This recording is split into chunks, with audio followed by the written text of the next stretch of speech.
We are now live. Hello, Sam Froggy. Welcome to the chat. Thank you for the follow, and hope you enjoy Paper Mario D&D. Indeed. Did anyone want to go over in particular last session? Strangely enough, it was not that long ago this time. Yeah, I'm actually kind of amazed. We found crystals in the soil of the town we were going to. Right, yeah. Do we want to put on... let me start the music again. So last time, we kind of started our started our adventure by heading towards Mellow Meadows? Yes. Correct. You got mostly there last time. You just had the final leg of the journey, and you made a crab. Stole his flag. How dare you? He was creating. He had like a sandcastle, like a giant sandcastle, and it was the Crab Kingdom, but it was not yet ready, so we weren't allowed to go through. So we decided we were going to go through anyway because we kind of had to. I stole his flag. It was fun. So now I own the Crab Kingdom. That crab might have something to say otherwise. Yeah, if he's gonna end up our junior trooper, I have no problems with that. Meanwhile, I was trying to get him to accidentally build us a bridge. Was that the plan? Viable strategies all around.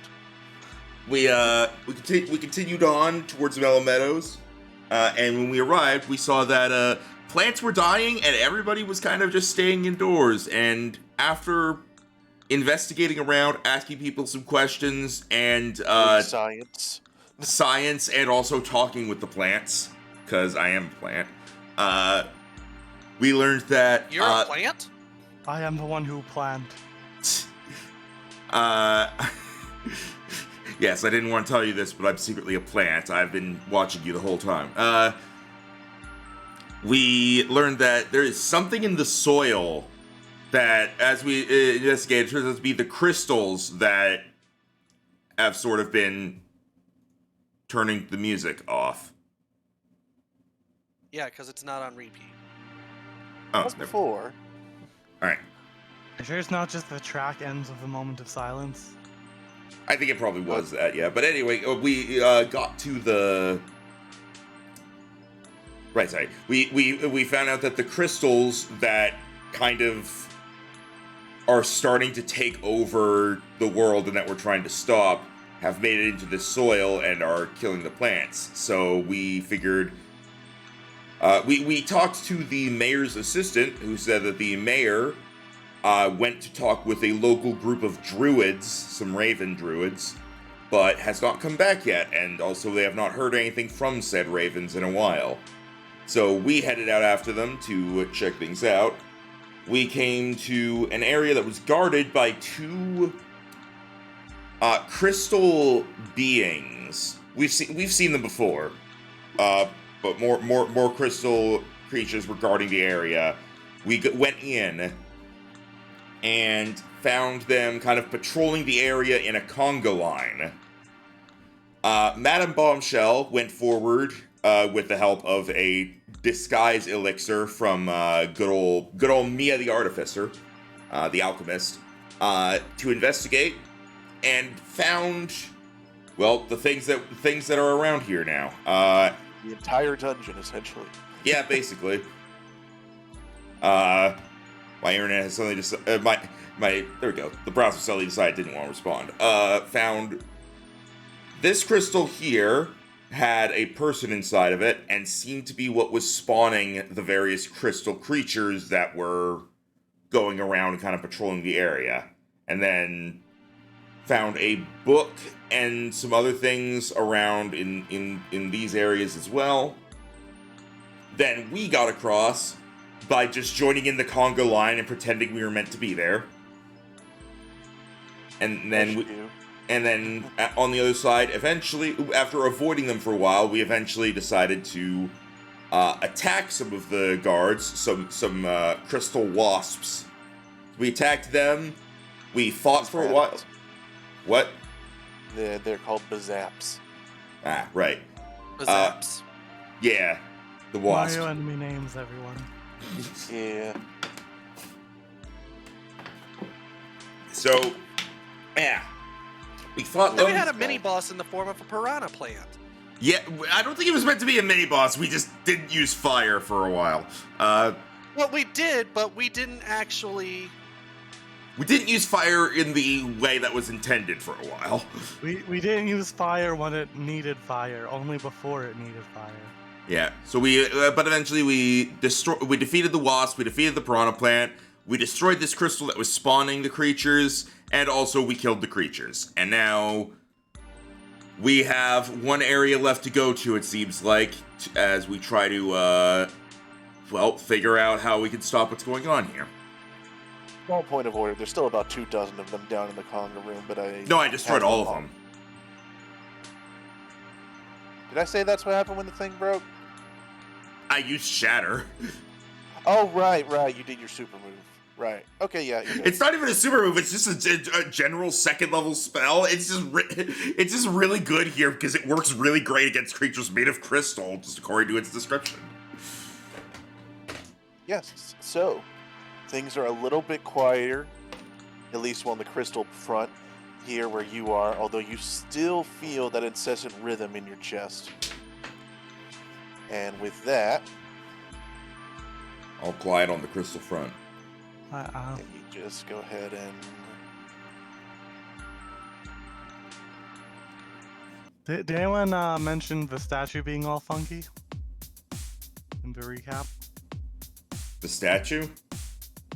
Yeah, the statue here was like changing every time we looked at it. I did not mention that, but yeah, it was changing every time we looked at it, but it also didn't seem to be like too big of a deal. It was just a weird thing. It is one of the 3 things I put in my notes. You take notes? I put notes in the Discord chat. I certainly hope you guys take notes. How will you ever complete the quizzes? That's the neat part. We won't. All right, Omni-Man, what's next? You do have a little bit more free reign in this area, so what do you choose to do? We short rested, I think, right? No. No. We ended like immediately after the can. combat because we were a bit over time. No, I just took you out. I know you don't need to go again. I will hydrate. Thank you, Jacob Baker. I don't actually need the short rest. I'm still at full health. I think I never got attacked. Oh yeah, I was like the only I one was who about to say, took don't we damage have that whole temporary hit time. points? Yeah, I haven't used any of those either. I took a whopping 5 damage that whole encounter. And Rhino was a bit disappointed we tanked so well. To be fair, though, Yeah, I think the only thing I managed to do is hit you with a crit from the things from the one that did 3 damage. we do know at the very least that things are happening. Like, there's going to be an actual boss, and I no longer have any uses of Shatter for it. Alright, and nothing is happening here now, right? Yeah, the crystal's destroyed. So the glyph is not working. Correct. It's mostly just a pattern on the ground now. Okay. And with the scuffle that happened, it's not even that clear anymore. Someone draw over it in gray pen. On it.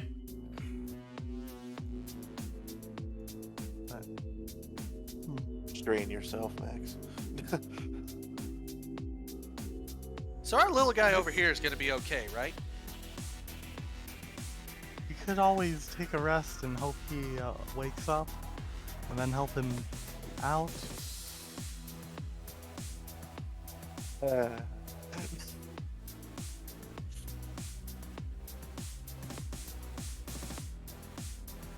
Man, how convenient that those scuff marks look a lot like in numbers and letters. I'm done fucking around. Okay, anyway, so there's one area left to explore. There's one area left that we have not explored. I think now that we've dealt with all the bad guys, we might want to take another look around the areas that we have been in. We don't have a clear idea of how big that area is left. It could be a whole nother like 3 levels of dungeon for all we know.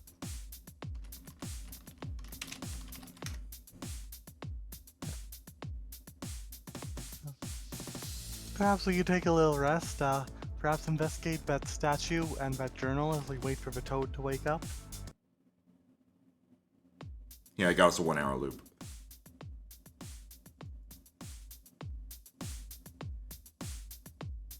All right. For the waiting. Oh, right. Yeah, there's a toad in the hammock that we Yeah, that's what I was freed? saying. He'll be okay, right? Is that an out of character question? It's an in and out of character question. It's a double. Daily It's double. in character. Well, out of character, that's up to you to find out, isn't it? You guys did look him over last time. And aside from a nasty bump on the head and being unconscious, he didn't seem like he was in danger. If I hit him, the head knocked him out, he's got like a 40% chance of living. That's pretty good odds. Nah, this is video games. Yeah. I thought this was tabletop games. This is video tabletop games. It's a Good tabletop point. game based on a video game. Based on the concept of paper, which is found on a tabletop. Yeah. It is a loop. Anyway, so I'm letting you guys take the lead here because I destroyed everything. Haley's gonna massage her throat for a while.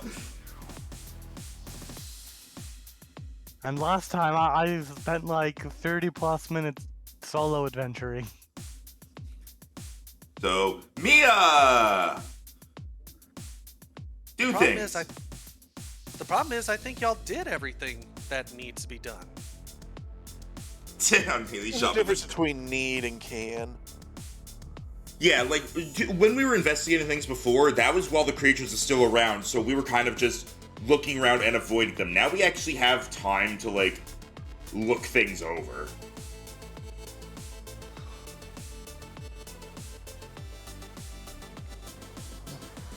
Like, Cool. Michelle had a few ideas.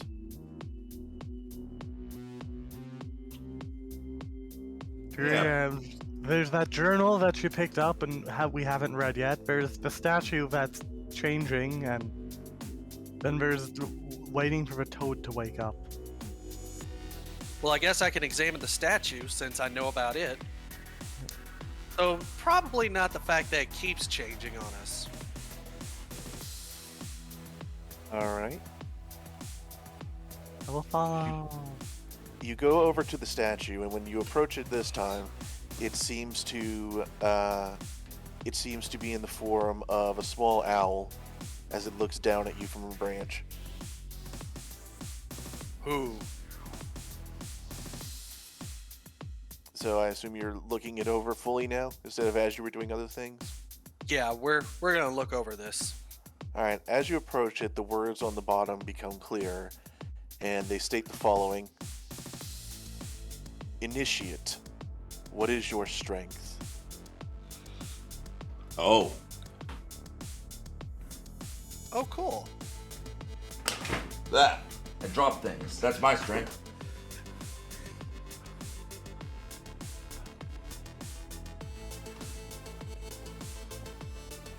Out of character, I look at my stat sheet and realize I have 3 best stats, so I'm more of a jack.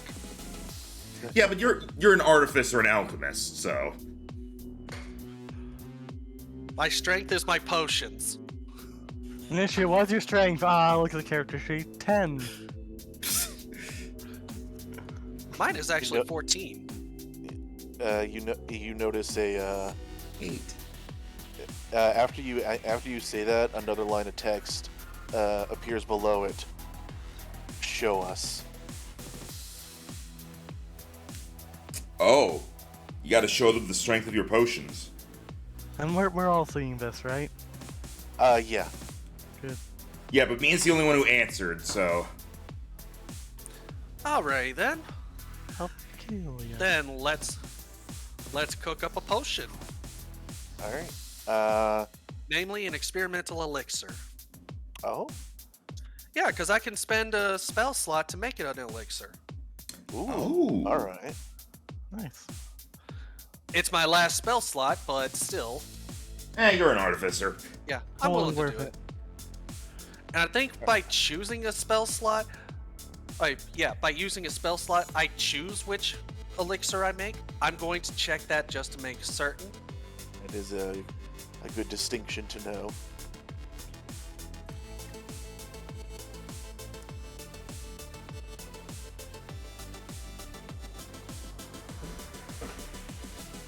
As Mia starts breaking out her various test tubes and heating elements. Okay, yeah. Create additional experimental elixirs by expending a spell slot of first level or higher for each one. When you do so, use your action to create the elixir in an empty flask you touch, and you choose the elixir's effect. Ooh, nice. I assume it's out of the options, though. Yes. Okay. I created an elixir that wins the game. I could see like creating an elixir that's a copy of a spell you can cast along with, but yeah, not how it works. So what are the options you have? I have a healing elixir, which functions as a normal, healing potion. It's 2d4 plus my intelligence mod to restore. Alright. Swiftness increases walking speed by 10 feet for an hour. Resilience increases your AC by 1 for 10 minutes. Boldness, which you can add a d4 to every attack roll and saving throw you make for the next minute. Flight, which gives you a flying speed of 10 for 10 minutes. And Transformation, which transforms you as if you use the Alter Self ability. I think Flight or Transform would be the best ones for showing its effects. Yeah, which I was going to choose Flight. Alright.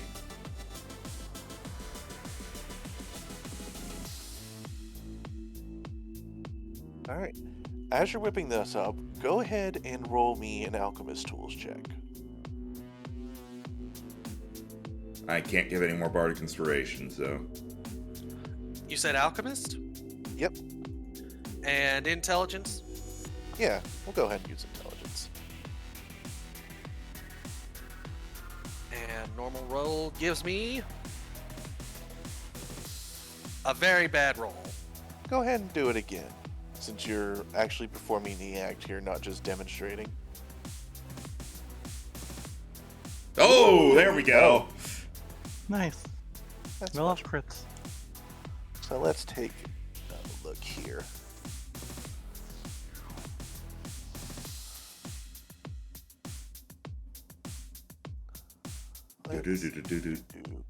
Yeah, I'm looking on my little list here. I was looking forward to getting to use this. It's always All great right. when you have something prepared and you finally get to use it. Yeah. I like this table. Alright.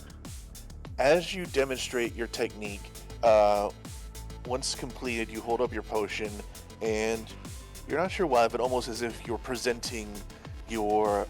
as if you're presenting the very act itself, you set the elixir onto the stone plinth that the statue is sitting on, and it sinks down. From underneath, you feel a small rumble as a box emerges from the ground in front of you. Oh. We can solve the case now, guys. Possibly. Let's open it up and see what's inside. Yep. What's inside the box? Okay, Jiggy. Get jiggy with it. Alright. Inside, you will find... Let's do this one. The Telltale Heart. You find a small bag. You have discovered a satchel of hallucinogenic powder. This can be either smoked, added to a drink, or thrown into someone's face. It can grant blinded, frightened, exhausted, or charmed, and it has 3 uses. Drugs! Cool! Pretty much. It was determined that this matched most what you did. And it's a bag of hallucinogenic dust Powder. powder. Close enough. Those words totally mean the same thing. I mean, they are sort of. And as you take the pouch out, you notice the box automatically closes, sinks down into the ground, and the words disappear from the statue as it shifts form in front of your eyes, almost like the stone becoming liquid. Oh. Which of you do you think is closest to it next? I think Haley and, based on the math, Haley and Bombshell are pretty much the same distance. We've just kind of been behind Mia. All right, Yeah. 1v2, 2 to 4 it's Haley, and 1 to 3 it's Bombshell. All right, it's Haley. I think he said 1d2 and then said 1d4. 2 to 4. Well, there's not exactly a 1d2 quick thing on here. All Okay, right, and before we continue, as- the go ahead. powder, it's 3 uses. I can put it in a drink. What can it cause? It can cause blindness, frightened, exhausted, or charmed. It's essentially random which one you're gonna get. So you would more want to use it on enemies.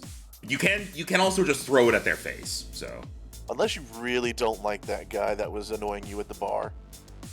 Yeah, that Or was my me. first thought was use it like for a social counter against the guy who's hostile against us. that's always an option. Just hold on to it and see what fun happens. Yeah, that's my favorite how kind of magic magic items item. work. Here's this seemingly innocuous thing I know you're gonna whip out at some point.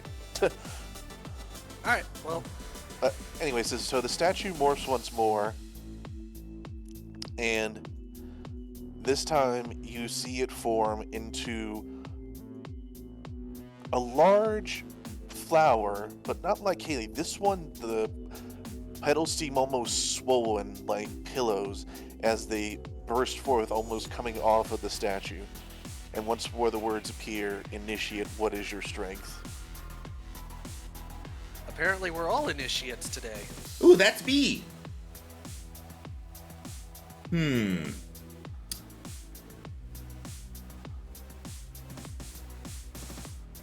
My strength is my voice and charm. Once more the second line appears. Show us. And I'm going to need you to make me a performance check. Oh, I was actually wondering what I could do for this, but all right. All right, I see we're getting a theme here. All right. I yeah, mean, we're- a 6 is multiples better of than a sixes. 2. Yeah. And you did actually meet the DC. Okay. All right. Once more the ground rumbles, and a small box appears. This one you notice is seems to be made of a different colored wood, and it emerges from the ground almost like a mole popping out of the soil. I'm gonna open it. All right. Inside, you also find a bag.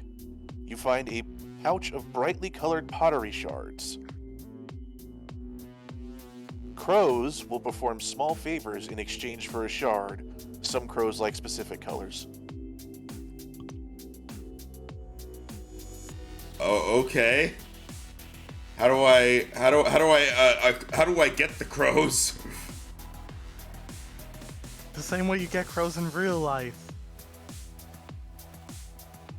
They're And attracted to you. I should have mentioned this before, but I was looking up the table too much. Mia, once you took out the pouch from your box, beneath it you saw a small note Oh, that said, "Let life not limit your mind. Go forth and perform wonders." And in Haley's, underneath, you see, "Let not the stage frighten you, for life begs for your performance."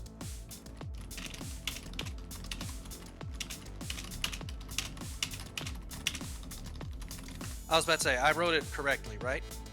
Yeah. All right. I'm gonna step back for Bombshell. How many pottery shards do I have?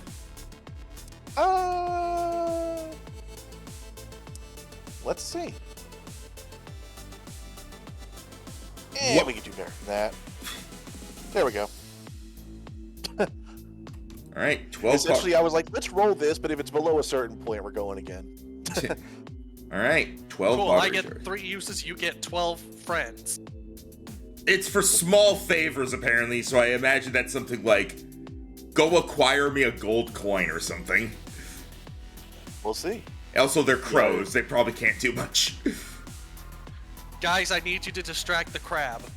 I don't know. You see how smart those crows were in Twilight Town? They knew about solar energy. That's true. They were on the cutting edge of the technology. They were going to college. Or since they're crows, they were going to college.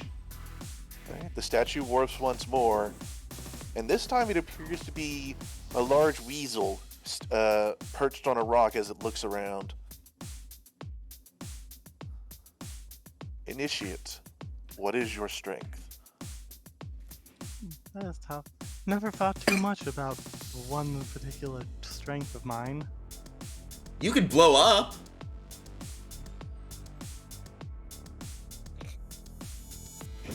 Bombshell just stares blankly at Haley for a moment. Me and I can't do that. Perhaps. I think it's more, she like does a little flourish with her sword. My martial prowess, that would be my strength.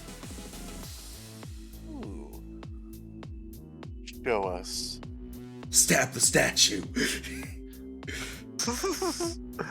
But I can't sneak attack it, it's an object. You just stabbed me. Look how strong I am, stabs friend. Would you like a little DM guidance on this one? So I was thinking for it is just do some like more flourishes and stuff, and I am not quite sure why I'd roll for that. Tell you what, give me either an attack roll or an acrobatics check. Alright, it's the same modifier. And if you can convince me with the details enough, or you expend something like Dan expended a spell slot, you will get advantage. I could just spend my superiority die and like, use one of my maneuvers, I guess. True, you could do that.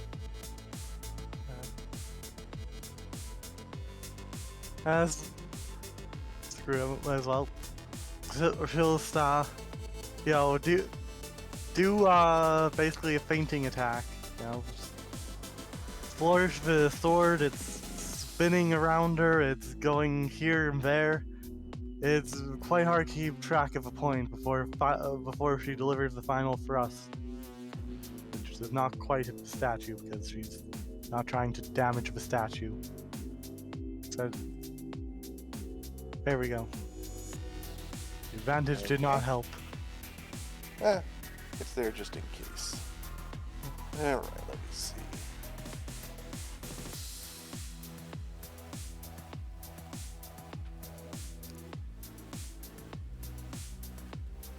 I'll tell you what.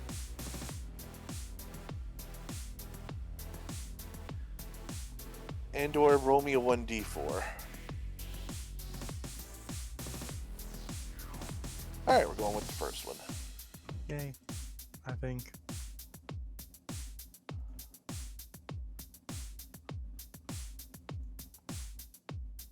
Okay. A box once more appears. This one a bit smaller, but there nonetheless as it emerges from the ground before you. Bombshell puts away the sword and opens the box. She kicks it like Child Link in God, which game is it? Ocarina of Time. Yeah. Wasn't sure it was Ocarina of Time or did. Kicks it right open and takes what's inside. Alright. Inside you find a backpack with straps that are easily adjusted for different body sizes and with a clasp that can be opened by paws or teeth. How does that work on a creature with no arms? We're assuming she can open it, but to point something out, you do notice your little lizard friend eyeing it, and she gives it a little poke with her nose, and it pops open. Oh. Alright, the backpack's going on Lizzie. It technically could fit on her, but it would also make her unable to move. Alright, seeing that doesn't quite work, backpack's going on Bombshell, and Lizzie's going in the backpack. You now have a critter accessible backpack. We can see what you have done with that. Out of character, are you curious what the other thing would have been? The statue doesn't seem to be reacting anymore. Is it actually morphs to like just a smooth stone?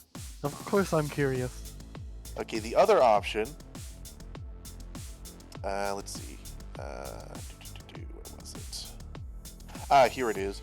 Was a pile of carefully wrapped hard candies. They taste bitter and awful. But if you unwrap it and plant it, it can eventually grow into a candy tree, and each harvest and replanting will get slowly sweeter candy. Damn it, I could have had a retirement plan. Oh god, what happens if you do it infinitely? You eventually suck on one and you just die of sugar overload? They don't grow super fast, so it's still like growing a freaking tree, but... Yeah, that'd be something for our descendants to worry about. Fun fact, this is literally just a 100 druidic items table I found, and I was just like, let's see what we got. Druidic items! Hallucinogenic powder! Oh, I stayed in like the top 10 of these. It gets crazy later on. But anyways, you guys have all successfully used the initiate statue. Not everyone is that lucky.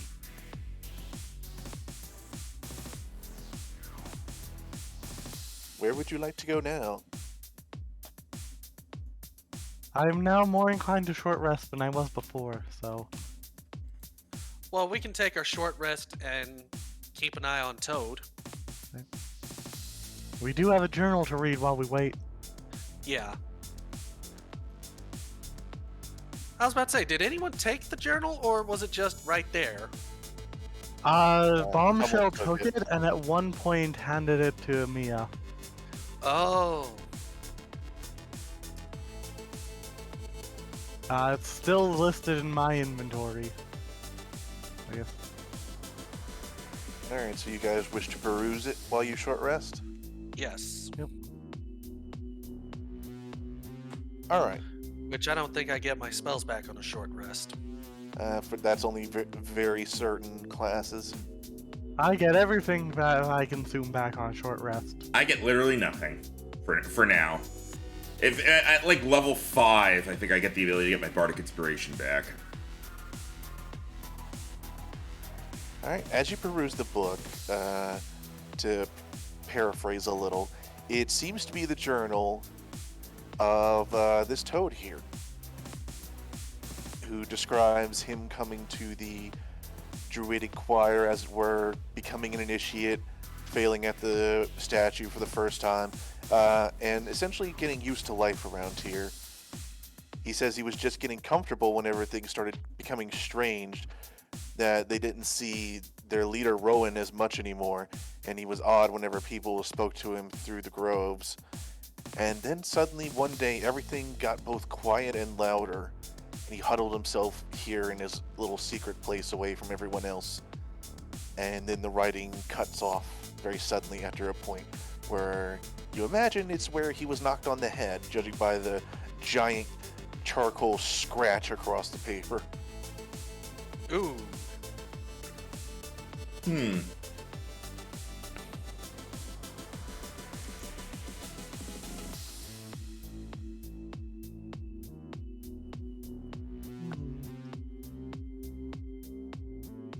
Do you do anything with the Toad, or do you just kind of let him lie in the hammock?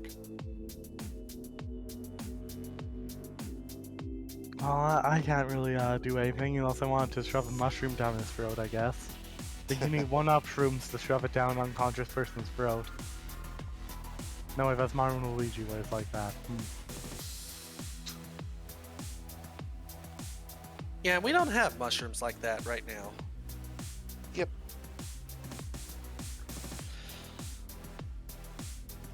All right. Your short rest completes. What would you like to do now? He's still not awake? He seems to have transitioned from unconscious to actually sleeping at this point.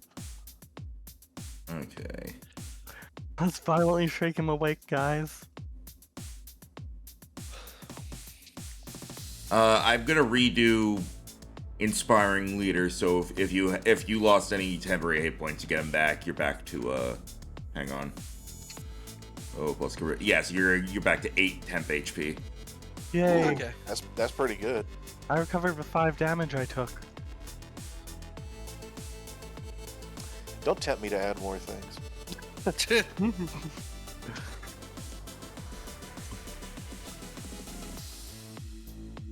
All right. To remind everyone, this path onward is the only place you haven't been yet. I'll think that this is the Toad's journal. I'm just going to gently, like, put it back, make it look like no one read it. I'd say we can start heading down the path, and Mia is just gonna slow down her walk and just feel her heart for a moment. Does anyone else feel that? Yes. Feel what? Haley asks as she's bobbing her head to the beat. As I approached that area we haven't been to yet, it got stronger, so I got concerned and didn't go down that way. Yeah, and I thought something was off when we came in here, but I couldn't quite put my finger on it. You can't put your finger on your heart, you die. You don't have fingers. Just because my sleeves hide them doesn't mean I don't have fingers. No, on I was my talking hands. about. I'm talking to Bombshell. Oh, Bombshell like looks down at her non hands. My God, you're right.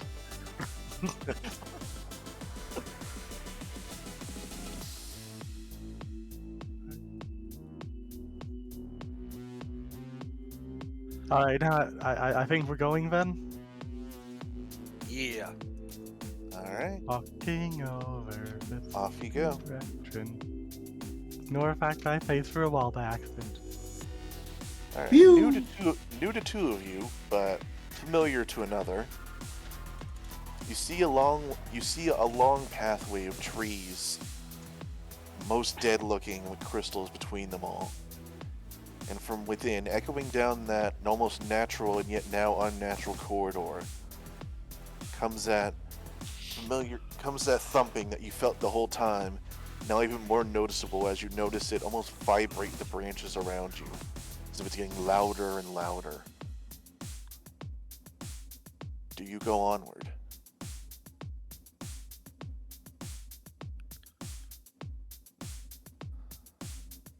I suppose we do. Alright, then we can transition maps. Shall I take lead? Yeah. I mean, sure. Then Mia takes the front, shield and night guy spear in hand. Alright. That Off guy, we that's go. my favorite My Hero Academia character. That's from Naruto. No, that's Mike Guy. I know, but what she was trying to reference was from Naruto.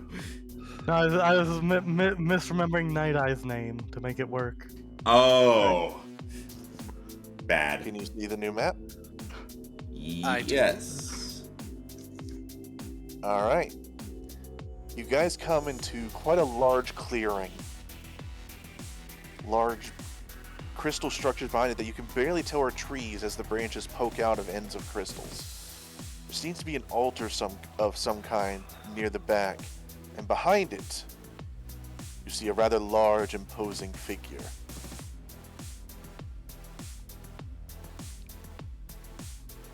And they seem to be bobbing their head to the vibrations as from now you can almost feel your own teeth vibrating from how intense it is. Oh. I don't have teeth. They seem to notice you from afar as glowing red eyes stare past at you.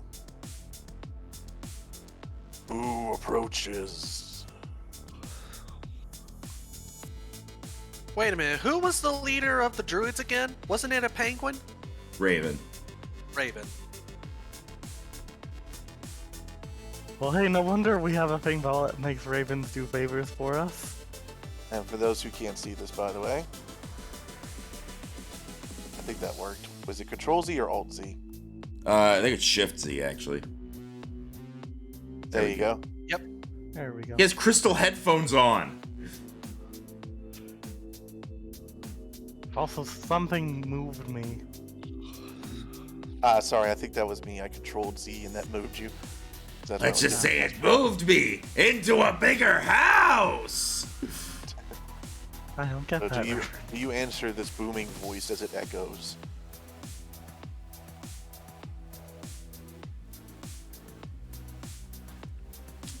Hi.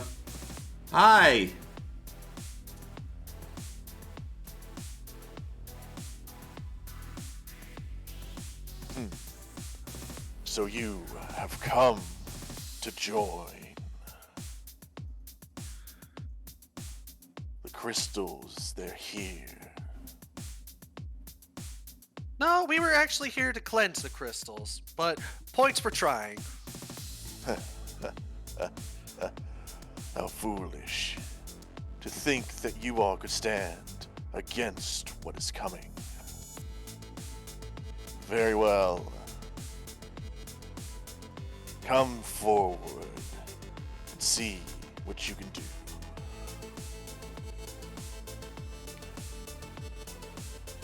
You are all free to go up to, I'm going to say about there before things get rolling, should you choose to. I'm a frontline fighter, so I'm stepping the front. How far up can we go? Yeah, if Between you these want to go crystal right in things. the, if you want to go right in the center, you can. I'll expand it a bit. I'd probably go up to here.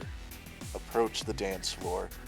As you pass these white crystals, you notice them each glowing with a different color. What color is this one? That one's yellow. Cool, I like The yellow. I'll colors be on the near it. map. All right, as you see them all slowly pulse to the vibrations that get ever louder.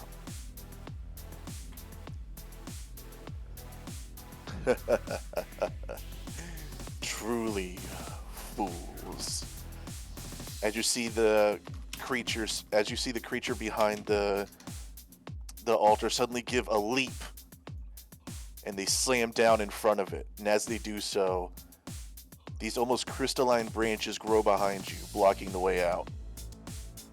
Now you face me, and no one can beat the Raven.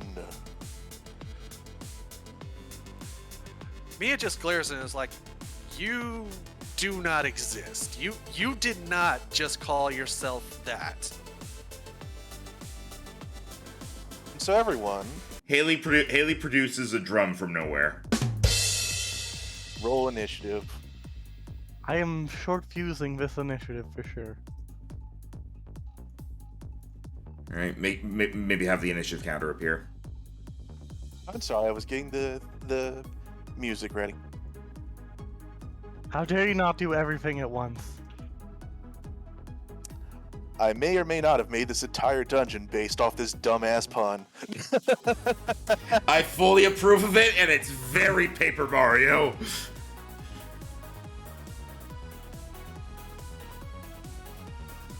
I thought this up way at the beginning. I was like, all right, I have to do something with this.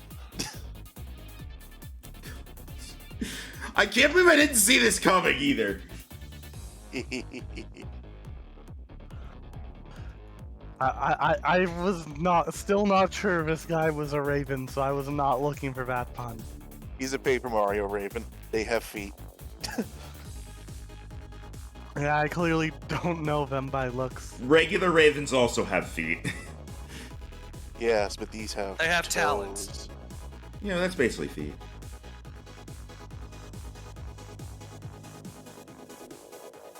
Getting a couple things ready here. Oh, I just realized, I Max, don't you like still have that. the Among Us thing on in your rewards. What do you Oh. not like, Dan? I'm just getting things set up, and I feel Uh-huh. like everything just keeps jumping and jumping and jumping. Oh, yeah. Alright. Also, I'm probably gonna have to leave for a moment during this first round to help unlock groceries. That's fair enough. As the battle begins, you all hear a few snapping sounds as 4 thin glowing shards of the pulsing crystals each snap off. And you can now see the 4 glow sticks. Oh no, Oh no. it really is a rave. Alright, first up, Hazy Haley. Begin. Wow, I have a great name for a rave.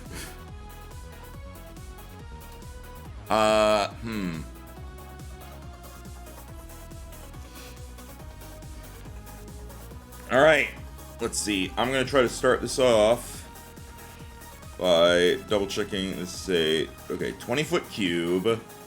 I have the power to...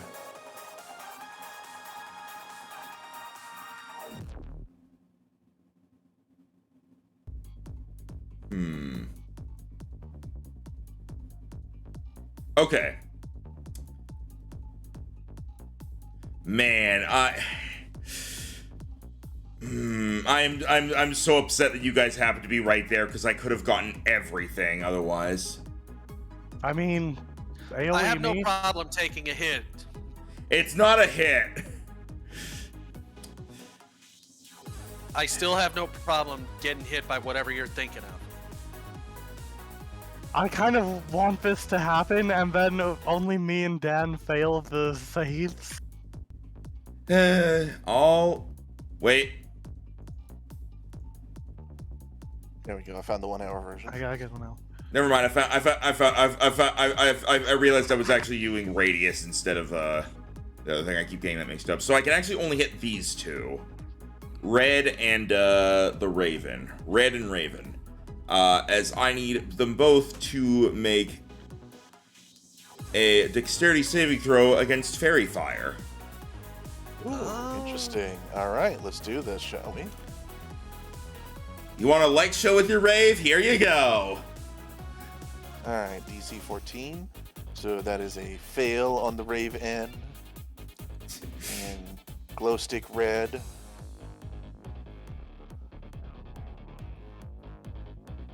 That is a 14, so he will pass.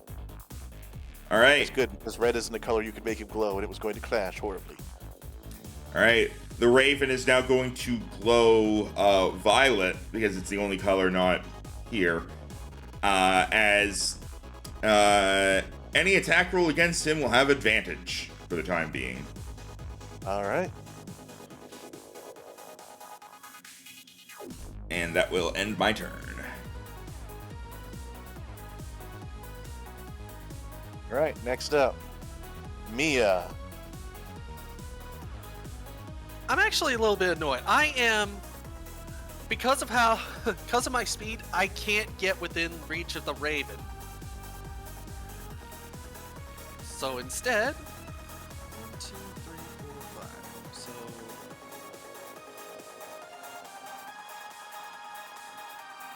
I'm trying to remember how I path the. You know what? No, I'll just go right there. I'm gonna see Alright. what happens when we bash this glow stick in. You are free to attempt. All right, then I shall attack with the one-handed spear. Alright, the glowing shard of crystal orients itself towards you, as if to duel you itself. Duel. Ooh, very nice. Despite it trying to riposte you, you managed to get in a hit on it. Alright, Not too bad. as you start to see cracks forming in it. It's still very much there as the light spills forth from within. Yeah, and unfortunately, I don't have. Well, actually, I can't actually do it because there's nothing within. Because I have to choose a creature within 5 feet of the target, and there's nothing within 5 feet of this target. So, yeah, that's all I can do. Yeah.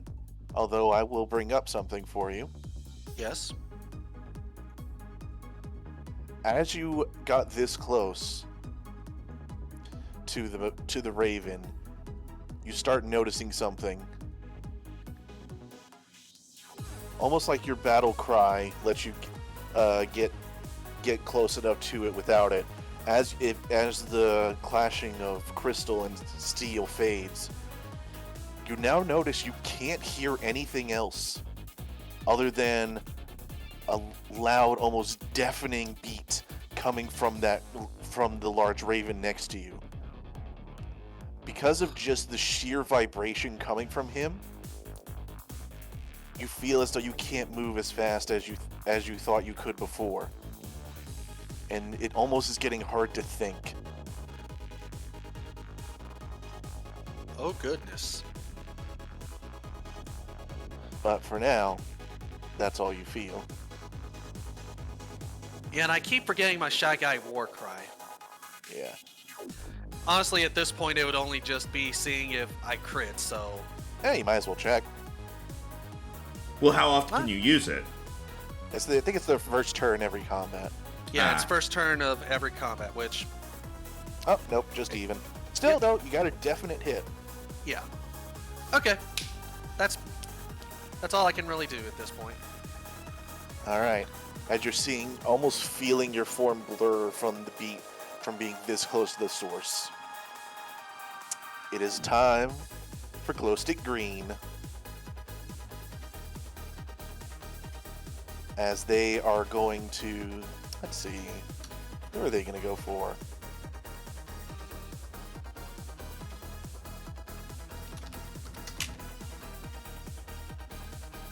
Alright.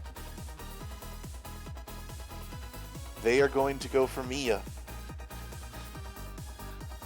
As they attempt to pincer you in Christmas colors. Oh no! It's too late for that! As the glow stick swirls through the air, leaving behind almost neon trail as it tries to jab in at you. Make sure this is not toggle advantage. Nope. As it tries to clash onto you, you spin around and block it with your shield. As it swishes once more, almost seeming to be making shapes in the air as it continues. And that makes it Bombshell's turn. I think Endor might still be AFK. Which, that's fine. We're only unloading groceries, so should we wait for him, or shall I proceed to the Raven's turn? Is the Raven going to affect Bombshell? Probably not, but it probably is good that they're here for, to see what they can do. I think wait. Yeah. Alright. Because we can technically go later today than usual, right? Yeah. So how's the boss fight so far? Jamming.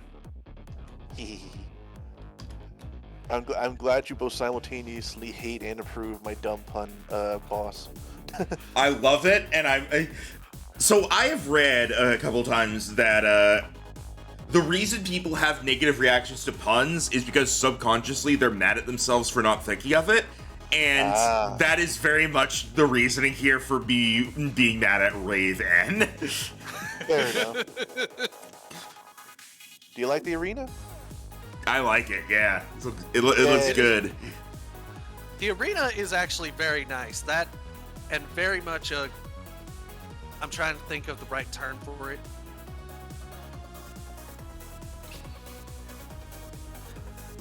I guess, for lack of a better word, good mechanic, because we see the glowing of the crystals, and then you just break off a piece, and they're that color. You break off a piece of that Kit Kat, yeah. Yeah, I had a lot of fun making this one, putting together the crystals on absolutely everything. Alright, I return. Hey, it's All your... right, Bombshell, it is your turn. What did I miss? You missed. I used Fairy Fire on and hit the Raven. On the Raven. I was not able to get everything, but I hit the Raven. Mia went up and attacked Red, did some decent damage. Green came over, and it hasn't tried to attack Mia yet, right? It's just there. No, it did, and bounced off the shield. But also, is it only Mia that has the sound thing happening, or all of us? Since I'm closer to the source, I'm the only one who's aware of it. Especially because when I did my war cry, I suddenly realized I could barely hear anything because the Raven is so loud. You think of it like being way too close to a bass speaker.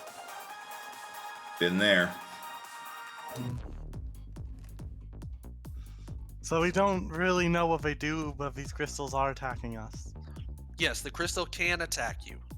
And you also don't know the effect of being close to the Raven yet. Alright, so Bombshell is going to use her rakish sneak attack on this crystal that's next to her. You mean rakish? Fuck you. I assume that hits. Blue. Actually, as you try and clash with this glow stick, it clashes right back at you, matching your maneuvers, but with more glowing flare, as it successfully fends you off. Oh! Alright, Plan B, I'm going to cunningly disengage, and, give Dan flanking. Alright, you too, as you get this close to the Raven, it is near deafening as the pulses pound through your head, the music continuing. You're not sure if it's its heartbeat, something else he's doing, or what. It is loud and you cannot hear. I sure hope Lizzie doesn't mind too much. Lizzie being reduced to being like shaken around so much she's reduced to slime. I imagine Lizzie in their little now accessible backpack just curled up underneath like 6 pairs of clothing, just like, I'm barely okay. Lizzie was trying to take a nap. Yeah. Anyways, it is now the Raven's turn. Oh no. As you see him, and for as large as he is, the whole being himself seems to be pulsing to the time of the beat. And with that, it actually seems to slow him down a bit. But for the moment, he moves over here, and then over here as he heads around this little conga line of people. But as he does so,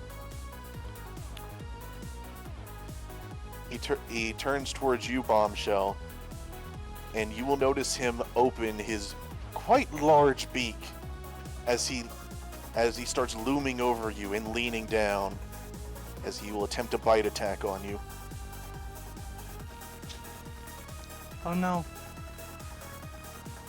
Peck your beak. Bah, bah, bah. That is a 15 to hit. That is a miss. Okay. As you dodge backward, his beak slams into the ground where you were, leaving quite a sizable crater. And after that, he slowly lifts himself up like one of those drinking class birds, before suddenly you see something bright come around his side as he tosses a small crystal right into your face, and it explodes. Give me a dexterity saving throw. I'm being bombed. Alright, you succeed. Yay. Goodness. I can't hear myself speak over this damn beat. Glowstick Blue's turn. Alright. Uh-oh. It swirls around in the air for a moment before aiming itself squarely at Haley as it zips.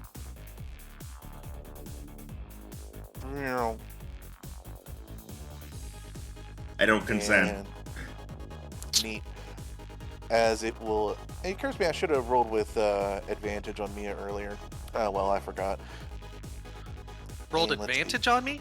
Because it +2, but I wouldn't have hit you anyway. Now that I think about it. Yeah, flanking. Anyways, this one's going to attack Haley, and you notice it didn't line itself up quite as much as it should have. Okay. But anyways, it's going to attempt to insert crystal. Oh, What is your God. AC? 14. That will hit then, as it dives across the arena toward you, zipping forward with speed, and jabs right into your side, and you take 3 slashing damage. Ow! Yep. That will be its turn. I hate Now we have- crystals. Yep.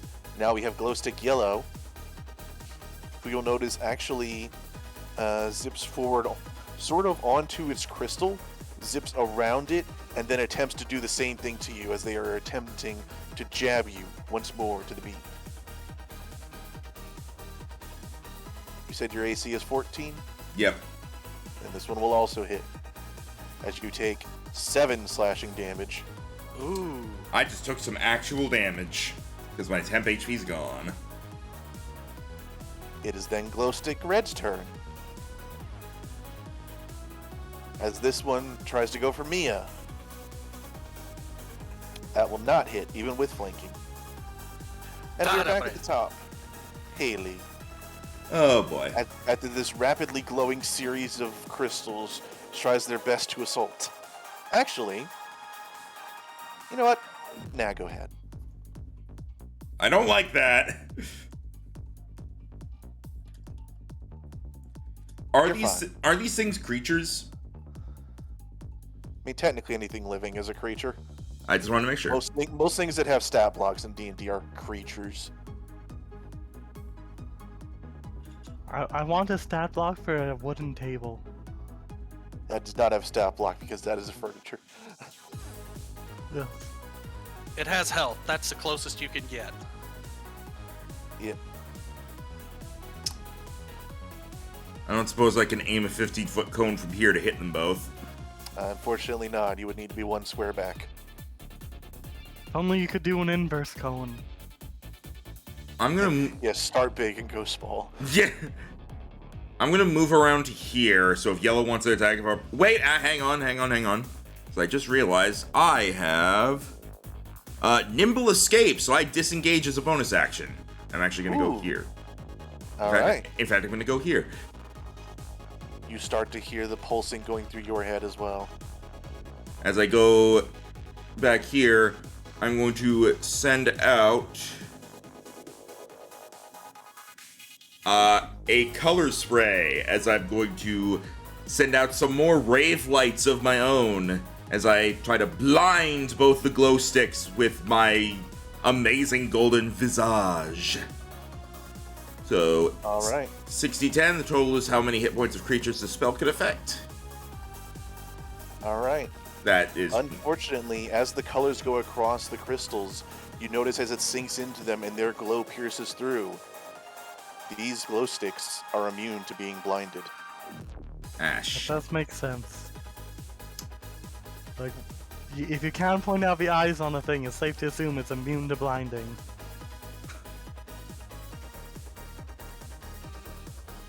But Oh, now you know. Oh shit. I have 1 spell left. Okay. And knowing is half the battle. G.I. Joe.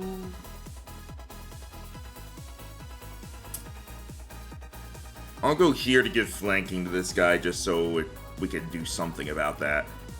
Alright. If you're Flank certain, train, let's go. it is all but deafening as you are right next to him. Alright. Okay. It is now Mia's turn. And since you are within a certain distance of the rave end, the beat is almost too much. And to try and maintain your own sanity, I'm going to need you to make a wisdom save.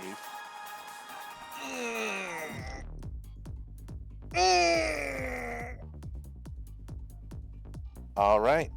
That is a fail. You cannot take reactions, and I'm going to need you to roll a d8. Okay, no reactions, which sucks. 2. Alright, let's see. You do nothing.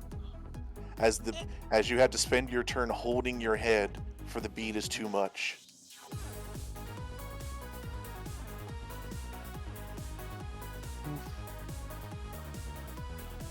But I will give you this, Dan, because I meant to do this earlier, and I told myself I would do it, and I forgot. If you give me a good Shy Guy war cry, I will give you advantage on this one. I have no idea how to do it. Just like, "Reow!" All right, you made me laugh. Go ahead. It's the sound of revving up a chainsaw. So try the wisdom save again. Yes, you may try again. You do succeed. Oh my goodness. So, you may take your turn as normal. All right. Well, thanks to the green crystal coming by to try and help Red, and Bombshell giving flanking, I'm gonna turn my attack on it.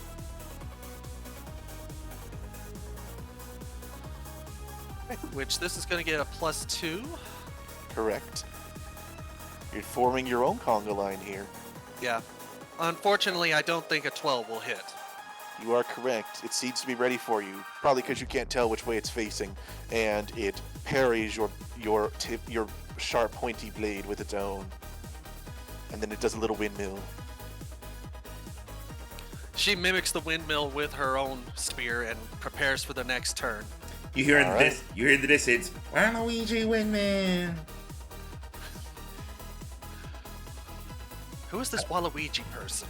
And why does he have a windmill? Like, Okay, now I need Waluigi to show up at some point in the campaign. Rhino, take notes. Noted. Alright, so the map is still visible for everyone, right? Because it just went blank white for me, and I really don't want to restart Good for me. I can browser see it. right now. I can see Alright, it. I'm just gonna live with it then. Glow stick green. Well, this is certainly a party over here. Party over there. Party everywhere. And in fact, it's going to attack Bombshell. As it jets into that pink sphere. What is your AC? 16. That will hit you then. Oh no. Hold on. I think I have something for this. Double checking if I have used my thing or not. Where is... Oh wait.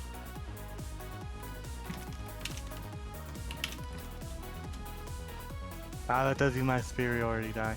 No thanks. I'll take the hit. Well, that one says if it misses. Yeah. Ah, that's not even the thing I meant then. But alright, so it's going to hit you for 8 slashing damage. As Ow, it my tries, temp HP. as it tries to carve into your back. Madam Bombshell, at the start of your turn, for being this close to the Raven, first, I'm going to need you to make a strength saving throw, as the very ground beneath you is pulsing with the beat and becoming hard to stand on. Oh. You fall prone. Now I'm going to need you to make a wisdom saving throw, Oh no. as it is pulsing inside your head. Alright. The die came through You are- with that one. You are prone, but you may take your turn as normal otherwise. Can she stand up? Yeah. That's part of your normal turn. Okay. How many feet does that cost when I have Oh, 25 wait, actually, movement? you raise a good point, Max. Ah, no, your speed is 0. So you may not get up. Okay. Until next turn, anyway. Yep, the ground is quite literally dancing underneath you and tosses you off your feet and onto the ground. You may do other things, but your speed is 0. Max, Oh. you can get inspiration for reminding me of that. Okay. He can get inspiration for screwing Mac freaking I want to give it to End. Endorp's strength save. That's. I'm gonna say no. They might Okay. made the save after it. Okay, fair enough. I will say, while you're prone, you have disadvantage, but on the Raven, you have advantage because of Fairy Fire, so you would be neutral if you tried to attack it. +2. Yeah, neutral +2.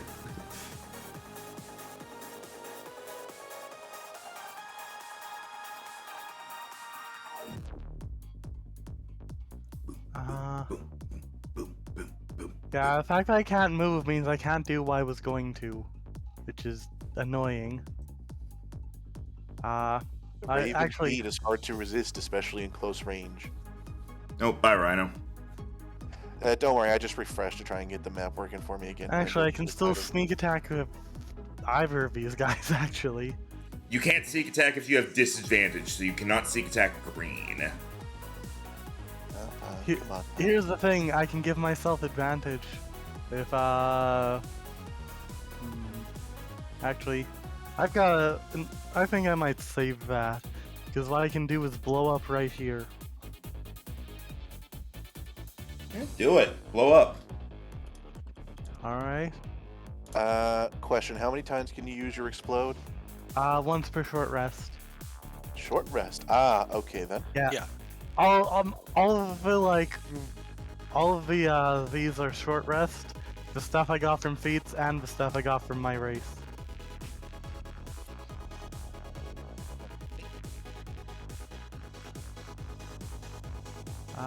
Yeah. Explosion! Womp womp womp womp womp.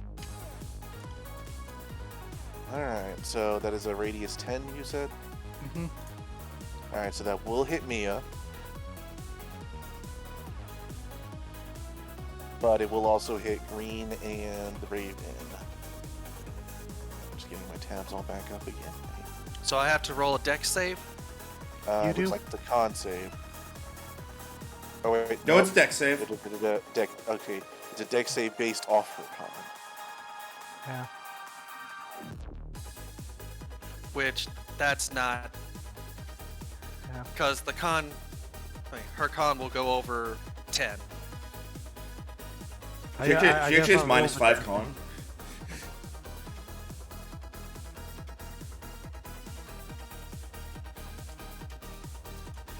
Alright, so. Okay, I'm back in now. Oh, it's only 5 damage for the I mean- failed. Damage is damage. Let's see. Oh, you rolled well. Alright, Raven passes. Glow stick. Also passes, so they take half damage. That's 2. Yep, they will each take 2. Just As you notice the fire wash across both of them. I want to bring this up, and I imagine it wouldn't affect anything right now. But I feel, considering like we had a discussion a little while back about explosions and like what damage they do, I feel like instead of 2d6 fire damage, this should do 1d6 fire, 1d6 thunder.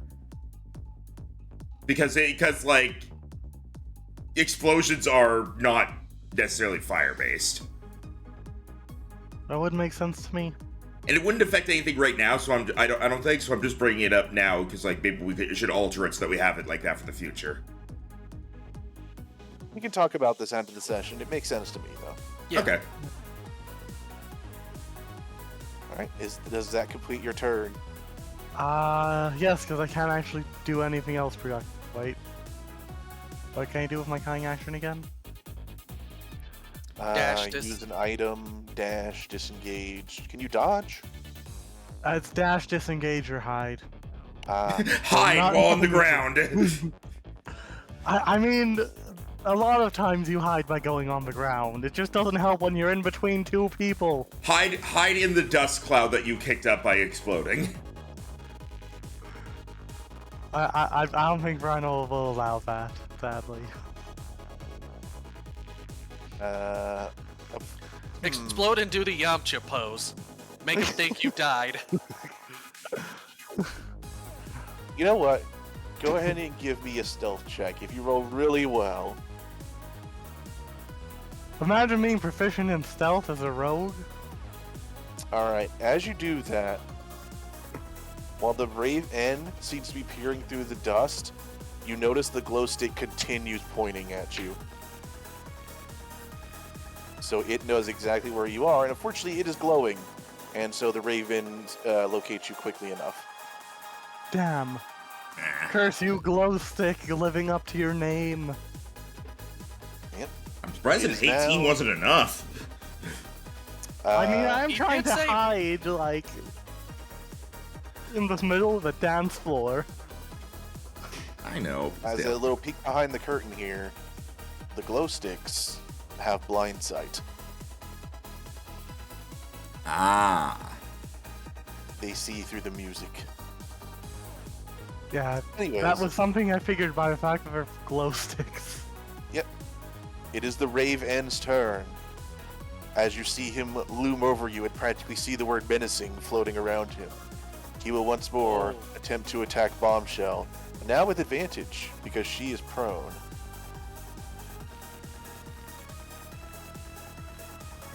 Let's see.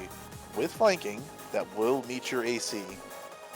I'm going to use my reaction to defensive duelist it. Alright.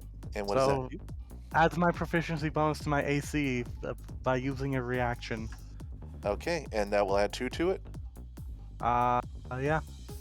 Alright. Then once more, you roll to the side as his massive beak crashes into the ground next to you, going almost like 2 feet deep. Before he emerges once more and seems annoyed that he missed. You see him hop up and down angrily in time to the beat, before he suddenly whips around and flings a sparking crystal at Hazy Haley, and I'm going to need you to make a dexterity saving throw. I'm not here. Alright. That is a failure as it explodes into light right in front of you, and you are blinded for this turn.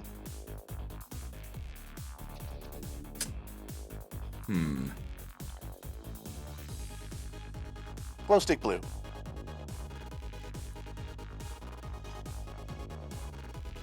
Seeing the conga line over there, they will now attempt to intervene as they will zip over. They will try and line up a shot on Mia. Let's go ahead and just use the same sheet for all of them. Let's see, this will get a regular flanking. That will miss. Glow stick yellow Stay on me, boys. will attempt to go forth and attack Hazy Haley. Who's there? All right, you're blind. Advantage. Oh God! Still doesn't hit as it jabs forward, but you and your blinded haze actually are unintentionally dodging it. Where I is- can't see. Where is everyone? I find can't my see. glasses. Ducks I- down. Thing zips over your head. Wait, I don't wear glasses. I need sunglasses. I can't see. I can't hear. Oh my God! I'm the flower version of Helen Keller. Oh, oof. All right. My glasses. I can't be seen without my glasses. Yeah. Hey, I love that one. All right, glow stick red will once more attempt to attack Mia, now with super flank. No, Super. that super flanking does not work on medium-sized creatures. Really? Yeah, because it like pretty much. I would bleh. It's always like you need to be able to cross over the person with the arrow, and it barely crosses over with medium size. So we've always like never counted that. Fair enough. Regular flanking then. It hits the Oh my untouchable goodness. Mia. as you are now lit up on 3 sides, your attention is split, and you take 7 slashing damage from the red glow stick. So that's the rest of my hit points for temporary?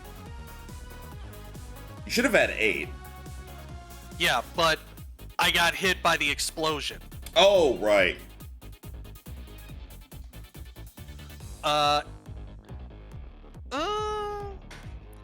Honestly, Endor, if you use the Blood Bowl flanking rules, that would mean that no one gets help unless they have a. Yeah, not an in ability. this setup. But yeah. Easy Haley. I like to just not screw with the rules usually. Yeah. Okay, so do I need to make strength and wisdom saves? You are correct. You do. Start with strength. Oh god!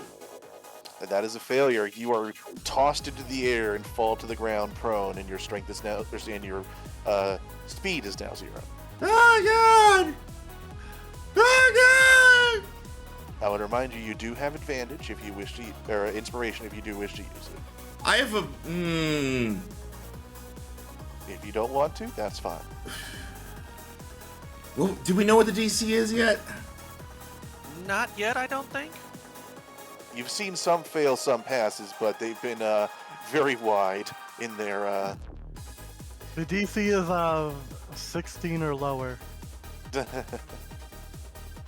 think I'm gonna. I only have a +1 to my wisdom saves, and I think there's not really not much I can do on my turn, so I think I'm just gonna hold on to my inspiration. All right, in that case, you cannot take a reaction and roll me a d8. Okay. Okay. You may make a melee attack against a randomly determined creature. So let's see. 1 to 2 is the Raven. 3 to 4 is the glow stick. Attack the Raven. Ah!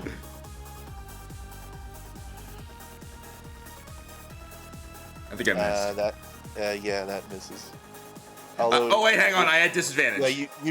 yeah, you disadvantage, but you also have the quarterstaff. I will point out, Yeah. and that is a melee weapon. Are you proficient with that? Yes. No. It should be. It's Hang a on. simple weapon. Okay, it becomes a 5. Okay, you do still miss, but it's just something to note. Damn, I really Alright. thought it was so massive that still hit. All right, Mia, I see we have a give plus me a 20 wisdom proficiency. save as you are within the range of one effect, but not the other. You passed. Alright, well, we still gotta break the gems around it to see if something can happen. So, again, the green gem is gonna... Ooh! Actually, because of what blue has done...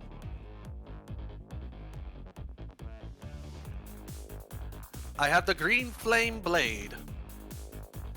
Which Grounding I'm blue is gonna... not always the best course of action. Well, what I'm gonna do is the melee attack is going on the green gem. If it hits, the blue gem is gonna take 2 fire damage. All right. And you do get flanking. Yes. So.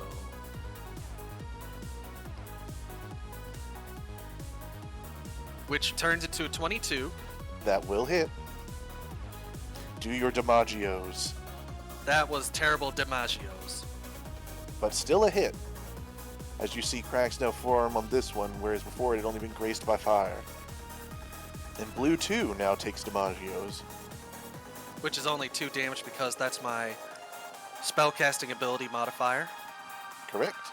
But you do still see the flames dance between them. They are affected normally by this. Very nice. If only I could do more than that, though. Otherwise, that is my turn. All right. Glowstick green. Seeing as it was recently attacked by you, will turn its attention to you and attempt to attack you. And it has flanking. Yep. Though, correct me if I'm wrong, your AC with your shield is 18? Correct. That does barely manage to hit with the flanking. So you will take 8 more slashing damage as its jagged tip digs into God! Why is it doing so much damage? because for some reason it's rolling really well now, whereas on its first turn it rolled minimum.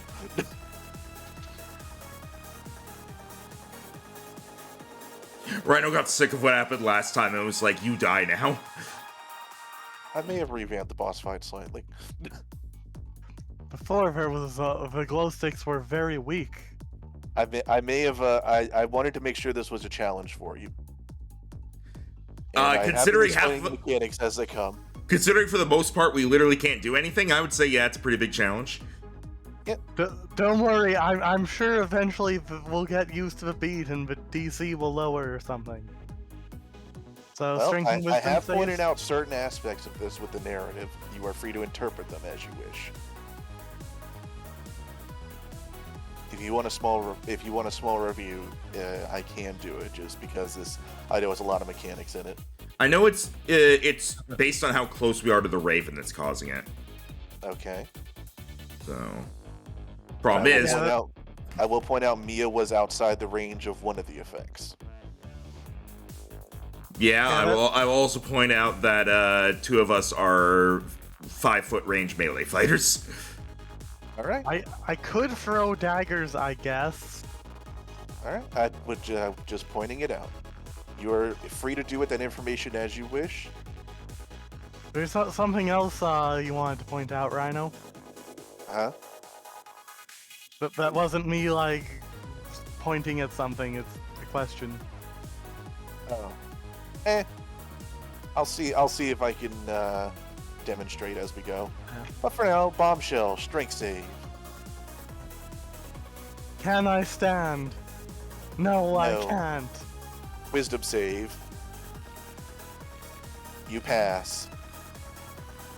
Okay, so it's a 12 at least. You may do your turn as you wish, except that you are still prone and still at 0 speed. Also, Rhino, can you please send me this picture of Raven so I can use it for the thumbnail? All right. Did you want the one without the token? Preferably, yes, please. Okay. I had fun making his crystal headphones. I'm not sure if I should target Raven or one of the crystals. I'm thinking now might be the time to try a fainting attack.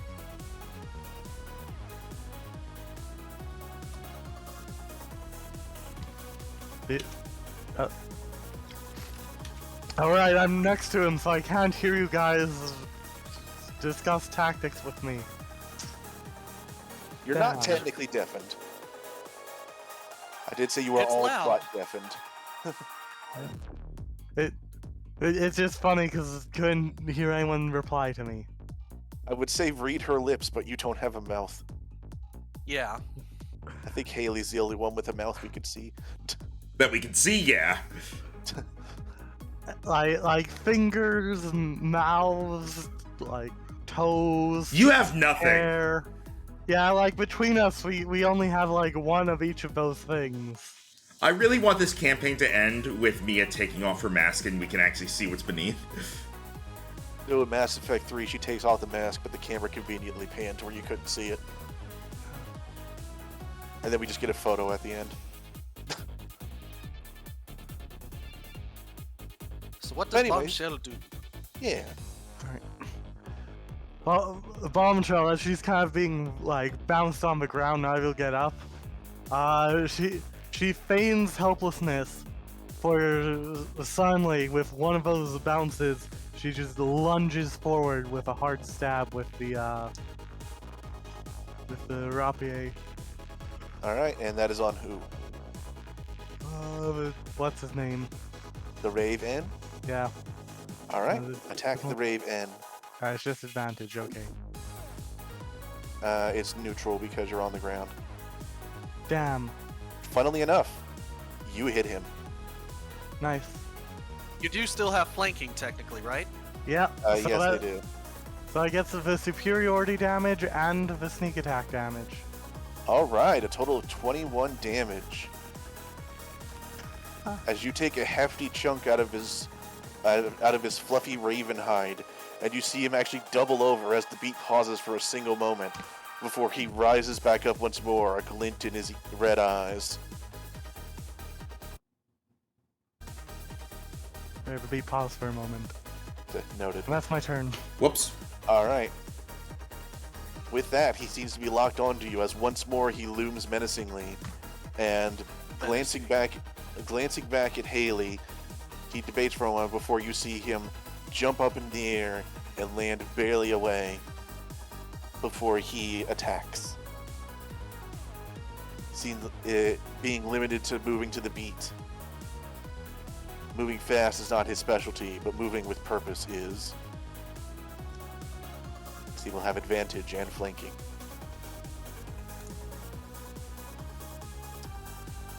All right. That is a total of 23 to hit. Yeah. All right.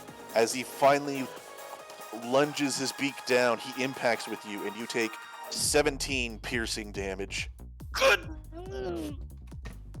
Menacing. Hey, I'm at half health. Oh, did I say Haley? Sorry, I meant Bombshell.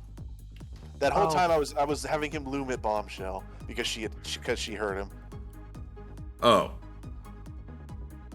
I Still- apologize. I was into it. You were really into beating me up. I get it. Defensive duelist, does that make it miss? That It was adds a 23 to hit. Damn. It was a total of 23. So Alright, and how much damage was it, sorry? 17. Alright, minus 17. And I Ouchies. would do this check to make you knocked prone, but you're already prone. Ah, we have delivered hefty blows to each other. But I still did more damage. Ha ha ha ha ha. You say that, and then he brings out the small crystal from behind himself again. Make a dexterity save, and I believe if you're prone, you have disadvantage. I don't actually know. You do not. I don't believe you have disadvantage on dex saves while prone. You just can't do stuff. Let's see. What does the internet say? Yeah, let's do a little double check, shall we? Only movement option is to crawl, disadvantage. Attack roll against creature is advantage if the attacker is within 5 feet. Yeah, it doesn't say anything about dex All right. save. Normal then. Get your roll on. Woo. That is a failure for the flashbang as you are blinded. I'm gonna give you inspiration because you need to be able to see. Yay. So I'm giving you my inspiration. It didn't help. You are still blinded. Well, There, have a little bleeding eye. Ah, In my Paper eye. Mario, we do the Final Fantasy thing where there's just weird fog coming out of your eye for no reason. Anyways, glow stick blue, How dreadful. Ah. because the DJ is handling the upstart, we will handle the wall as he attacks Mia. Let's see, with flanking, that is a miss. Clang. Glow stick yellow. You get one. Will attack Haley. oh god! That will hit as he shreds one of your petals ever so slightly for 4 slashing damage. Ah! That was my favorite. That was my second favorite pedal. Glowstick Red, who I swear has like a Warrior's Honor duel going on with me at the moment because they started, they will finish. All right, with flanking, that will hit. And you take 7 slashing damage. As it once more That cuts puts into me you. under half. That puts me under half. That's not good. I should know.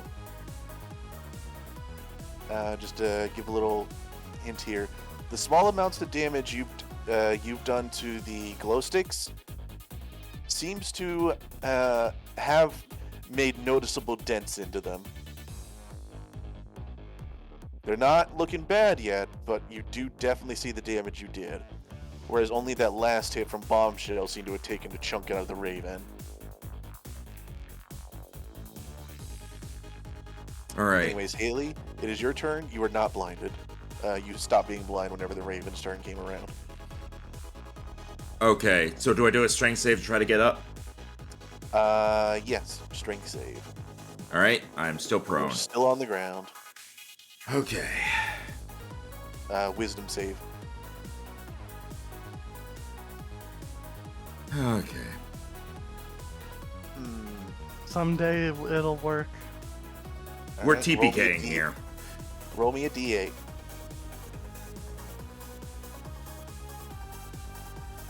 Okay, let's see. Oh, this is interesting. So, you can't take an action or bonus action, but because of this, you can fling yourself up to. You can fling yourself in a direction with your movement. But I have Which zero is zero. movement because I'm prone. Yes, but I'm choosing to allow this because this is funny. That if you get this particular window of rolls on this, you can roll. Yay, movement. Well, Actually, it says in a random direction. So let's see. I'm gonna roll a d8 here. alright, one is north and then it goes clockwise. Yep. 2, 3, 4. So, All right, you're going Seven. straight down. So Into the. the glow stick is hovering, so you can roll under it. The fact that they No. take off like a quarter of a tile does look like they wouldn't prevent movement. Yeah, so I'm gonna say you can go up to 15 feet. it's going to provoke an attack of opportunity.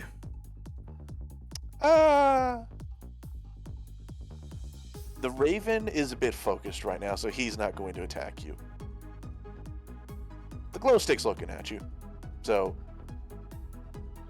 take that as you will. So you can go probably to there and be safe. Alright. All right, that is your turn. Yep. Mia, wisdom save. Here goes nothing. All right, D8.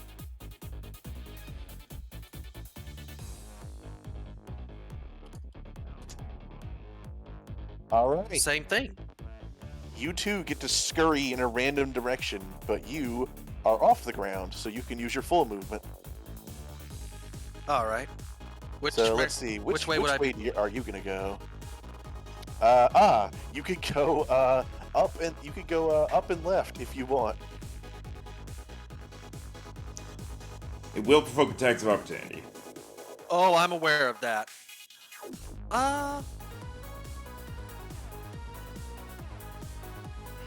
Would I be able to use this? Or no? Unfortunately, the roll you got does take away your bonus action. Okay, then. Which means I can only move 25 feet, so 5, 10, 15, 20. So I can move all the way up here. It would If invoke you 2 wish to. attacks, but... Yes. 1, 2, 3... No, that wouldn't work anyway because I'd still be in range of the wisdom. You don't have. I'm gonna say you don't have to move.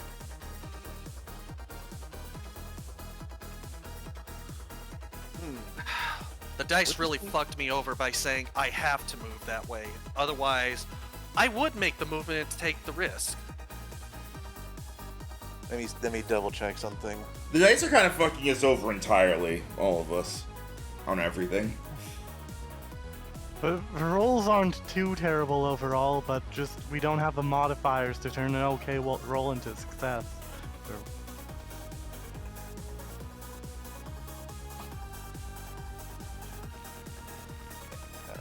Okay. So that is your turn, Mia. If you can't find anything else that could help me, no, yeah, that's pretty much all I can do. All right, we're gonna take that one as is. So glow stick green is.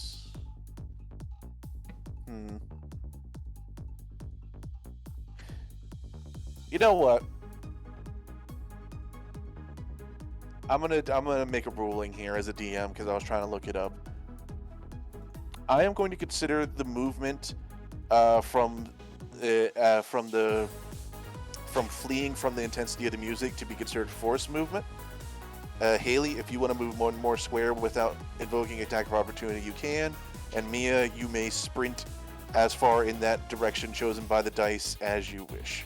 And no attacks of opportunity. Yeah, I'm going to consider this forced movement. I was trying to double check on it. Again, I can't do it because my plan is completely screwed by going that way, and I'd still be in range of the wisdom saving throw. So there's Correct, no you reason wouldn't for have- me to move. All right. You wouldn't have 3 enemies around you. I would point that out. It's still not. If you're trying to Actually- measure 30 foot of movement, I have 25. Ah, okay. Okay. Yeah, otherwise I would have been moving. Okay. All right. And I'd rather keep attention on me than sprint away and have Bombshell surrounded, especially because she's prone. All right, understandable. Then green is going to attempt to attack you. That is a miss as it clangs against you. Madame Bombshell, you are blinded, you are prone, but you are not dead. And technically, being blind and prone doesn't mean you can't attack the Raven. And you would actually still be neutral. Anyways, you pass the strength save. You have speed. But do I pass the wisdom? Do I need to make the wisdom save? If I pass Yes, the you do. strength? You Alright. are against that. Hey. And you Pass pass both. wisdom. You get a normal turn, except for being blinded. Oh, is she automatically not prone? I'm still well, prone, she- but now I you have get up movement with half which her we movement. have. So, for once, you are free to move as you please. I'm the Lorax, I speak for the trees.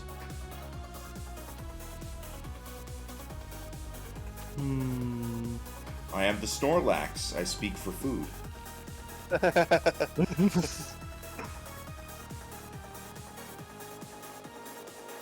Let's see.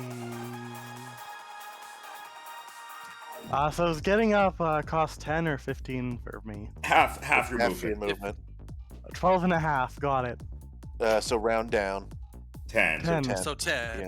In D&D, we always round down. Unless it says otherwise. Correct. See, as far as we know, his range is 15 feet for wisdom saves, right? As far as you know. Yeah, if only Haley had turns since you've gone that position.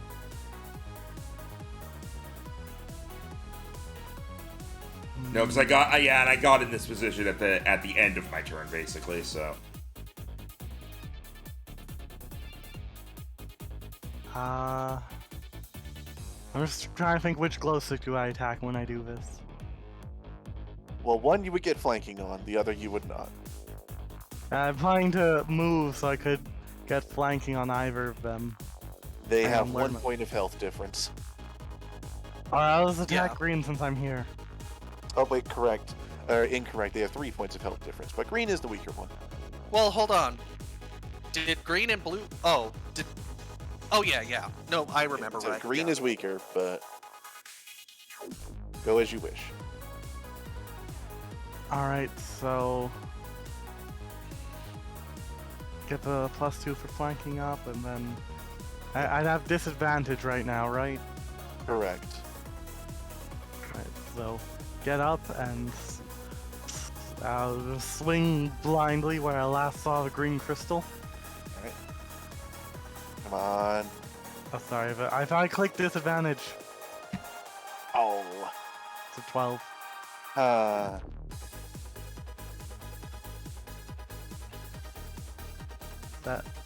That hit?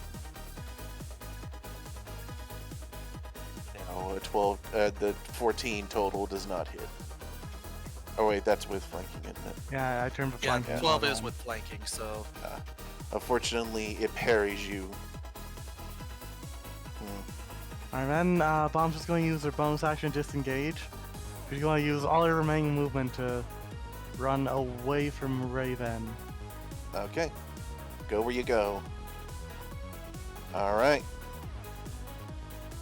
And that will be her turn. All right. It is the Raven's turn. You notice as you get away, he looks very annoyed. And he starts coming towards you with all of his...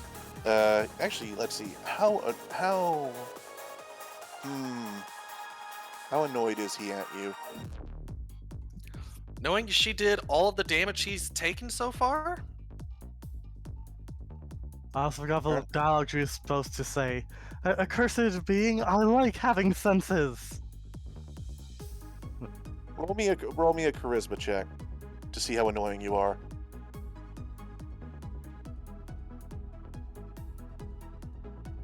Technically, low charisma means you're not very charismatic, so you'd be annoying.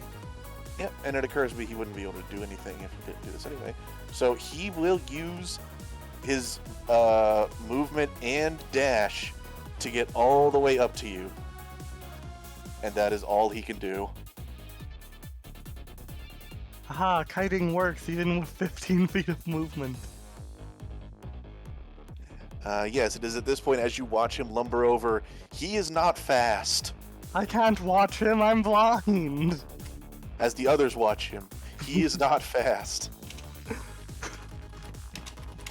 Glow stick blue. Noting its master pursuing a quarry that he struggled to keep up with, it is going to move down. And it's going to provoke an attack. Let me double check something. Because you said it stole my action and bonus, but not my reaction. Failure for the wisdom save in general does take your reaction away. It was the D8 that determines what happens after that, unfortunately. Okay. Okay. These darn confusion-like effects. It will attack you, and it will miss. Glow stick yellow. Let's see. Who does it go after? It's going to keep pursuing Haley. Ah! Alright, here we go. Oh, that is also a miss. Ah! The dice turn after causing a whole lot of drama. It We has complained disadvantage. about that, so we started letting up. It has disadvantage. It has disadvantage? Sorry, advantage. Ah.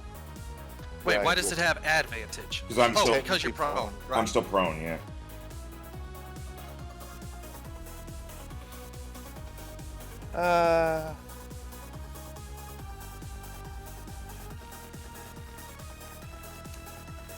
You know what? I'm just gonna take it straight. All right. All right, red glow stick continues its duel with Mia. With flanking, that will barely hit you. That will do 6 slashing damage. All right, Hazy Haley. I cannot keep this up. Okay. Can I stand up now? Oh right, you're in the range. Strength save. Trying to get out of the range. Unfortunately, he came back after bombshell. That is a success. That's not even the one I really wanted to succeed on, but okay. Wisdom save.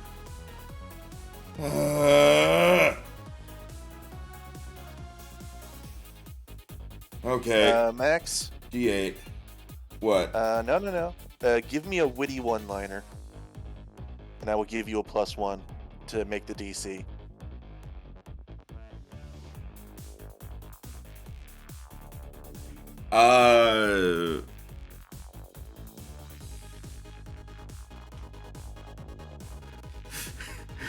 It's like when you ask a comedian, I might hey, have say an something. idea for you. It's like when you ask a comedian, hey, say something funny. Yeah, I know. This is me trying to find. Technically, what Max said counts as a one-liner. I'm curious to see what Dan says, but I am going to try to think of my own. All right. I'm curious to see what Dan thought of, though. All right. Haha.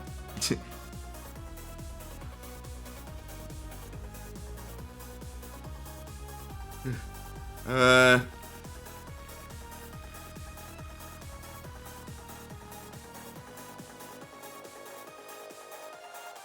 I can't hear. I can't see. Joke's on you. I don't need to. Ooh, very good. I like it. I'll give you +1, which means you meet the DC 10. Oh, I can see now. You may take your turn as you will. Okay. Cool. I can't hear. I can't see. Actually, I can see now.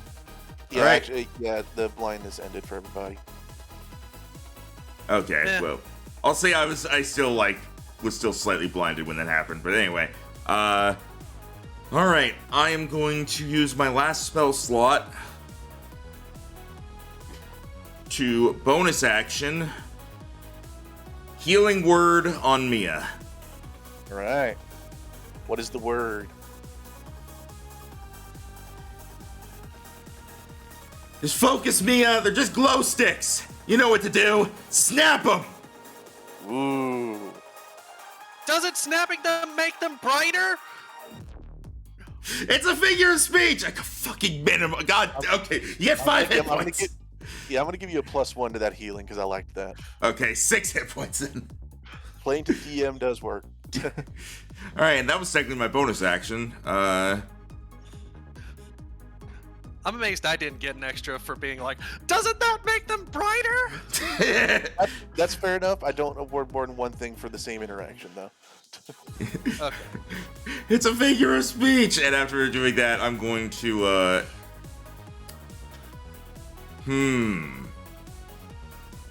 Oh, I feel like this would not work, but at this point, fuck it, we might as well try everything.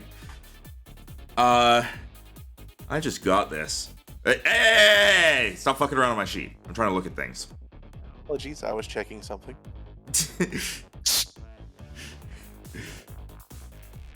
I'm going to reach into the bag that I got like 10 minutes ago. And I'm gonna pull out a pottery shard. and I'm gonna kind of wave it in the air, trying to get the rave end's attention. Crows and ravens are close enough. And I'm going to I really have nothing else I can do with this, but I'm going to go hey, get me a rock from over there, and I'm gonna point in that direction. All right. I would point out you could have action disengaged, but by doing this, you actually reveal something interesting. Okay. I believe it was one of the companions who noticed originally, way back when, but something that you didn't see before was a strange crow sitting in this tree over here. He was going to be seen after the fight, since things are a bit distracting right now. Oh, okay. He So doesn't seem to be moving to the beat at all. okay, do I see the actual crow then? Yeah, you see like a sharp movement as it turns its head as you pick up the pottery shard. Okay, because originally I was just doing this to distract the raven, but if I can do this,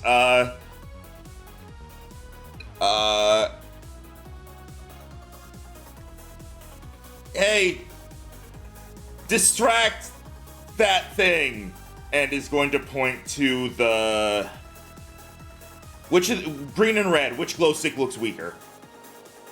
Green They're would be roughly weaker. equivalent, but green is weaker. Okay, then I'm gonna say distract green to hopefully give me a flanking. Well, I'm in range of both things, so Yeah, but hopefully you can at least get flanking on the green thing and have a better chance to kill it. And then I'll throw the pottery shard to that space. All right. It is going to zip forward. It is going to grab the shard, and then it is going to scratch at the back of the crystal, seemingly indifferent to the sound around it, as it is giving the help action. You have advantage to attack green. Oh my god, okay. That's my turn. All right. Do you want to use your movement to rotate around any? I'll go here. Alright. I honestly forgot I could move. Yeah. I know it's been so long since you could, huh? Yeah. Yeah. Yeah, Mia. and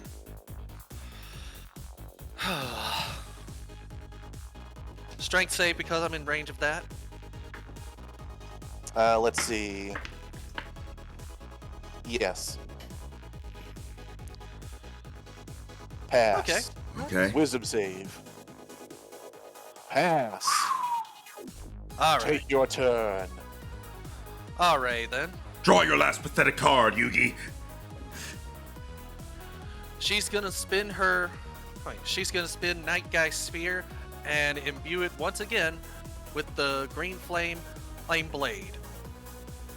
Because now, when it hits the green shard, it's gonna jump over to the Raven and deal 2 fire damage to him. Nice. Launch your attack at Advantiago. Bernie birds. That will hit. Can I roll something higher than a 2 for damage? Eventually.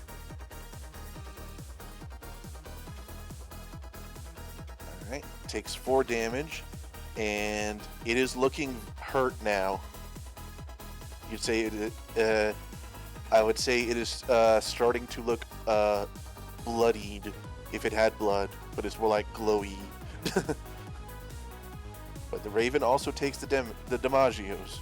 Yep. 2. Just 2 damage, but Alright. alright then. I'm gonna hate myself for this kind of movement, but I am going to have to back off. Like 1, 2, 3. Alright. Let's see. 20. Fair enough. That's how you count. 1, 2, 3, 20. Well, I was doing 5, 10, 15, and then I I, know, realized I know, I was it's still in just- range of them. This is great. 1, 2, 3, 20. Like, you just didn't hear of the numbers between 3 and 20. 1, 2, skip a few, 99, 100. Are they going to do opportunity attacks? Green is distracted. Caw, bitch! Let's see. Red.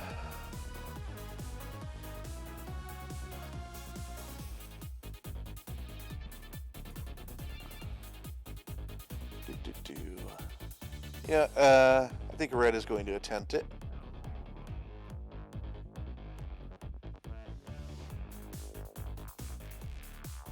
And that is a miss. As she parries him and runs away. Yep.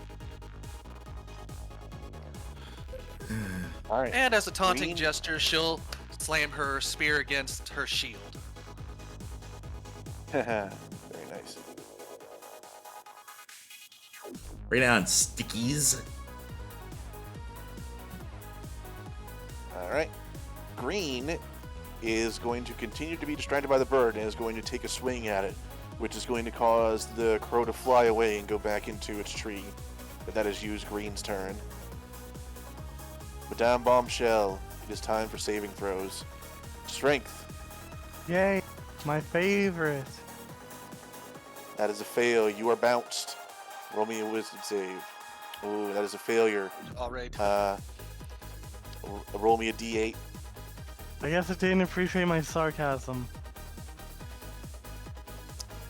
Alright, you may take a melee attack on a random creature. Let's roll. 1 to 2 is the Raven, 3 to 4 is the Crystal. Wait, is it? Alright, is attack the Raven.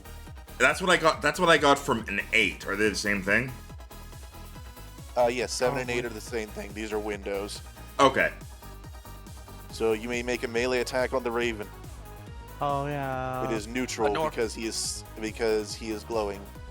Yeah, fairy fire, but you're prone. God, that fairy fire has been very helpful. Oh, I haven't been rolling for concentration. I've been considering it, but since you've mostly been taking chip damage and have only got 1 hit that actually took away something that wasn't temporary, I haven't been worrying about it. I still need to do it. Just 1.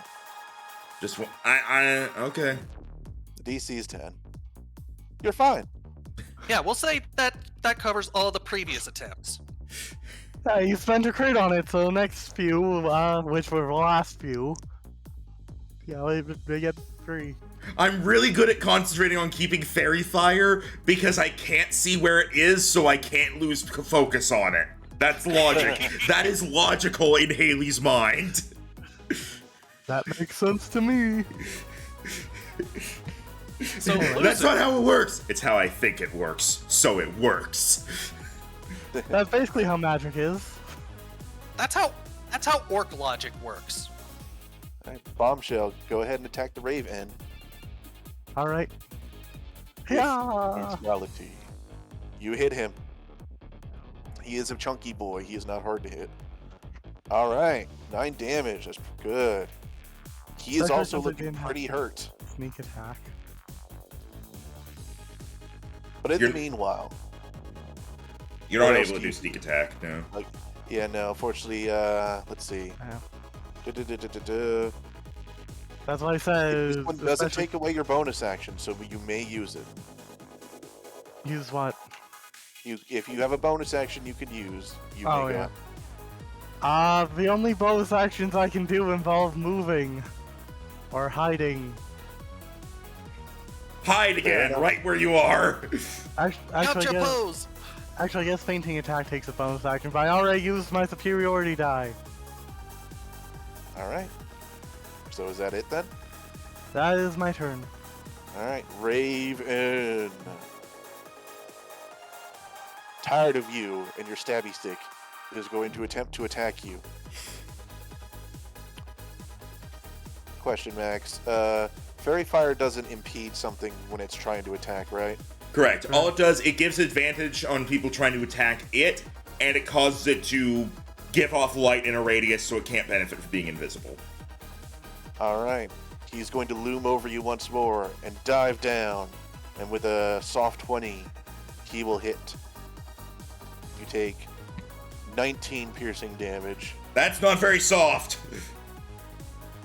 Oof, So ouch, 20 my was soft. palm. The 19. Yeah. I cannot take another hit like that. Yeah, I could feel that a moment ago myself. Hmm. I can't do any more healing. I don't have any spell slots left. All right. I do have one mushroom, but I need control over my action to even think about using it.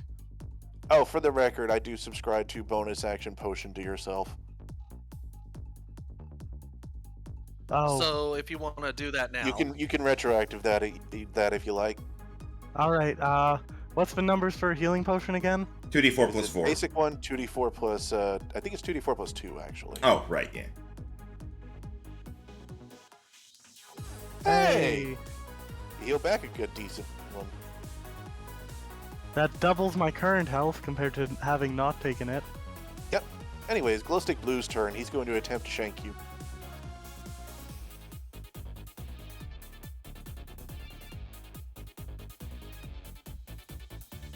Alright. He does get a hit in as you take 7 slashing damage. I will increase my AC with Defensive Duelist. That brings it to what? 18. He still hits. Alright, Also, you wouldn't have had that reaction anyway. Oh yeah, right. Glowstick Yellow attempts to attack Hazy Haley. I How can much see damage did I take?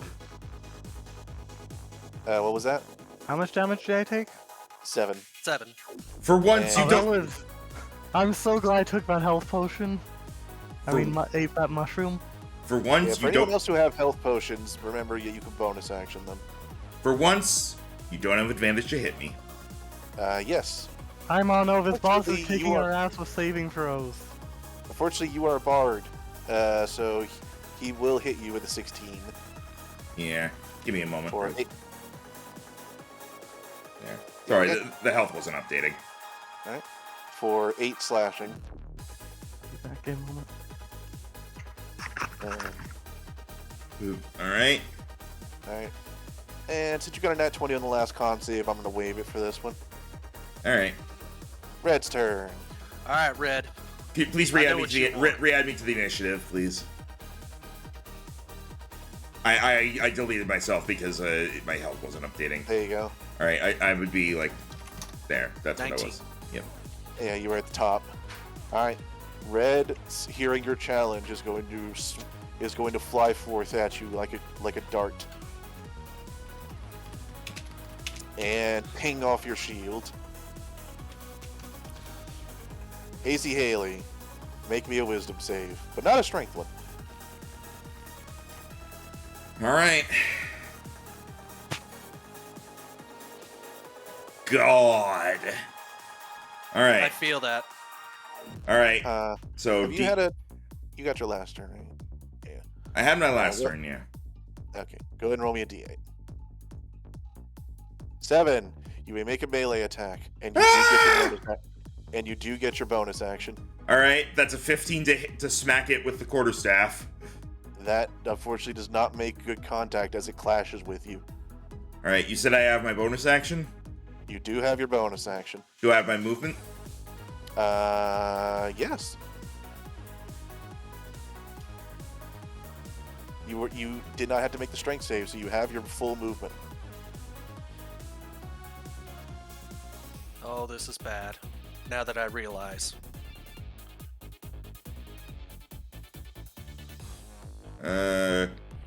Disengage. You. All right, you are way the fuck over there. Yeah. All right, Mia. Hi, Mia. All right. You do not have to make a save. All right. So I am far enough away from his sphere of influence. That's good. So let's hope this hits. That hits. There we go. Ooh. Some meaningful damage. Oh yeah, that thing is looking very rough now. It looks like if you were to make another attack like that, you would take it down.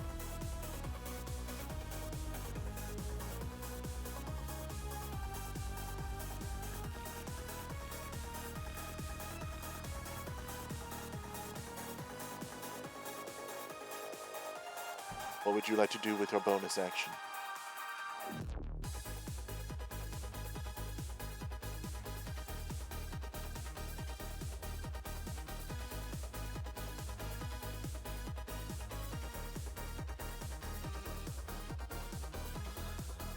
Dan? Yeah, Oh. I'm gonna have to pass my turn. There's not much else I can do, and that's very frustrating for me because I know You not have a Bombshell's potion? in trouble now. I can survive another hit. I Do you just not have won't a be potion yet? conscious after another hit. Dan, did you hear me? What? Do you not have a potion? No, I don't have a potion. Really? Best Okay. Best I've got is probably a cookie. Could I have a item interaction to give Mia a mushroom? Did you pass close enough to her? I can put myself closer. So it's here. You dashed all the way here. That's 30 feet. I barely can't. I can throw it at her. Did we all get a mushroom at some point? I have 2 of them. I think you got one, but used it at some point. Yeah. All right, tell you what. Don't worry about it. Just keep going. Okay. No. I'm liking this. You give me, say, let's see. She's out of the sphere of influence. She can finally think. You're going from across the thing. It's pretty clear to see you coming. Give me advantage sleight of hand. Advantage sleight of hand. Me? That's from Haley. Oh, from Haley. All right, you toss it and you pass it. You now have a mushroom. And we'll do this as if Mario was throwing it to Luigi in a Superstar Saga, Instead, it just goes right into her mouth. I like to Right. imagine. I like to imagine you lift your mask to catch it in your mouth, but at the perfect angle where I can't see your face. Yeah, the red glow stick just conveniently turns. Like, what's going on over here? Like a really convenient scenery sensor. Exactly. All right, you get 8 health back. Can't show a penis and can't show a shy gal's face. Yeah, that would be lewd. Shy not gals bad. are always in an ahego face or whatever it's called. Oh my. I All think right, it's Ahigal. I don't know. glow stick green. That's how it's spelled. Feels something go very fast past it and is going to go after it. Pew! All right, Uh-oh. he is going to attack Haley. Joke's on you, you don't have advantage anymore. It's true, and because of that, he missed. Haha! I pirouette! Madame Bombshell, strength save. On what just happened there? Alright.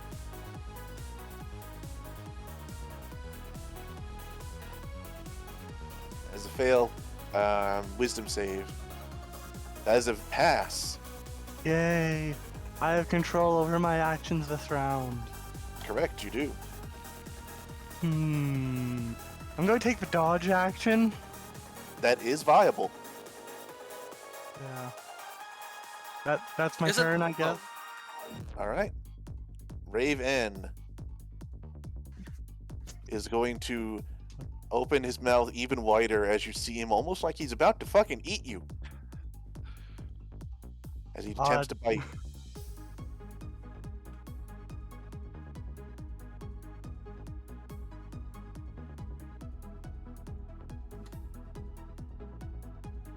And he misses Woo! Woo for dodge! as you bounce off the ground with the bead, and that causes him to miss. Glowstick Blue is going to attempt. And he does manage to get a hit on you, but only barely, as he does 2 damage. Ooh. Is it the strength one or wisdom one that takes away my reaction?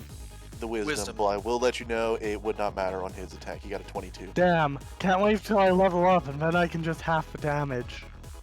I can't wait till I level up and get my Bardic Inspirations back on a short rest. All right. Checks my character sheet. What do I? Glowstick- I can't. 1, 2, 3. All right, Glowstick Y is going to come over here and attempt to keep up pursuit of Haley. No. Your no works. He misses. Haha! All right, Red continues its duel. What's the crow doing, by the way? It's back in the tree. Okay. The duel continues, and nothing is gained as it misses. Haley, no saves necessary. Alright. I'm gonna do what I can to help out Mia here. As I'm going to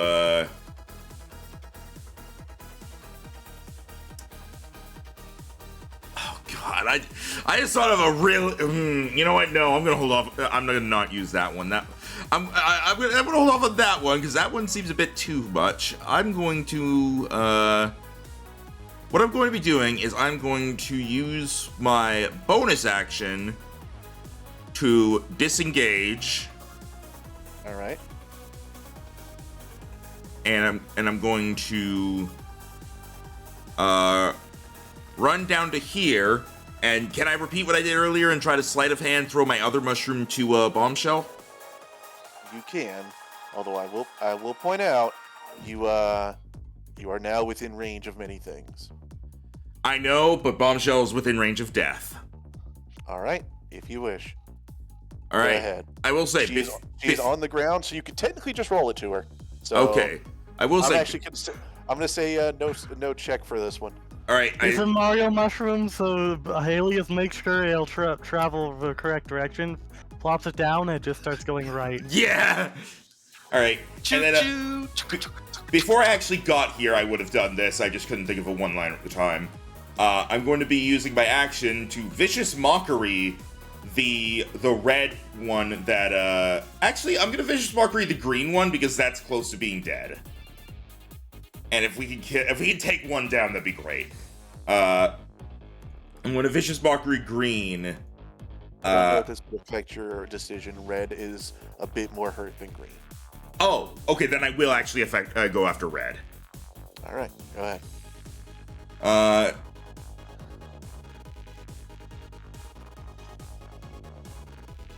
And is a wisdom save on my end?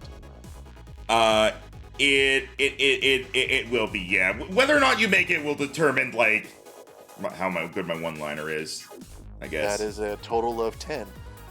Alright, 2 psychic damage, disadvantage on its next attack, as I'm running by, I'm going to yell at it. Red means stop, but you can't stop me! You're not sure if these things can hear, but the magical intent of your words seems to get through as you see a chip just pop off it. Haha! It is looking very brittle now. Alright. Yeah, you are outside of the influence.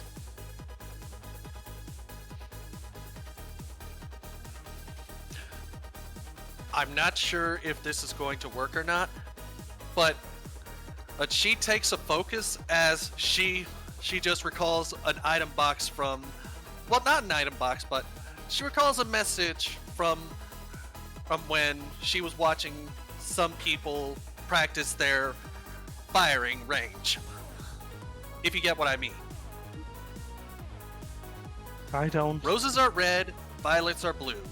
Never forget what I say to you. Your aim is timing is vital. Your aim must be true. Measure the angle. And window! Yeah. Whoa! Boom! You shatter this thing. That is literally the best timed crit I've ever seen in D&D. I was going to give you advantage for it, but it turns out the dice did it for me. That gets clipped. Whoever's watching, clip that. Very, very nice.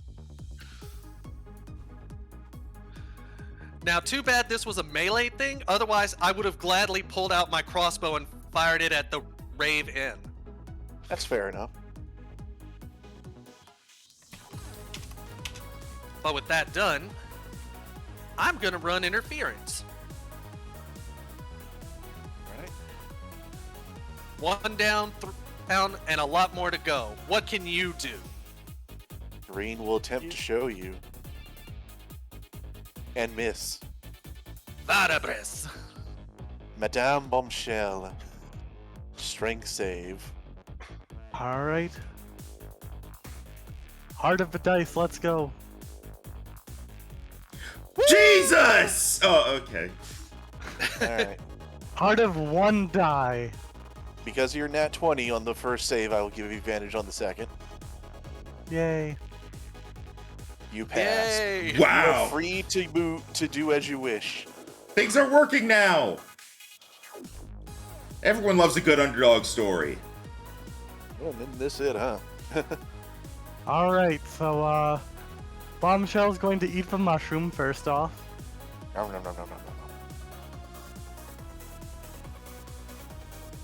Good mushroom. And It then, could mean the difference. not if the big guy is the one who hits me, but, yeah. He is intently focused on you, so you can keep leading him away.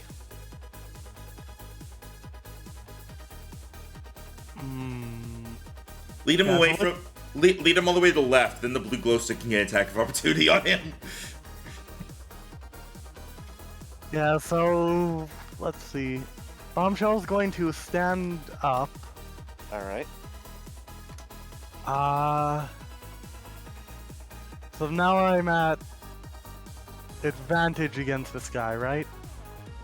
Correct. If you were to Yes. attack me, you would be at advantage. Perfect. So that means I can get a sneak attack on him. Yes, you can. Let's go!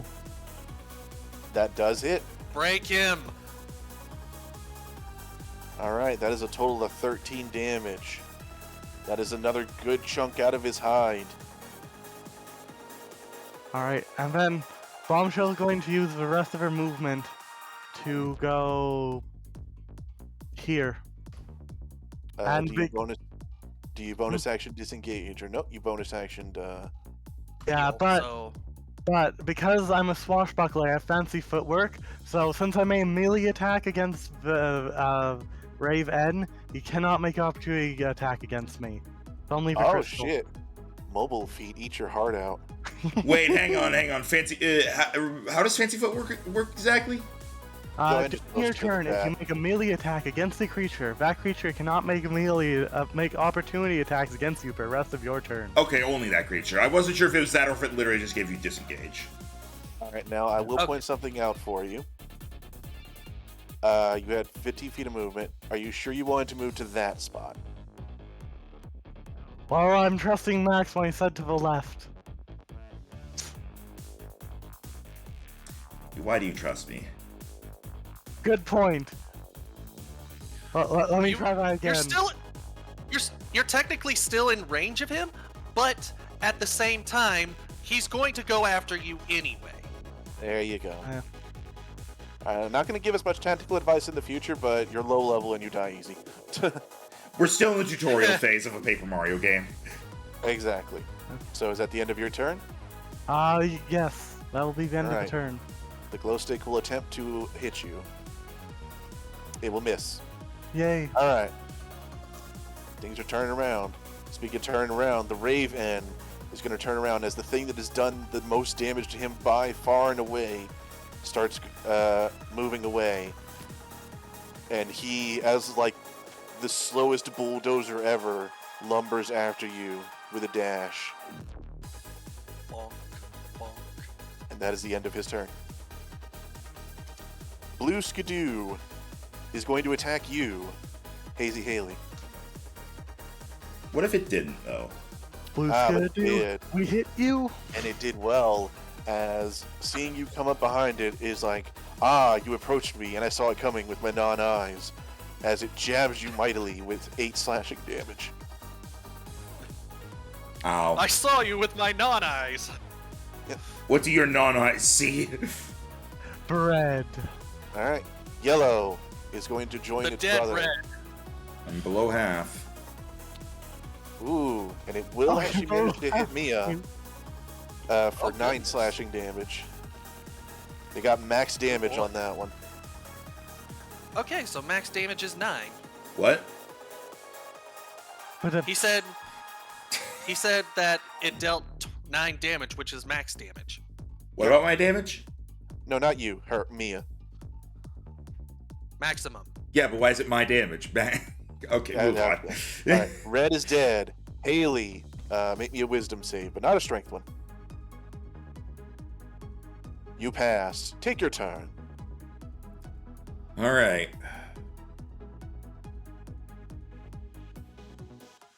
Actually, make me a con save as well. Oh, right. Yeah. 'cause Oh, right. Yeah. concentration. I would. Unfortunately, For what it's worth, I technically would have done the con save first. are you sure that's what you wish to do? Yes. Fairy Fire is more Alright. important than my turn.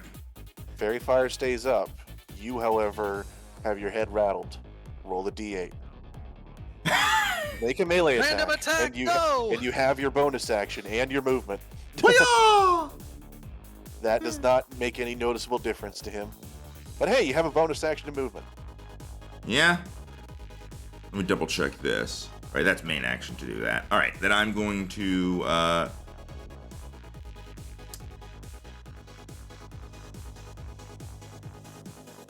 If it helps, I'm rooting for you guys. I'm aware you're rooting for us, but you also have to make this close. I Yeah. think it's pretty close so far. So give it- far, if not for the mushrooms, I probably would be down right now. Yeah, I'm glad that you prepared.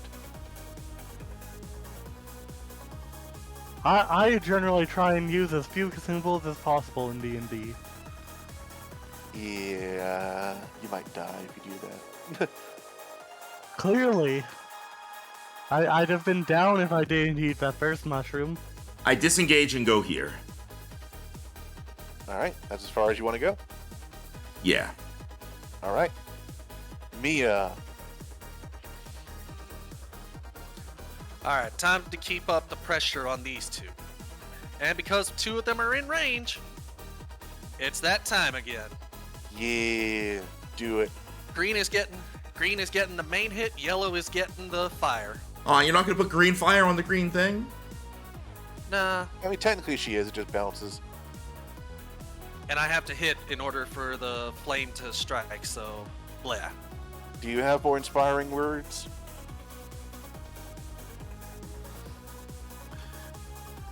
I'm gonna take a page from Haley's book and be like, with red down, there's nothing to stop me now. All right, Green means go! try again. Oh, Unfortunately, it is again, not does quite not work. enough. The dice frown upon plagiarism. It is Green's turn. it was inspiring, not plagiarism. And that That is a natural 20 oh god. for as Green, seeing as it is the color of go, says it is go time. And dives under your arm and jabs into you for a total of 10 damage. Oh my god.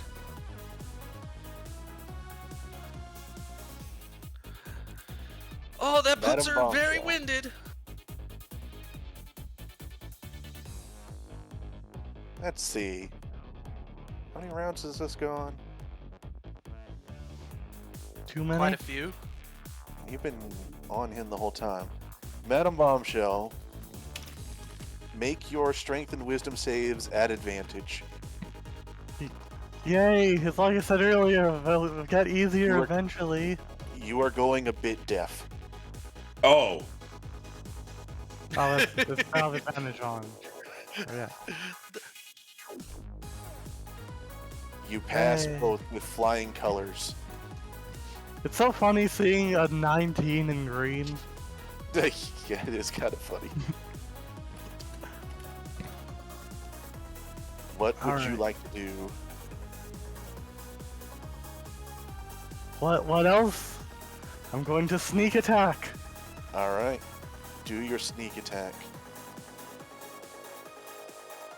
That hits. He is not hard to hit. Ooh. Oh. Mm. I'm not sure about it, but I think Ooh. the O is a good thing. Ooh. How?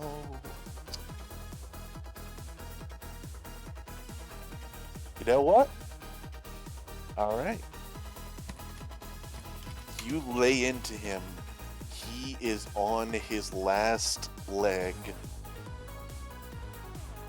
Now let us see what the dice say.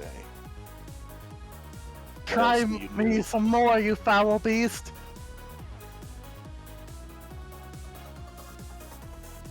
Alright. What can I do with my bonus action right now? Oh yeah, I can move. Because I didn't have to get up or anything. Yeah. So now, Yeah, you've got full movement. I don't need to disengage even, so I could just, You could just fuck off, yeah. yeah, in theory I could get, like, here, if I wanted to. You can, Hey, if you you wanted can to be totally out of the dash range and of get the hell. everything you can get, of he could do, yeah. Try me some more! Immediately runs all the way across the room. Come at me! Try and catch up now! All right. Very nice. It is the Raven's turn. He is incensed at seeing his quarry get away and is going to start moving upward.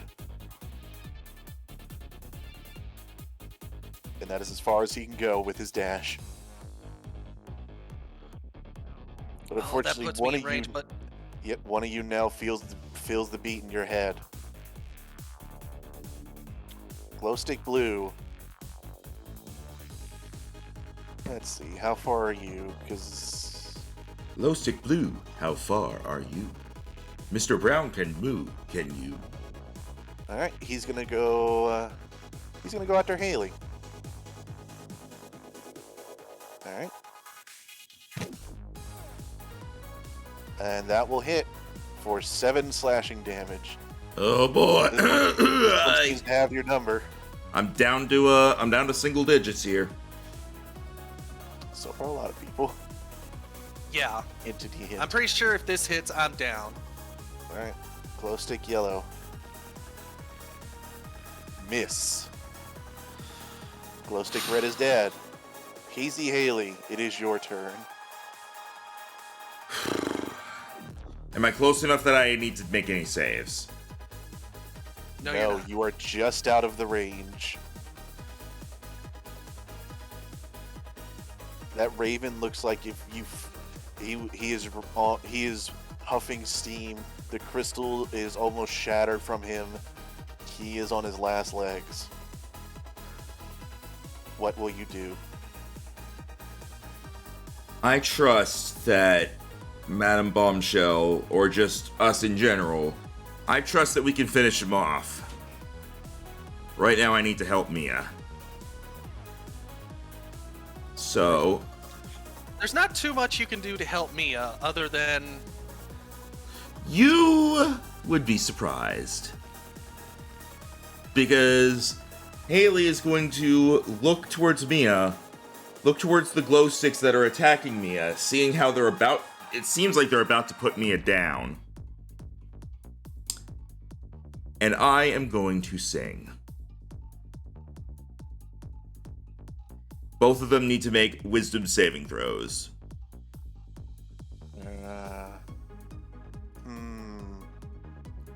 It doesn't matter if they wouldn't sleep, they fall unconscious. So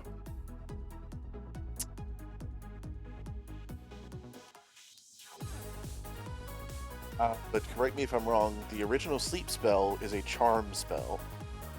yes, but this does not say it is. Yes, but I did specifically look this up when I was going through these enemies. They are immune to charm, but give me a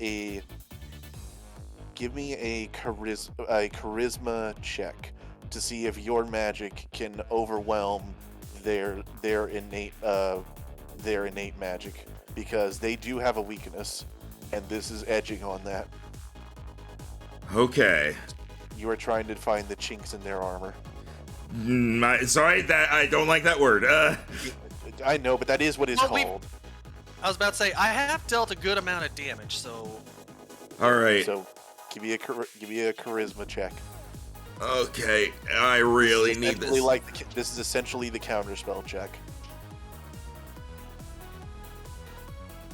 and that is enough.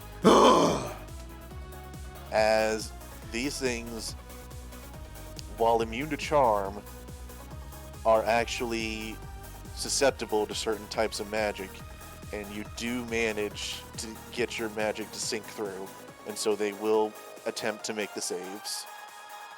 What is your DC? 14, and it's a wisdom save. All right, we'll start from the top. It's only yellow and green that need to do it. Fail with a -2. As they both seem to almost go dormant as your own counter music surrounds them. Mia, get away from them while you can! Very, very nice. Music versus music can overcome. Mia, what do you do? Unless you want to use your bonus action and such, Haley. well, I'm I do gonna- have to make a wisdom. No, you don't. Let's let Haley finish hers real quick. I'm gonna stay here, keep blue focused on me, so it. In fact, I'm gonna go to here, so it can't get away from me without provoking attack of opportunity. So it really, I'm just trying to do my best to keep it from getting to Mia. All right, Mia, make me a wisdom save. Yep, that's what I was expecting. Just barely. Give me a final push one-liner. I want your RP. Kel would never let me live this down if I got beaten by floating elemental crystals. I don't even know if they're elementals. But he still never let me live down that small floating crystals managed to best me. All right. I will give you the +1 to make the DC. I will let you know, if you attack them, they will come back to consciousness and they will be able to do stuff. Otherwise, they can't do anything for 1 minute. Alright. But that's okay because my target is actually the Raven. The Raven. Alright. Because Night Guy's weapon is a spear, and spears have range. All right.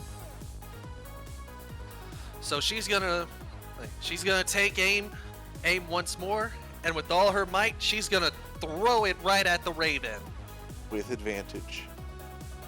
with advantage. Because he is glowing. Right, I forgot that. All right. Funnily enough, either would have done it.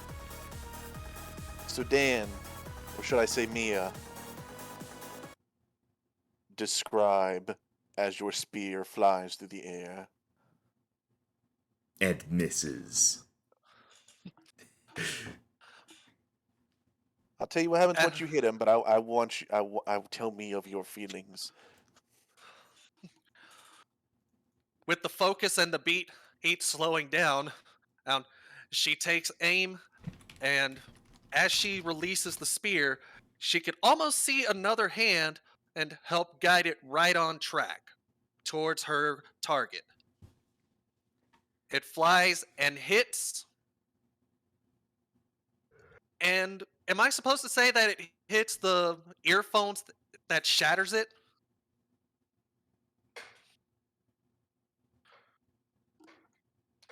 Because I Uh, think that would work. One moment. I was trying to find a particular thing of music for later, but we'll get that. We'll get that in a bit. Your spear flies forward, impacts with the back of this strange helmet/headphones that has been on the Raven, and clang sticks in it. As it does so, you see cracks grow like some sort of demented spider web across the crystal until it fully encompasses it and shatters off into dust. You see small hairs peek up from where they were held down by the headphones, and the Raven himself slump down and fall over onto his face, and with letting out an almighty groan. And as you do so, you hear it almost echo of those shatterings.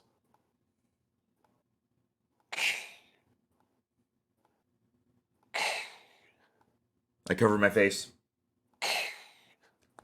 As the glow sticks fade. And in fact, there seems to be a crackling in many places here in the Druidic Grove.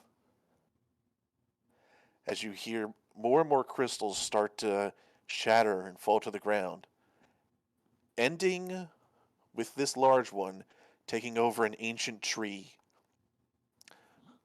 You see shards of crystal fall, impacting the ground and turning into dust, until finally one at about the center of the tree comes off, and behind it is revealed a golden, almost kite-like shape embedded into the tree itself.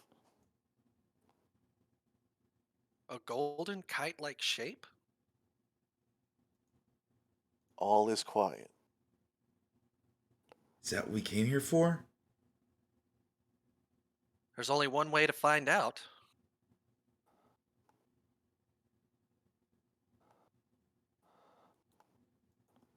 What do you do? Mia's gonna recall the spear she threw as she goes to approach the strange object. Yay for artificer infusions. Yeah. It looks like you did it, guys! Congratulations! As you Honestly, approach- if not, I get rid of the glow on the Raven, by the way. all right.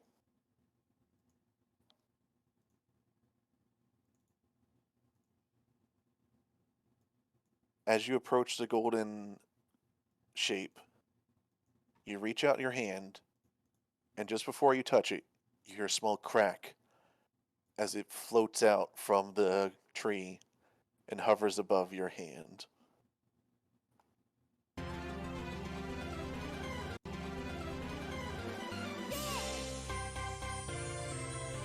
And you have obtained the first star shard. End of chapter! Yes. woohoo! All right. So, if you will allow me. And so our By all heroes means. have liberated the Druid Choir of Mellow Meadows from the crystal corruption. With its leader now freed, they are able to secure the first star shard. With this, they finally have the first piece of the puzzle necessary to confront the Dark Shard. However, despite their success, this is far from over, and they can't help but wonder about those companions not seen for almost a week now.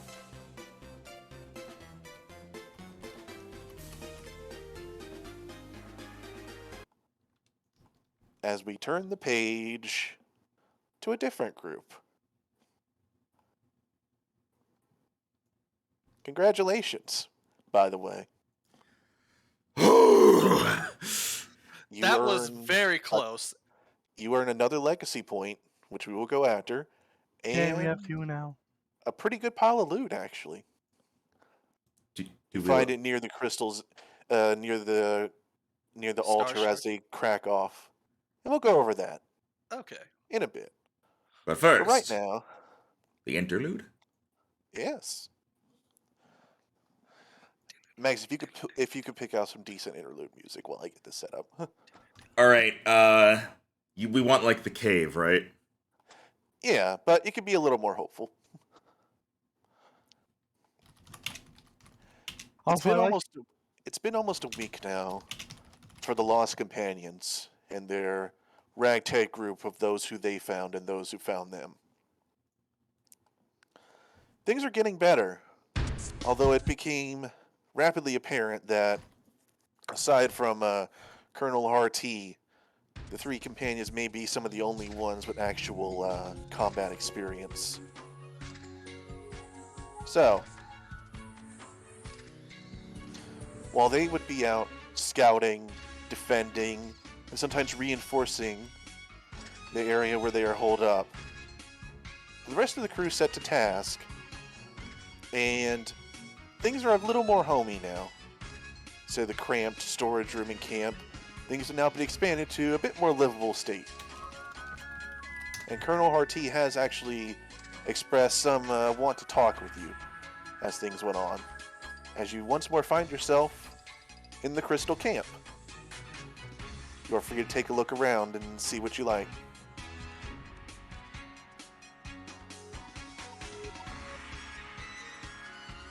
All right. At least get rid of the turn order. Not bad. I think we need it while we're walking around camp. Definitely. Mad. Thank you. Hopefully this music works, by the way. Oh, yeah, it's fine. What's with the blobcat over here? That's why I was going first. What's this? As you approach this area, you see Perty, the first one of the first toads you saved, as she seems to be leaning over a rough stone fence she's created and looking at an odd creature within it. Oh, hello! She waves as you all come near. What's this little thing you got here? Oh, I found him. He was hopping around in the cave. I've taken to calling it a kibble. He seems to be a stone kitten.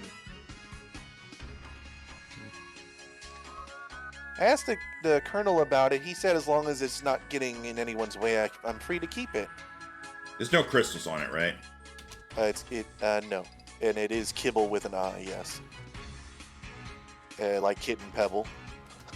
Yeah, that's what I was thinking whenever I wrote the second one. That's so cute. Little Kibble here seems pretty smart, but he almost looked lost when I found him. He doesn't seem to be bothered by anything, though. Even when one of the crystal guys came by. I think he may be Well, if looking there's for one- something. Well, if there's one, it's implied that there would be more of them. That's Wonder what I where- was thinking. But I take it you haven't found any. No, not yet. I don't exactly go wandering too far from the camp, you know. But, I don't blame you. maybe you could keep an eye out for me? Maybe if you bring him with you, he'd be able to find you more of his kind. I'm sure they'd be pretty helpful. She actually goes over, and as she presses down on the stone cat, it almost seems to compress before she lets go, and it springs back upward a couple feet off the ground.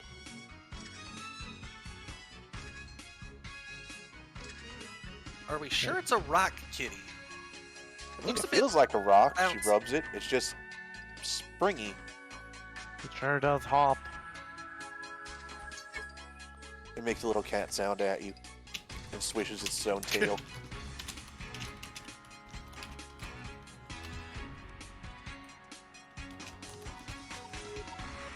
Hmm. And that's up to you. I just thought it might be helpful. Figure I need to busy myself at something while we're down here. I can't exactly run a shop like OT can. I'm not too good with the medicines over there. So, I'm just trying to busy myself. It's morale, I guess. That could be me. Everybody likes cats, right? Never really cared much for them. They don't exactly do well on boats. Aw. But they, they help with pest control. And look at him. She actually holds up the cat to you, which is honestly roughly about your size. Goombro just stares a bit.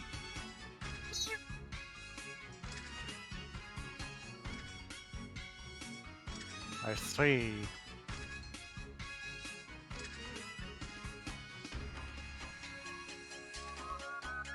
He's not like bothered by cat or anything, but he's not particularly amused.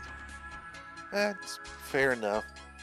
I say, you're free to come get him to tag along with you if you want. I'm sure he'd like the exercise. I tried to make the pen roomy enough, but I mean, I think he could honestly escape if he wants to. Out of character, I want to love and cuddle this cat. Same. We must make this a permanent part of the B team. It's our Lizzie. I guess that means that we are gonna take the kibble and look for its friends. Absolutely. Doesn't have to be your main thing. I think the Colonel wanted to talk to you about something. It's a subtle hint at the end of every dialogue in the explore the area. It's like, yeah, the main quest is over there, by the way. Yes, that is what that is. Very Yeah, authentic. so we do. And like every other RPG, we go to everyone so that we get as many quests as we can. Yes. Find all the All people right, with guys. exclamation marks over their heads. There's a couple people here besides these three. These are just the ones you know. And the others consider them like generic NPCs. Goatee here seems to have mostly been put in charge of storage and has made essentially a shop out of it. Although instead of trading money, most of the time he actually just barters or gives things where people are needed, such as rations and stuff. Which makes sense. Yep. Alright, you guys all set on your basics? You got your water, you got your rations? We certainly do. Good. Glad the new well's working out. That's over here, by the way. It's working well. Is that in or out of character? Goombro's not a punner. Sadly, it's gotta be. Would you say it's Gotta be out of working here. well? I didn't expect Bulwark to be a punter. It's his way of Fair. coping with not having Haley around. Yeah. He's just like, I'm trying.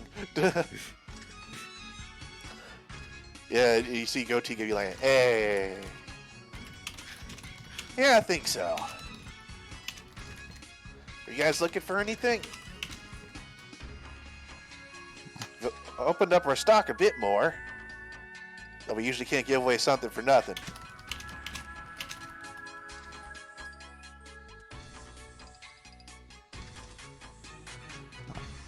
You got any mushrooms? Actually, yes. One of the other toads we picked up turns out to have been an herbalist. They set up over there in the medical area for all those who get hurt, and they actually did tell me they had a couple that were to spare. So we figured they'd go to you guys eventually. You're the ones going out after all. Thanks for that, by the way. I gotta make them pay for what they're doing.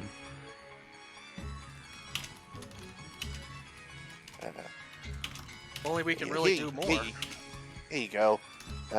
Up to you what you give back. You can always just be an extra shift or something, and he'll hand you two mushrooms, quote unquote, / health potions. Yay, 2 mushrooms.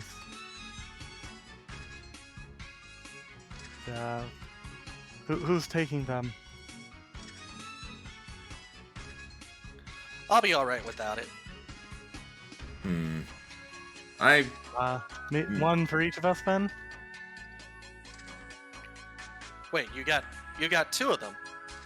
I meant like me and Max, since you... Oh, okay. Oh, also, That's I just realized, Rhino, Goombro and Bulwark are not set up to have health bars. Oh, they aren't? All right, No. fix that. Why does this help again? Well, hang on. Yeah, no, they're not. Make sure it hit, like, update default token after doing that. Okay, Cool. Kel isn't either. There we go. Is Goombro all set for you on your screen? Yep. Yeah, this is mostly for the stream view, so... Yeah. That's fine. Right. It only takes Yeah. me a moment to fix All right, it now. can you do it for Kel? I just put the 22 health and 18 AC in myself. Not Oh, yeah. Do it so that's linked to the sheet. There we go. How's that? and there we go. He punches, Alright, cool. punches himself in the face. Yep, it works. Bulwark will take one of the mushrooms if that's fine. Alright. What the fuck is happening here? What's up? Did you just do something on my sheet, Rhino? No, I don't have your sheet open. I just watched a bunch of shit get added. Wait, really? Where? If you look at my attacks, they got duplicated. I Trying think to that might... open your sheet and it's Oh. stuck loading. That just happened to me too. Other than think spin that's attack. Yeah, I think that's a roll 20 glitch if I had to guess, because I I just can't even fixed open it. your sheet right now. I just fixed it.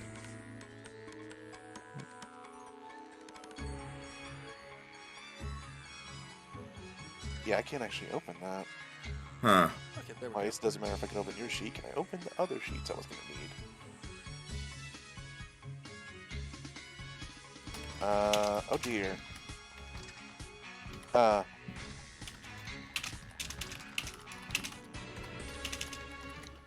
on, tech difficulties. We're having a fun session. Well, I'm Everything's not going fine to need for those me. for a bit. Hopefully it'll be working by the time I need it.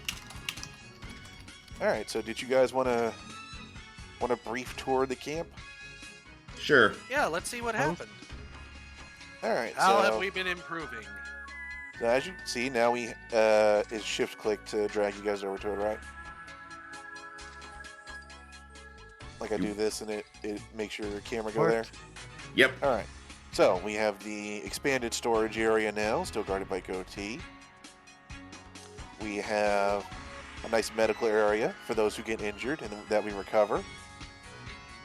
We have a bathtub now, so no one has an excuse to be too filthy. I'm a ghost. We Or have being the filthy about entrance. me is my language. We had the entrance nicely barricaded with at least 2 people on guard duty at all times, so we are not ambushed. Spare weapons are located nearby. We have one of the... I don't want to do sticky keys. We have one of the Colonel's little pet projects. It seems to be sort of a prototype digging mechanism. It hasn't worked too much yet, but it's getting there. Imagine it's like a giant hand crank drill, basically. It kind of is at this point. And then, of course, we have the general bedding and dinner area over here. And the Colonel's tent is the one with his hammer next to it.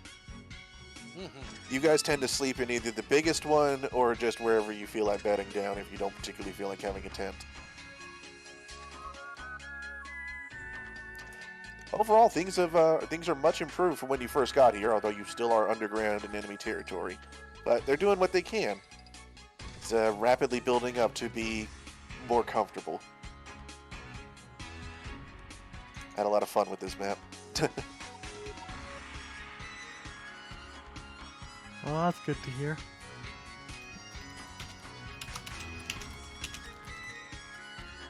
Well, Who's the blue dot here again? that's Colonel Hartee. Alright. He's the blue toad with the hammer with the actual spike on it, meaning he's a badass.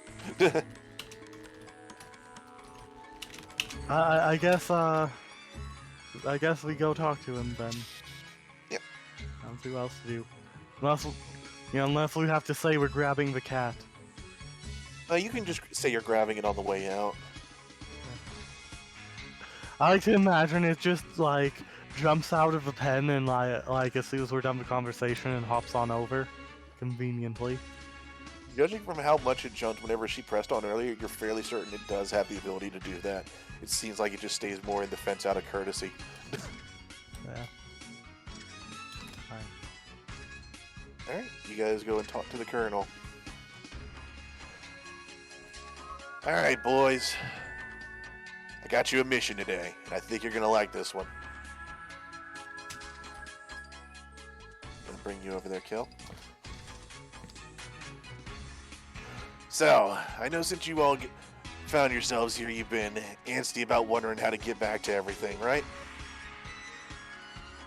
Always. Right. Understatement. Well, unfortunately, I don't know how much closer we are to that yet, but you have convinced me that we can't just settle down here and make a second underground town. We need to be proactive. So, when you were out scouting, I confirmed with some reports, and I think we found ourselves a little something we can do to try and start driving back some of this crystal menace. What you got? Found what I think we found what we're gonna call 2 spawner crystals. Things where they got people trapped and they're making copies of them. So if we can break those, break whatever's in there out, that means whatever we find ain't gonna be appearing anywhere else. Cutting off the enemy's forces one little bit at a time. Seems like a good idea. I thought you might say that. Yeah, it was a little bit of a winding trail to get there, so it's not the easiest thing. But, and he will take the stick of his warhammer and he starts sketching a rough path in the dirt. I think if we can get you boys going right around here, it's going to be a bit of a walk. I don't know what's between us and there, but right there, tap, tap, tap, is what we're aiming for. You beat what's guarding it, you break the crystals, less for our enemies to use, closer we can get to getting us out of here. Hopefully, maybe help the world a bit while we're at it. Sounds like a plan. Alright, I thought you'd say so. Here, and he will hand you a copy of the map. You wonder why he didn't use that when he was explaining it to you, but you just decided not to question it. So here you go. It's a bit vague, so do your best with it. Just remember to come back to us, alright? Be careful out there. Kind of starting to rely on you boys.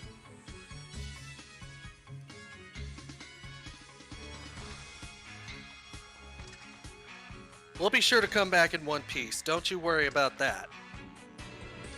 That's what I like to hear. And he salutes you.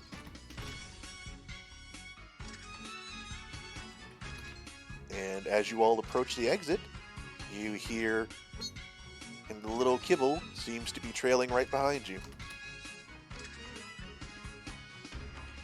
As you are off on your interlude expedition. I feel like we have the group of like V, Kabu, and Leaf, and this is our Chompy. It's kind of your Chompy, yeah, but different. It has a different role. Can't be hurt, but we'll do 1 damage every turn, and also I will hide right now. Like I thought you said hide right now. Nah, Dr. Yuriko redeemed a hydrate. All right. Oh, So, hey! your journey to the spawner crystals is not without its own obstacles. So I hope you are ready to try and get around them. I float. Goombro has a 45 movement speed. All right. Ended up said you were streaming, so I decided to say hi. Well, hello. Yep. Hello, Dr. Yuriko. That rhymes. Hello. All right. So someone roll me a d4. I'll do it. I don't remember who. I was about to say, I don't Really? remember Oh. who rolled the D4 last. All right. And You come across a natural magical rock and gem formation. It almost seems to be the crystals trying to overgrow natural crystals that were already there, and they don't seem to be mixing well. As you notice some sort of sparks of energy coming off it. It seems to be right next to the path you were going by. What do you do?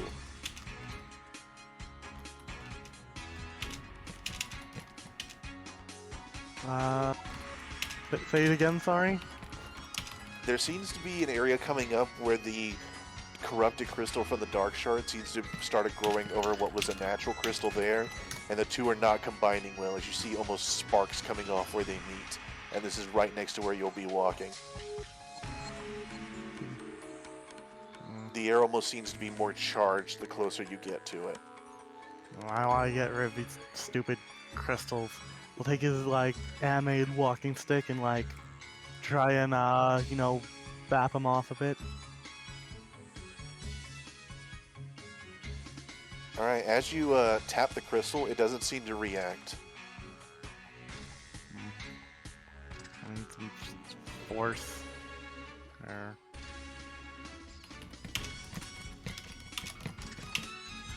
Roll me a perception check, Goombro. He's proficient in it. Unlike Bombshell. Well, that didn't fucking help. Would someone have liked to help, Goombro? I can help him. I can help him. Alright, go ahead and roll again. But perception, that one's the funniest. Don't worry. I'm gonna spin it. So roll it again.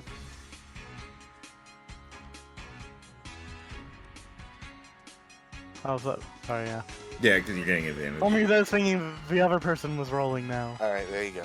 Okay, Oh. so you walk right, Goobro, you walk right up to these things and you're like, I mean, I guess they're fine.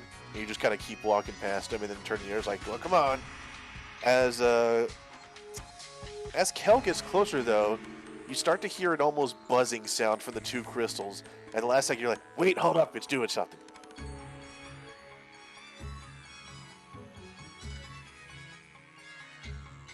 Kel, do you stop? Yeah. All right. If it's doing something, I need to know what it's doing. All right. What do you do? Any of you at this point? While hearing that it's doing something, Goombro's going to come watch with whoever said that. You said I that. think that. Well, I think it's doing something. Oh fuck! Who said that? Sorry to puppet you there, but I was trying to spin it. Gumbro has like the audio version of no object permanence. He finishes every sentence with, wait, who said that?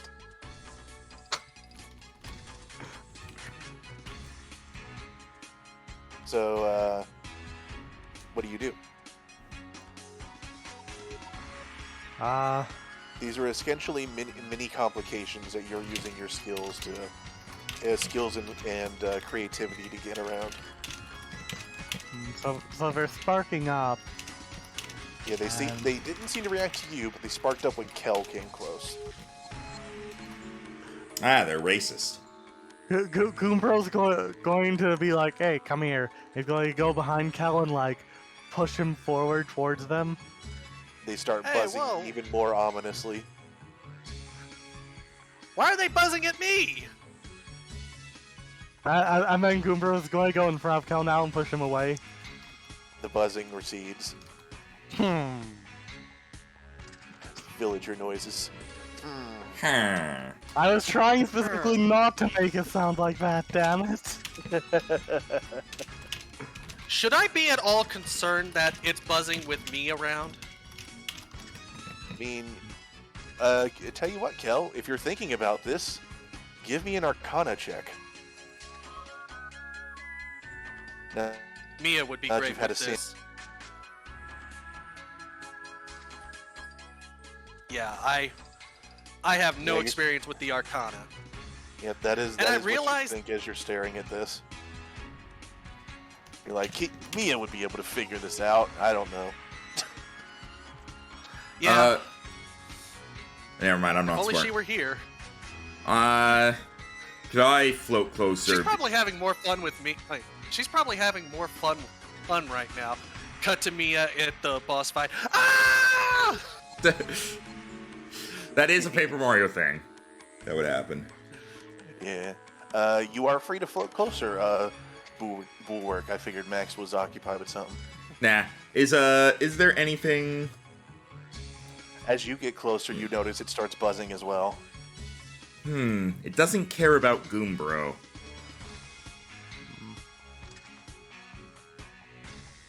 Goombro, maybe you get close as it doesn't care about you. Alright. He tries getting pretty much right in touching distance. It does not react. He gently bonks his forehead on it. It tingles. Tingly. Tingly is a fun word. Who said that? That was the DM saying tingly is a fun word. It's also a callback to when I said it, to the no audio permanence thing.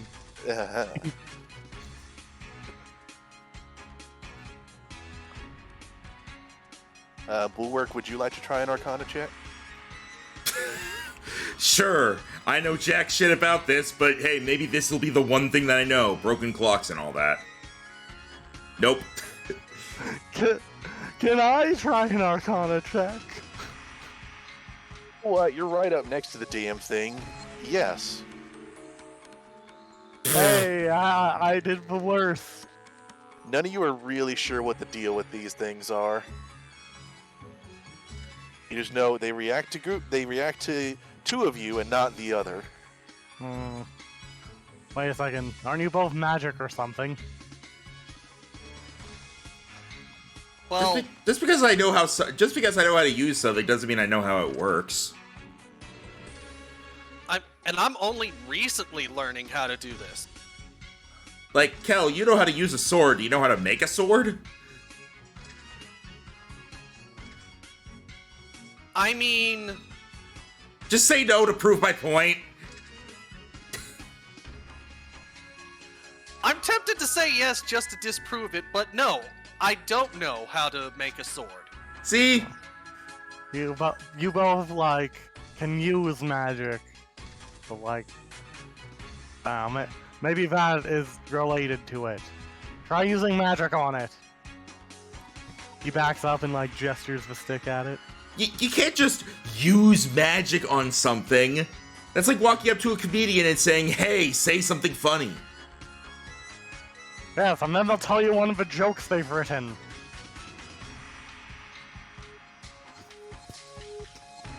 I cast Kel is just guidance gonna on roll it. his eyes. All right, as you raise your hand and start casting the magic, you notice it's starting to react more and more and more. I'm just casting guidance on it, like, sarcastically, just to be like, see, it's not gonna work.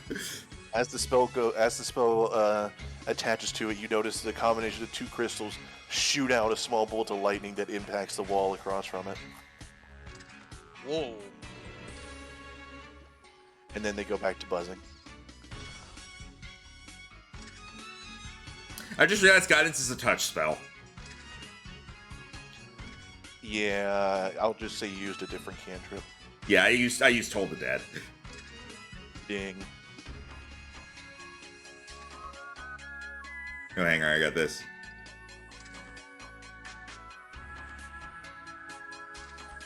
Nope, I couldn't find it in time. Moving on. All right. So what do you do? There it is.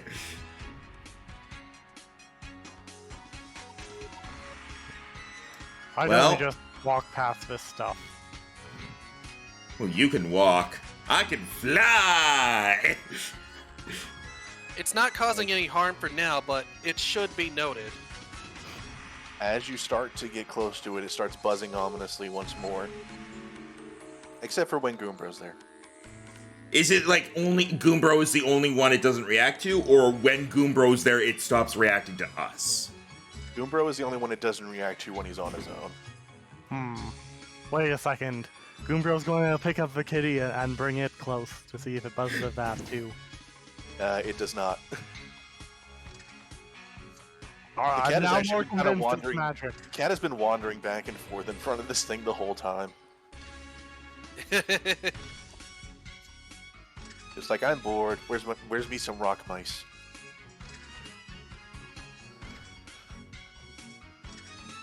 Kel hums a bit and then grabs his trident and is about to slam it right against the thing, the crystal. Okay. Roll me an attack.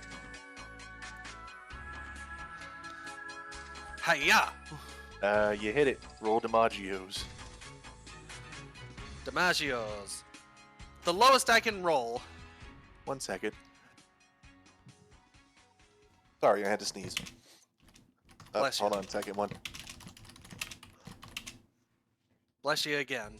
Hold on Ah, 1 thank you. second. Hold on, second one. Alright. Yeah, you take a good chunk out of the darker crystal, and it seems to break off a good chunk of it. It's not completely gone yet, but that certainly seemed to have helped. The buzzing in general has gone down. Then could I pick up the pieces of the shard without problem? They landed right at the bottom of it, and it does buzz still if you get close. Okay, but do the pieces buzz? No. Alright, we can... He wonders something. He'll take the pieces as an idea. Well, again, you can't get the pieces yet because they landed at the base of the crystal and they're still reacting, just not as much. Oh. Could I ask Goombro to get them for me? Technically, yes. I will point out you Goombro, can can also you- just attack it again. True. That's not the order of operations he wants to. Hop, hop, hop, hop. I was about to say, Here you go. do you want...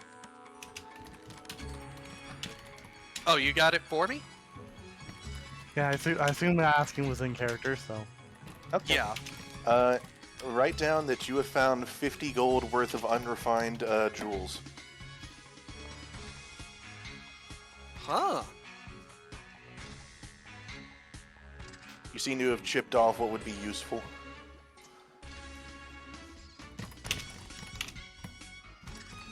That is very curious. Should I hit it again?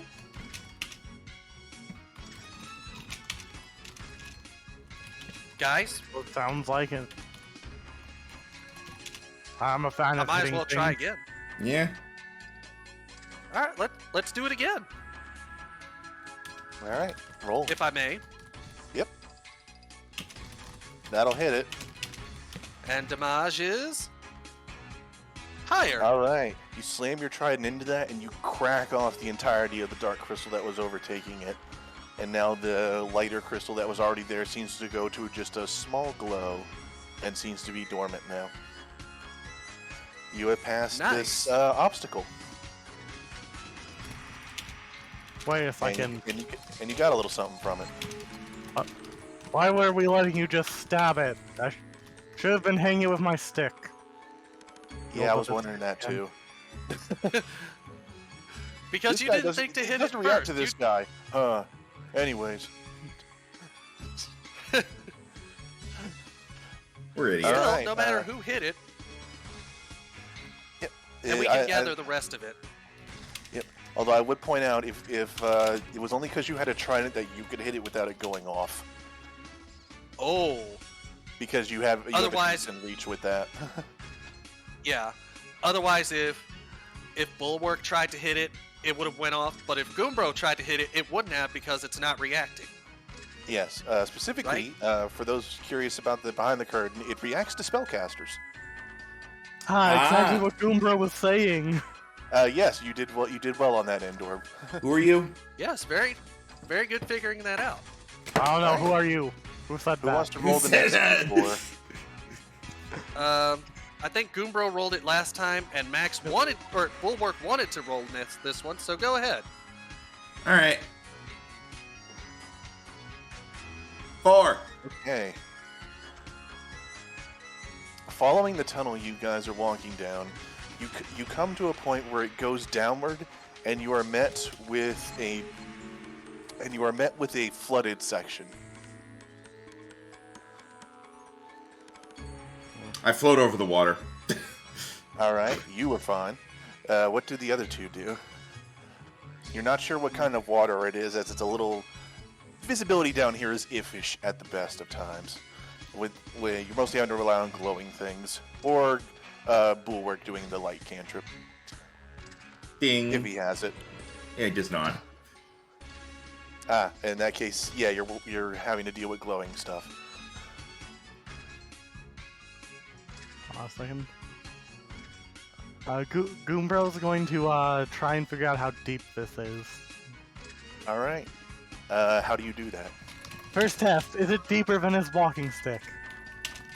Actually, no, first test is, can he see how deep it is? It's a bit murky. But if All you right. put your walking stick into it, you do a little test, and you're like, oh, okay, it's about like waist high on most people. Sadly, that is my eyebrow height. But that would be up to Kel's shell, right? Essentially, yeah, it's waist height. Yeah, so with Goombro testing it, Kel can just walk right through. Wait, you want to carry me? Sure. All right. Kel, roll me a strength check. I do mean strength, not athletics. You know what? Go ahead and make it athletics. I was about to say, well, athletics would be the same thing, so All right, cool. All right. Goombro, roll me Constitution. Check. Damn. Actually, it doesn't matter. I'm not proficient in saves. Womp womp. Alright. As you both slowly go through the water, and Bulwark just kind of floats next to you, like, come on. Oh, I'm already at the other side. I'm playing solitaire. Fair enough. I have a playing card set. I'm making use of it. As he waits for you, Kel, you're holding Goombro up fine, but it's as you're getting to the end, you notice that he seems to be adjusting himself a bit, like maybe he thinks he's slipping. And right before you get to the edge of the water, suddenly Goombro slips and falls fully into the water. It starts flooding into his mouth, and he realizes it's a little acidic. oh shit! Nothing damaging though. It's just a little acidic. Probably has. As some Goombro's falling into water, he has a flashback. Nobody else can really see what's in the flashback, though. So as you drop Goombro, you end up standing on shore, and Goombro just kind of gets his mouth out of the water and is like, bleh. It doesn't taste great. Stupid water. He's like, Okay, so not damaging, but just not very tasty. Goombro, I assume you just kind of trudge your way out of it, grumbling. Yeah. All right. That's how he responds to most inconveniences. All right, you have made it past the water inconvenience. I gather up my cards and go, finally. What took you so long? Goombro, why are you wet and slightly melted? Goombro jabs you with the end of his walking stick. All right. Yeah, I'm using that walking stick a lot for something I got from a random table. I jab you with the end of Toll the Dead. It occurs to me I don't actually have a weapon. I'm all spells. Nice. But you don't have like You a never mace got or a weapon? anything? No, I have a shield, and otherwise I'm all spells. Do you want a mace? I got a javelin. But they would have given you a basic weapon if you wanted one. I have a spare club. I chose to not have one to just be spell focused because we already have 2 melee fighters. All right, if that's what you want. Roll me a 1d4 again. All right, this one's mine. Dibs. Okie dokie. As you guys are following the map, you realize you've seen this rock before. Oh no. You might be a bit lost. Oh boy. Oh. So, one of you, go ahead and give me a survival check. Either of you do have it better than a tree? No, I don't. No. Alright, non-proficient Goombro, let's go. You can't make heads or tails of it. You swear there's a pattern to these tunnels, though. Maybe something can be gleaned from that. I'm pretty sure it's just all the rocks looking the same. Let's keep going. Don't just say all rocks look the same. That's racist to clefts. You guys go off one side of the screen and then re-emerge back on the left side of it. Yeah, I'm very certain we've been here before. Oh, wise guy, you got any ideas to figure this out? This May I time, make if you the guys- check? Let's see. This time, if you guys want, you can make either an insight or a investigation check. I'm not good at either of those. You can technically make the survival check too, but the survival check will be harder. I'm proficient in insight. I guess I'm rolling again. If you think that would be what he would do. I mean, I'll be honest, I can't do better. I'm not quite sure how insight relates to this, but yeah. Either way, you rolled bad for the comedy. You once more articulate, and you're like, there is a pattern to this. I know there is. What the hell is it? Ah. You walk once more off the screen, and you enter back onto it. Are we tried walking backwards? We'd probably Why wind the up back in hell town. not? Someone else can make a check at this point, by the way. Any of the three I mentioned. I'm Fuck sorry? it, What? I'm gonna make an investigation. I have -1. If I do better, Goombro is ashamed for life. You are ashamed for life! You are a failure! I was about to say Goombro walks off the right side of the screen and appears on the left side. You have no hands! You have no brain! You're a failure! Right? As you guys walk back, walk one more time, you see the cat where you left it, and you're like, wait a minute, was it not following us? And it's just sitting there. At this point, Bulwark, you're looking around, and something occurs to you as you remember a particular time when you saw the light go through one of Haley's more thin petals, and you're like, oh, well, I kind of see what these tunnels are shaped like. They're almost shaped like blood vessels or veins. Huh. We've been crisscrossing like we shouldn't have. Now that you have figured that out, one of you may make a medicine check, and if you get this, it will give you advantage on the survival check. That I would like to do, because I can actually do that. Alright, roll medicine. This is going to be lower than the investigation. Well, it was. Technically is, but... Alright. It was, but not badly. You're like, alright, I figured it out. We got this. I don't worry, guys. I know how blood works. It's great because I have none. So that'll allow me to look at it objectively. I don't have a bias. Alright, one of you may make a survival check with advantage. Do you want to try again, Goombro? I mean, I have the highest number, so that's the logical thing to do out of character. Roll them numbers. Look at that You advantage. find your way through. And you have passed the maze. Alright, next you guys are going through another tunnel. Seems mostly boring, but as you're getting to about the middle of it, suddenly you feel a shake go through the earth around you, and dust starts to rain down on you from the ceiling. Everyone make a con save. Ah.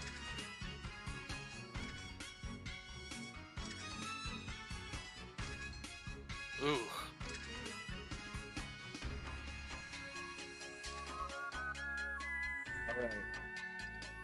Bulwark and Kel, you have a temporary -1 to your strength as you are struck with a nasty cough as the dust gets right into you and you're like, bleh. It's bleh. So my +3 becomes a +2? Temporarily, yes. If you want, Okay. you can try and take a short rest to get some water, wash everything out. I don't even breathe. Why is this a problem? It's inside me. According to the map you guys are watching, you should be almost right next to the spawner crystals. Goombro is like, looks at them like he's thinking they're weak, and then later on, during screen transition, he's got his headband over his mouth. Social distancing. Suckers. Yeah, So if you we guys could take wanna a take a short short- rest just to get rid of that. Yeah. Alright. Alright. Okay, we'll be You guys- fine. We'll be okay. Alright, with that, you guys are through the obstacles. And now it's time for your main mission.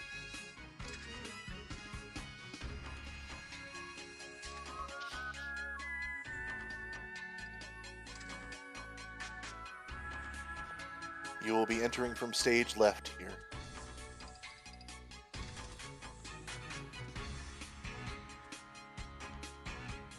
All right. Slightly more battle-oriented music, if you would, Max. Okay. Boss, mini-boss, or regular enemies? Between regular and mini.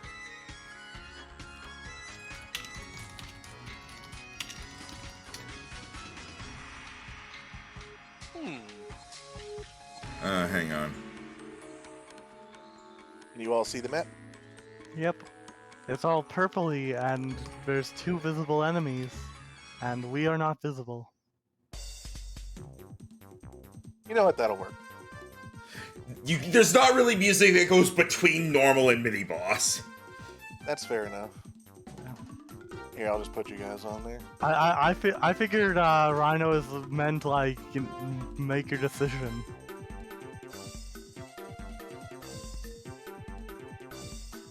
There you guys go.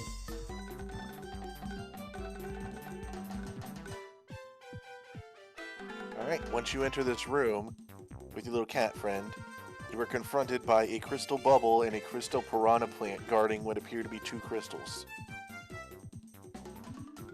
You have 1 round to prepare before combat is initiated.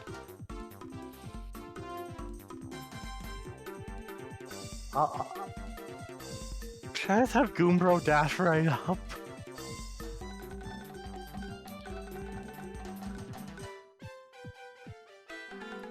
I am going to, for my setup round, I'm gonna cast Bless on all three of us. Ooh, Okay. very nice. Woohoo! That means we have a 1d4 to all attack rolls and saving throws. Very nice. Oh, I've got to add bless to my thing. And everyone, when you get a moment, roll initiative.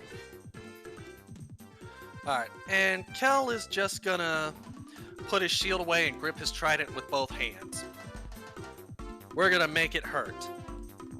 Why did it not select that? I had him selected. It's stupid thing. Also, I don't have a tiebreaker on, I guess. How dare you not have I tiebreaker can add you on? manually. There you go.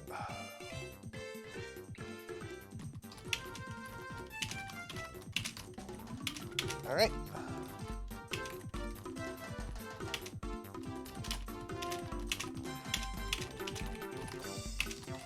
And as you guys are going in there, you see your little cat friend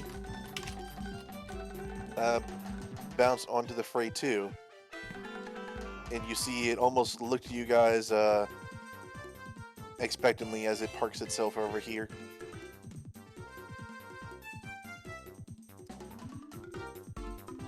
And with Oh. that, combat is initiated.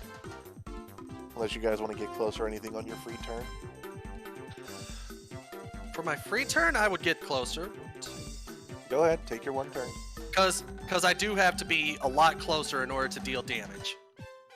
Alright, Goombro, did you want to move? Yeah, I've just been looking over, make sure there's nothing else I want to do with my standard action, but I guess I'm dashing. Oh, are we allowed to find it move? Are we funny- allowed? Are we allowed to move as well as doing our action? Yeah, move. You essentially get one free turn. Hi. I'm gonna be here. I hate that me and Cooper are looking to the left.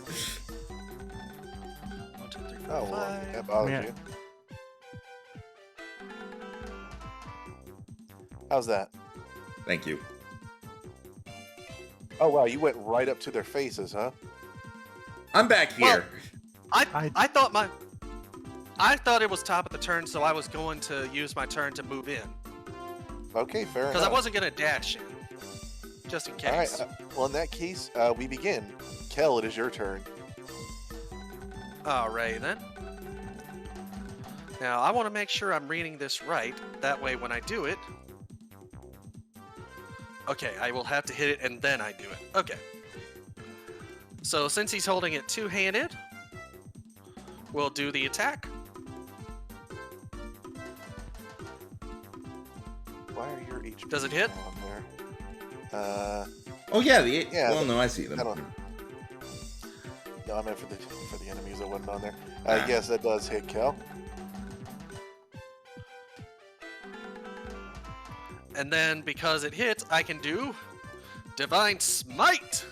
Oh shit! Oh, sorry. Did you say smite? That's right. Expend a spell slot, and not only am I dealing the Trident's two-handed damage, I'm going to throw in 2d8 because I spent a first level spell slot. So, the normal piercing damage of the Trident, plus the radiant damage of the Smite. Nice. And this isn't classified as undead or fiend, is it? No, but you know what it is classified as? No. Exactly What's it lethal. Exactly lethal? Yes. As Nice. you, with your preparedness and smite, get exactly enough to shatter this thing with the first Beautiful. blow. That is the damage you love. Smite is great, folks. Yeah. wanna Anything pl- else on your turn? I want to play Paladin someday. Yeah, me too. You'll have a And chance. as for, and I was reading in what god to Kel and Bulwark follow. While Kel doesn't follow a god, he does like the teachings of Bowser, where might makes right. But he likes the idea of use your might for right. Yeah, and Bulwark either follow like in terms of God, he gets his powers either from the ruby star of the crystal stars or one of the star spirits. Haven't fully decided on that yet because it hasn't really come up. Is the ruby star simply because of creepy steeple? Yeah, because that's where he hung out. So Okay, that makes sense. Goombro believes in the tenet of people not getting thrown off of ships. All right. Well, with the ember spirit shattered, he'll flourish his spear, and that'll be his go. All right. Piranha Plant turn. Piranha Plant. Yep, he's gonna look Goombro in the face and try and bite said face. That's a 15 to hit. Haha, it misses. Wow, I forgot both your characters have good AC. Yeah, unarmored defense on both of them. All right, that's his turn then. Goombro. Hey, you don't try and bite me, I try and bite you! I forget, did we rule that my bites are affected by my poison touch feature? I mean, it's essentially you doing an unarmed attack, right? Or is the bite something different? It does say you make an unarmed strike that has a different calculation. Then yeah. Alright. That will not hit. Arrgh. That's the turn. Okay. Goombro's Oh, only look. bonus actions cost key. I mean, you have key, but all right. If I want to use them. All right, Bulwark. Bulwark is going to see that Goombro is having some trouble with the Piranha Plant, and is going to call out. Actually, no. Before he calls anything out, actually, you know what? No, he will call it out. Hey, need a hand? 'Cause I see you don't have any, and I'm going to fire a guiding bolt at the Piranha Plant. Ooh. All right, go ahead. I clicked it. I'm sure it's coming. Alright, I've grown in oh, there we go. Sorry, actually give me a moment here, because I think something is glitched. You sure? Yeah, because clicking it doesn't actually... Hang on. It went through. Yeah, but... Hang on a moment. Something else is glitched.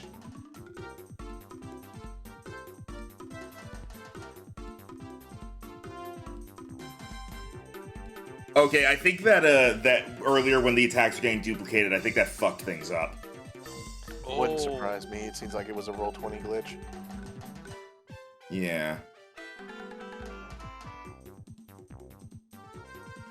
Did you try refreshing? Let me try that. Well, for now, we do see that your spell did unfortunately miss.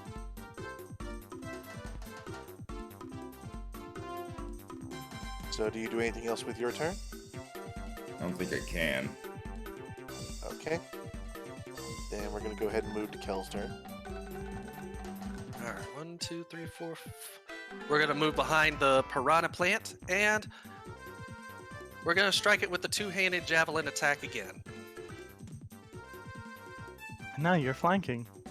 And yeah, Yep. that'll hit. Yep, and I'm not gonna smite this time, so All right. You jab into it as you see the crystals starting to crack, but it's still there. Anything else?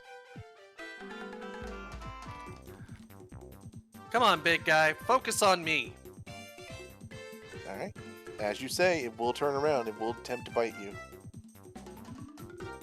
Well, the Amy listens to your advice. And it will not connect. Goombro.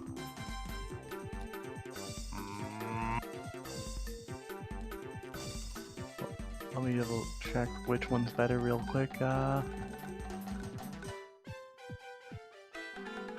He's going to just give it a good old kick while it's distracted. Also, wait, I just realized we got blessed, right? Yes. Yes, we have bless. Alright, I think I forgot to put that in last turn. There we go. And why is your Flanking. right. Oh. That will connect. I Alright, did not click Poison Touch to turn on. Okay. There we go. 3 poisons. Okay. It's looking kind of rough. It better be. And Alright. that'll be Goombro's turn. Okay. Bulwark. I am still trying to. Okay.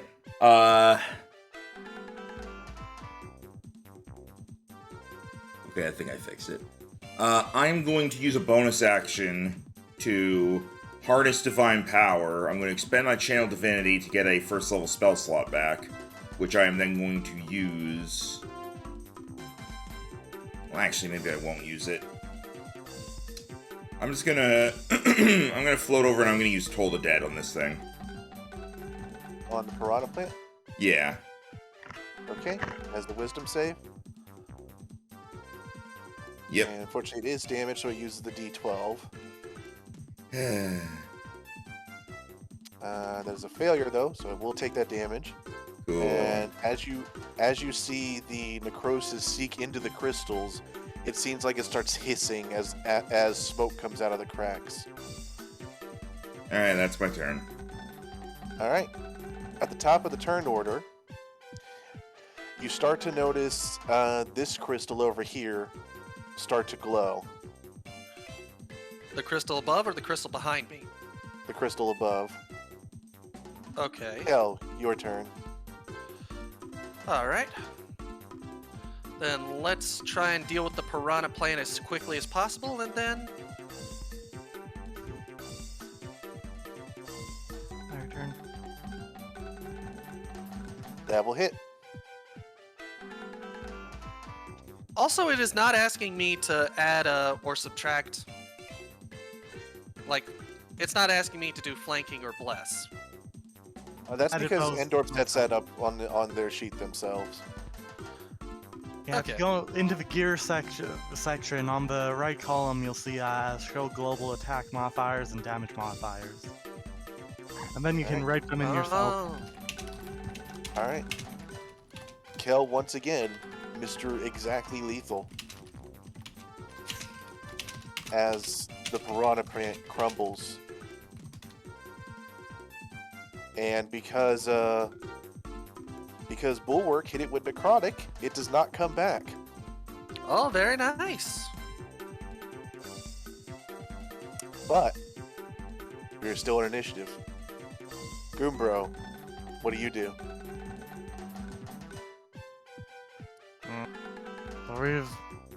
Let's deal with these crystal things then, he says. Seeing as there's no enemies as far as he knows. You do notice shapes within the crystals. He's going to try whapping it with his stick. Okay, go ahead and make an attack. I assume that hits. Let me see. Yeah, that will hit. And what did you deal 10? Okay. Is that 10d8? Oh, it's a walking stick, two-handed, right? Okay. Yeah, that walking stick I got from the fairy let me use as a quarterstaff. All right. As you smack down that crystal, you break it in half as you notice something starting to move within. Bulwark.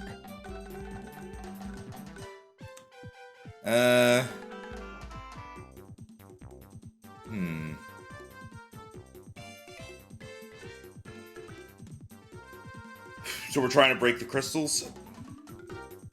That's what Goombro's trying to do. Whether or not that's the best idea is up for debate. I'm gonna try to smash this one with my shield.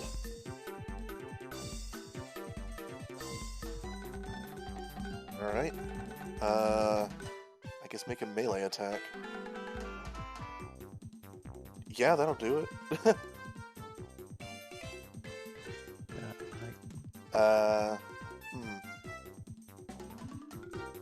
Yeah, you could maybe rule that it counts like a club. Would do more Yeah, let me damage than double- counting as unarmed. Let me double check here. I'm gonna say roll a d4. For now, I'll have to look into this later. What is your strength bonus? 2? 2. Alright, you deal 3 damage to it. It's not shattered yet, but you did put a crack in it. And at the top of the turn order, you notice the crystal glow more and more and more until... Ah. Another crystal bubble pops out.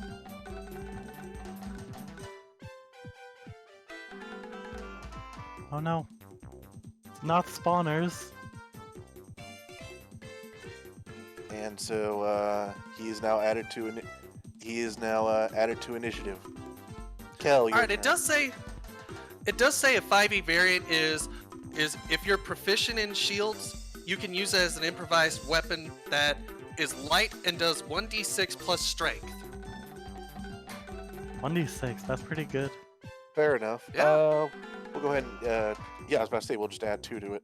Okay. The crystal looks about halfway dead. Okay. All right. But anyways, Kel's All right. turn. All right, so while y'all deal with the crystals, apparently the new guy wants to play. The fucking damage output on this group, sheesh. The other group has better defense, but this one has better offense. I'll have to note this. That's why they work so well together. Except for the fact that one half is half the level of the other half. But they're off. When you take that into account, they're not actually that much better offensively. So Kel, that is definitely a hit. Go ahead. That's the damage. All right. It's looking shaky, but it's still there, and it looks like it's starting to puff out this dark fire. Goombro. Ooh. Alright. Things are making more crystal, guys. Now we gotta do this faster.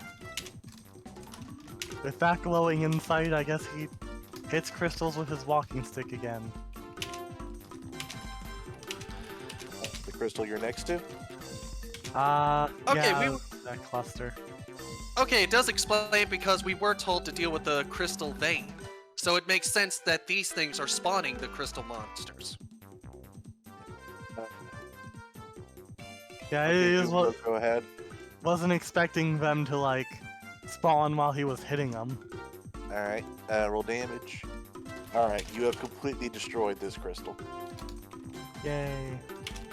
Excellent. Do you Wait, where's bonus- the big X over like the other defeated enemies? Hold on. Eh. Close enough. All right. Bulwark.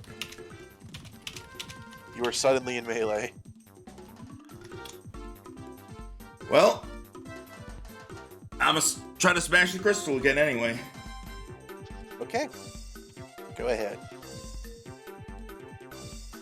I'm gonna real quickly add the shield as a thing.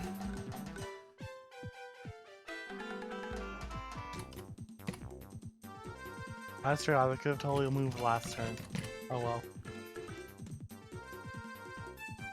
Did you want to? I mean, I don't think it matters, but I could have.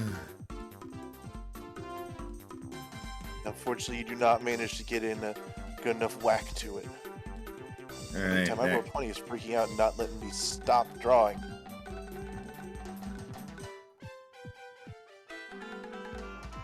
Roll 20, come on now. I would like to stop. It is Whatever. time to stop. I'm gonna refresh real quick. Hopefully it'll allow me to refresh.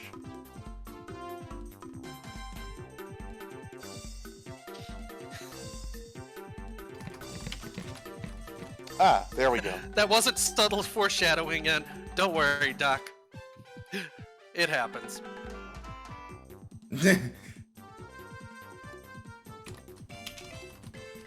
It was a subtle, present shadowing. Alright, so it is the bubble's turn.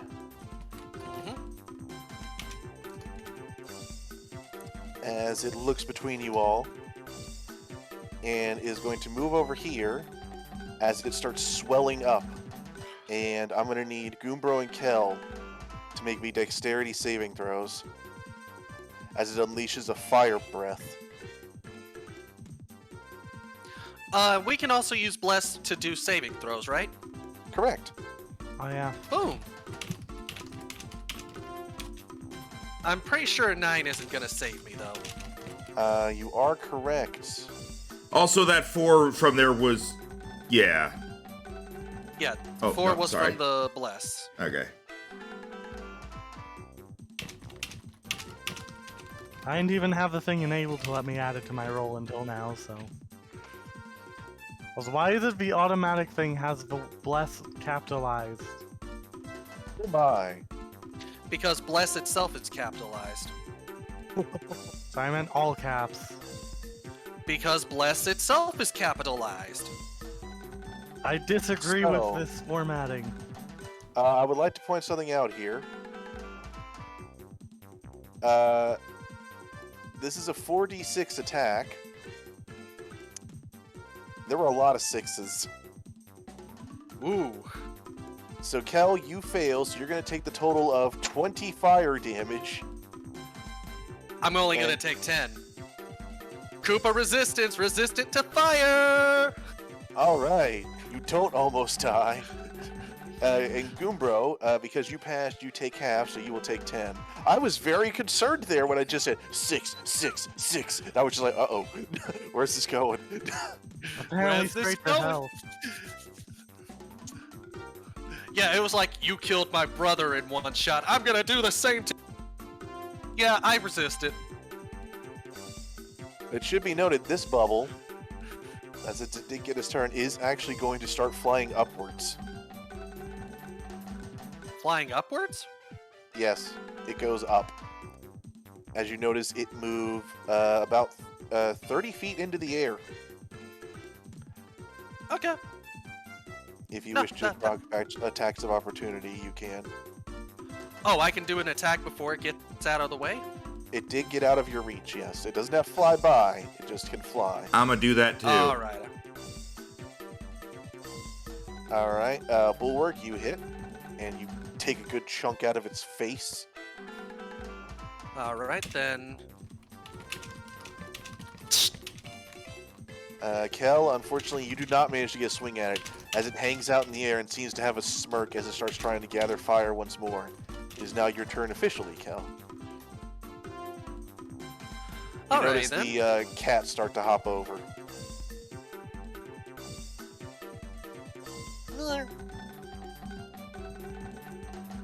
I thought it was roll. a kibble. The kibble, cat, I'm using it kind of interchangeably, but technically I'm calling their species kibble. And, Kel, roll me intelligence. Just straight intelligence? Yeah, just roll me intelligence. Ooh. You remember the small demonstration Per T told you about how springy this thing is, Ooh. and it seems to be looking at you in anticipation.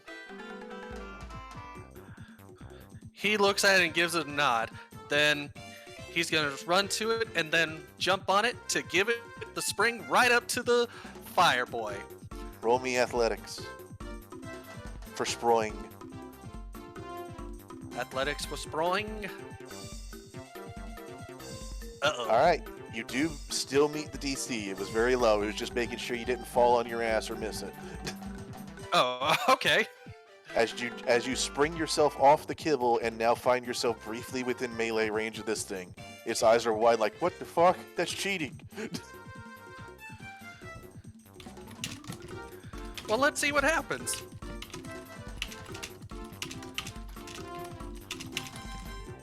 And this is just like a fighting game. He angles the trident right down into the fireball and attacks. And that is enough. You sink down to the ground with this thing and slam it down, shattering it. I had a fun Okay, idea now that ready we know what if the I crystals lost can my do, turn. let's finish shattering them. It should be noted that that other one seems to be starting to glow once more. Goombro, it is your turn. Even though it's completely shattered? No, the non-shattered one. Oh. On it. Apparently. And smash. This one is now shattered as well. Someone else draw the X. I don't want to be stuck on draw again. Okay. Thank you. Oh! Max was already ahead of us. Damn. All right. How dare Good you job. exceed our You, expectations, Max? How do I exceed your expectations? Your Kinda all did, expectations. if I'm honest. Do you know what the challenge rating for this was? What? 3? Deadlier than the boss fight. What? It's For you 3 guys. enemies. Yeah. The idea was the crystals would keep spawning enemies. Honestly, even just 2 of them But we- were deadly for you guys. Were you playing this through like a calculator? 'Cause Yes, if that's- actually. I do it to get a general idea, but I fudge it from there. I see a problem. Those calculators always severely underestimate control effects. Yeah, and that's fair enough. I'm learning to judge it. I feel like I did better, but balancing the boss fight to be challenging. Yeah. Yeah, that was challenging, but it was also a lot of fun. Yeah, this one it seemed more cathartic, but after the boss fight, that's fine. Catharsis, So. in my tabletop game, it's more likely than you think. Smite. With that, Well, I think we can call that mission complete. yes. As you guys shatter the crystals, you kind of pat yourselves on the back for a job well done. Maybe a slightly bit toastier than you expected. And you notice your kibble starting to move again. As he seems more excited now than he has been for most of the trip. Little guys are looking excited. Hang on, I'll follow And once I'm able to turn left again. I'll follow him. It's alright, he's going right. He's just Oh, taking okay. it a long way. And he leads you over to this area. And you see him bouncing excitedly in front of a larger crystal. Meow, meow. What do we have here? You More do see a crystals, shape great. inside of the crystal.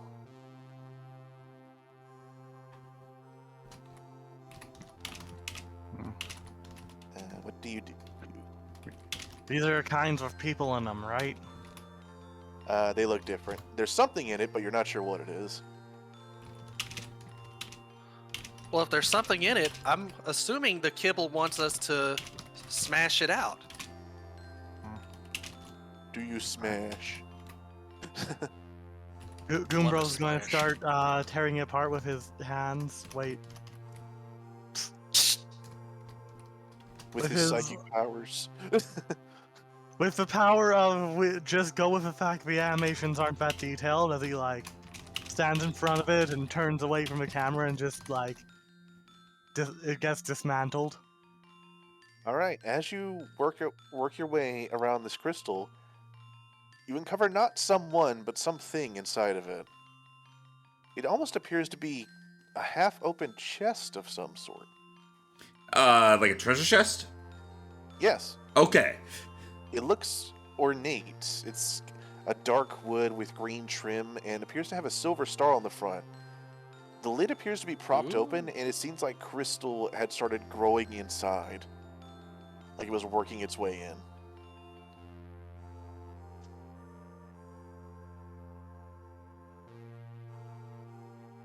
And as you guys are looking at this, the kibble just hops over the chest and goes to something behind it, and suddenly you hear twice as many mews as you did before. Oh no. as it comes out with an orange friend. Mew. So gray and an orange? Yep, you have a gray and an orange right now. Oh, very nice. This is getting out of hand. Now there are two of them. I will name the first one Nermal and the second one Garfield. No. I am amused. I refuse to use the name Garfield. Okay, but the gray one's Nermal anyways. That's fine. I don't understand that reference. It's Garfield character. Yeah. Gray cat. Yeah. Yeah, Normal is the cat Garfield bullies because he's just too darn cute. As the two seem to be mewing back and forth, almost communicating in some way, you guys are left kind of looking at the chest they found, which almost seems unintentional at this point. Let's see what booty we've got. All right, let's loot. All right. It takes a little bit to unstick it, and actually, as you're looking into the chest, once you get all the crystals clear out of it, it seems empty. But when one of you goes to pick, when one of you shuts it and goes to pick it up, it seems to shrink, and it goes to about the size of like a fanny pack. So it's like 6 inches long. What? If you put it back down on the ground, it grows back to the full size it was. I What's remember. magic? I remember when I had 6 inches. Calm down, you. So someone reminiscing about before they had bottom surgery. Before he was dead. I like my version better.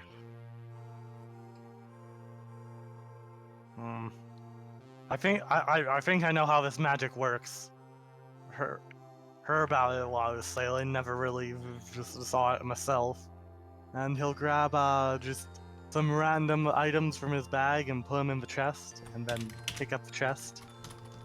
Here, I'm gonna go ahead and make a handout for it, and you can tell me what you put in it. That actually matters. I'll get a nice little image for it later. I haven't made it yet. Just say like There a you go. couple. Can you guys all see that on the handouts? Yes, chest. All right. So if you're gonna put stuff in it, go ahead and do so, and just write it down in there. And while you're doing that, the kibbles seem to be at least semi-done with their conversation as they start hopping off in this direction. And they stop in front of this wall. And they just almost seem to be looking at it. And as you guys are putting more things to the chest, one of them actually goes forward to the wall and looks almost a bit sad. Well, they can put stuff in the chest. Kel is focused on the cats and wondering what's got them so sad. And the gray one looks to you with big old eyes and then looks towards the wall. And this interesting thing is the wall doesn't seem to actually go anywhere. It's about as solid stone as you can imagine. But they seem to be interested in it. Well, first thing Kel would do was pull out his trident and gently tap the wall. Tap, tap, tap. Seems to be stone as far as you can tell. And roll me. I'm also gonna. I'm sorry? Kel, you roll insight, and someone else roll me perception. You know what? Perception, Bulwark. you say? Bulwark, you roll perception because I have an idea. Do it with advantage because cats. Both of us? No, you're fine. There you go. Do it with advantage because cats. That's the best reason for advantage I've ever heard. All right. As you're looking you point to the gray cat and then you point to Bulwark, and then as Bulwark's thinking, he looks upward, and you actually see a small shelf on the rock above. So you pick up the cat, you go to the shelf, and you look out. It's not large. The cat even can't fit onto it, but out you can almost see it's a bit larger than a golf ball sized hole.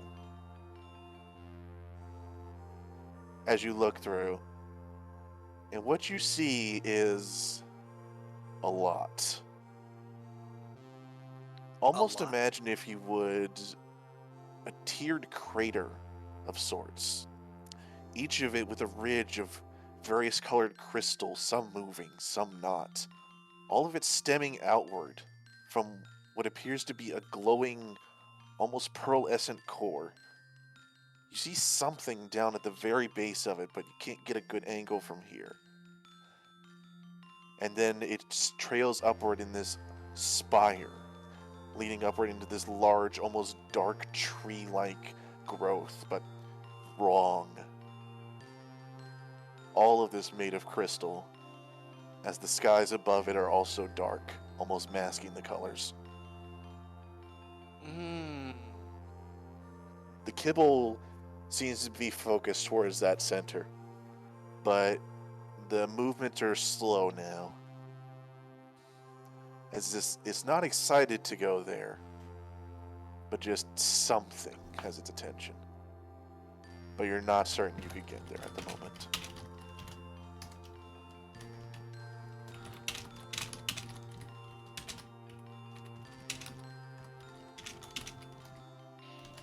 So we can see that there's something over there, but as it stands, we can't actually barrel through the wall to get to it. And the hole is too small for any of us.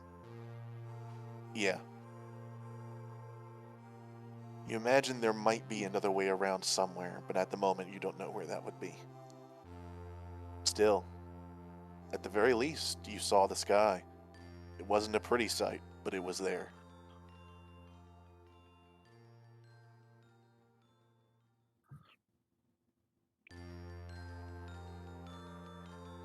Then I think we've got our path at least.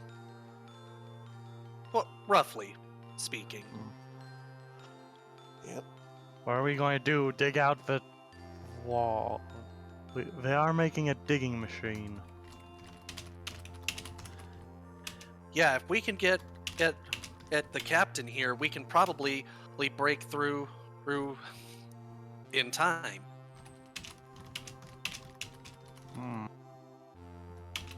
Be hard to move something that big over here, though. It's a pretty far distance.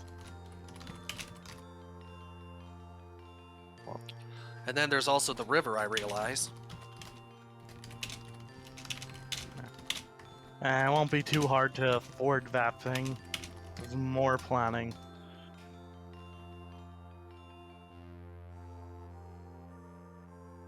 Is that all you're putting in the chest, by the way? Yeah, he just put it in there, like, show how he thought it worked. You know, you Alright. shrink the stuff inside. Alright, so you close the chest after you put everything in? Yeah, and then you, like, pick it up and try and open it while it's small. It won't seem to open while it's small. Darn. Ooh. It's a chest bag of holding. What do you do with it after that? You just keep it for now? Yeah, I guess he's just carrying it. Alright.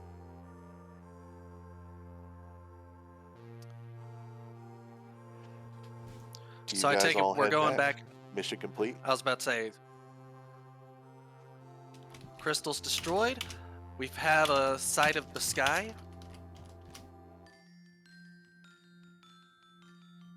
And Kelly's gonna pick up the orange kibble and carry it. Meow. It seems happy. I think this was a It successful. looks back towards that wall one more time, but it seems content being held for now. I guess this was a successful venture. Looks like. Alright. And with that, the interlude is complete. Yay. Yay! Woohoo! Would you like to save the game? Save and Yeah, continue. essentially. Save and quit. Continue without saving. Yep. So now we get to some fun chapter epilogue stuff. The music will stay the same though, because it's the whole "you did a good job" thing. All right. Okay. All right, I'm gonna bring you all back to Mellow Meadows. Yay. Word. Probably can get rid of the turn order. I Yeah, always no. forget to do that. I just minimize it otherwise. All right. So, as you all find yourselves standing outside the grove, next to now more himself, Rowan the Raven. He looks a bit sheepish as he looks down at you all. Thanks for that. Oh, don't you're know quite what all welcome, dear. You certainly put up a fight, didn't you? Glad to be rid of that. I was not personally a fan of unceremoniously flopping around like a fish. Oh no, I would imagine not. Neither am I. I hope you realize that wasn't really me doing all that. It seemed... Well, how can I explain It seems this? that Crystal had a hold of you. Yes, I was checking one of our artifacts after I noticed some movement in it, and inside I found this strange crystal shard. I picked it up and it almost seemed to attach itself to my head, and the next thing I knew, I could barely control myself. Any desires I tried to have were warped into this, and he gestures outward towards the partially crystallized land. Behind him, you see the movement of the other druids now freed from crystal, including the tiniest one, which you found. To think that my the power could be used. initiate. Yep. Little sprouty. I think we passed the test for him 3 times. The test Either is for that or- everyone, but good to know that the testing statue seems you as qualified. It's a fun little thing for our initiates. Give him a little boost in confidence. Don't you worry too much. Although our power corrupted the land, as you see, now that we're in our right minds, we should be able to get things back to how they should be. That's wonderful to hear, dear. Yes. Are you okay? It was very loud. I think my hearing might be a little damaged. Oh dear. Well, Right. She was right beside you the whole time, and your beat was just booming. well, that may be why I mostly work with my mouth closed at times whenever I'm in the midst of my more powerful works. Don't worry. We'll get one of our brothers here to see to your hearing. You'll be fine in no time. As will the land here, hopefully. I believe we even found the mayor in the back. Goodness knows, I don't know how he got that far in. Probably got taken. Dreadful to think about. As for... it's going to be a lot of work cleaning this all up, but we'll get there. Thank you very much for your assistance in this. I don't know if I would ever have been myself, or this land itself, without you. Glad we were able to help. Yes. And I saw you, you took the star shard with you. Normally such a thing would be, is quite a prized artifact, but, well, from what you told me, it seems like you're going to be needing it a bit more than we do for now.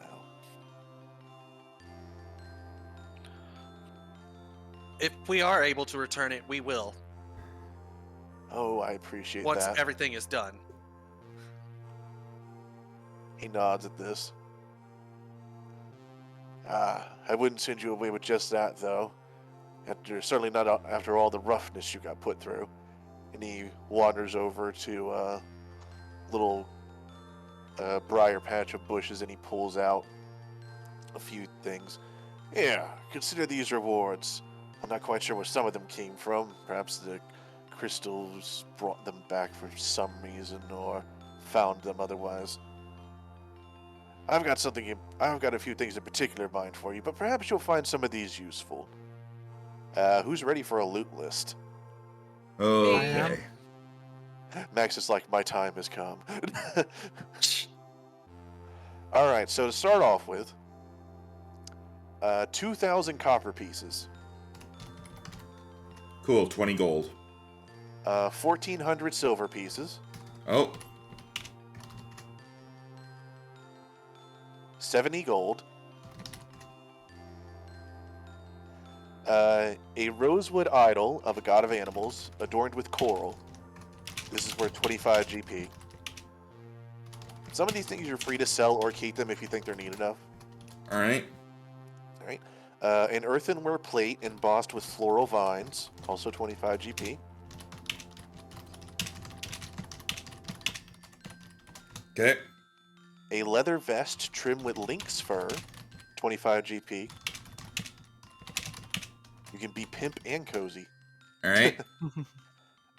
3 sacks of flour. All right. These are worth 1 gold each, but they also each weigh 50 pounds. Why did we get 3 sacks of flour? You're half wondering if he's just cleaning out some stuff they didn't know what to do with. A barrel of 28 spears.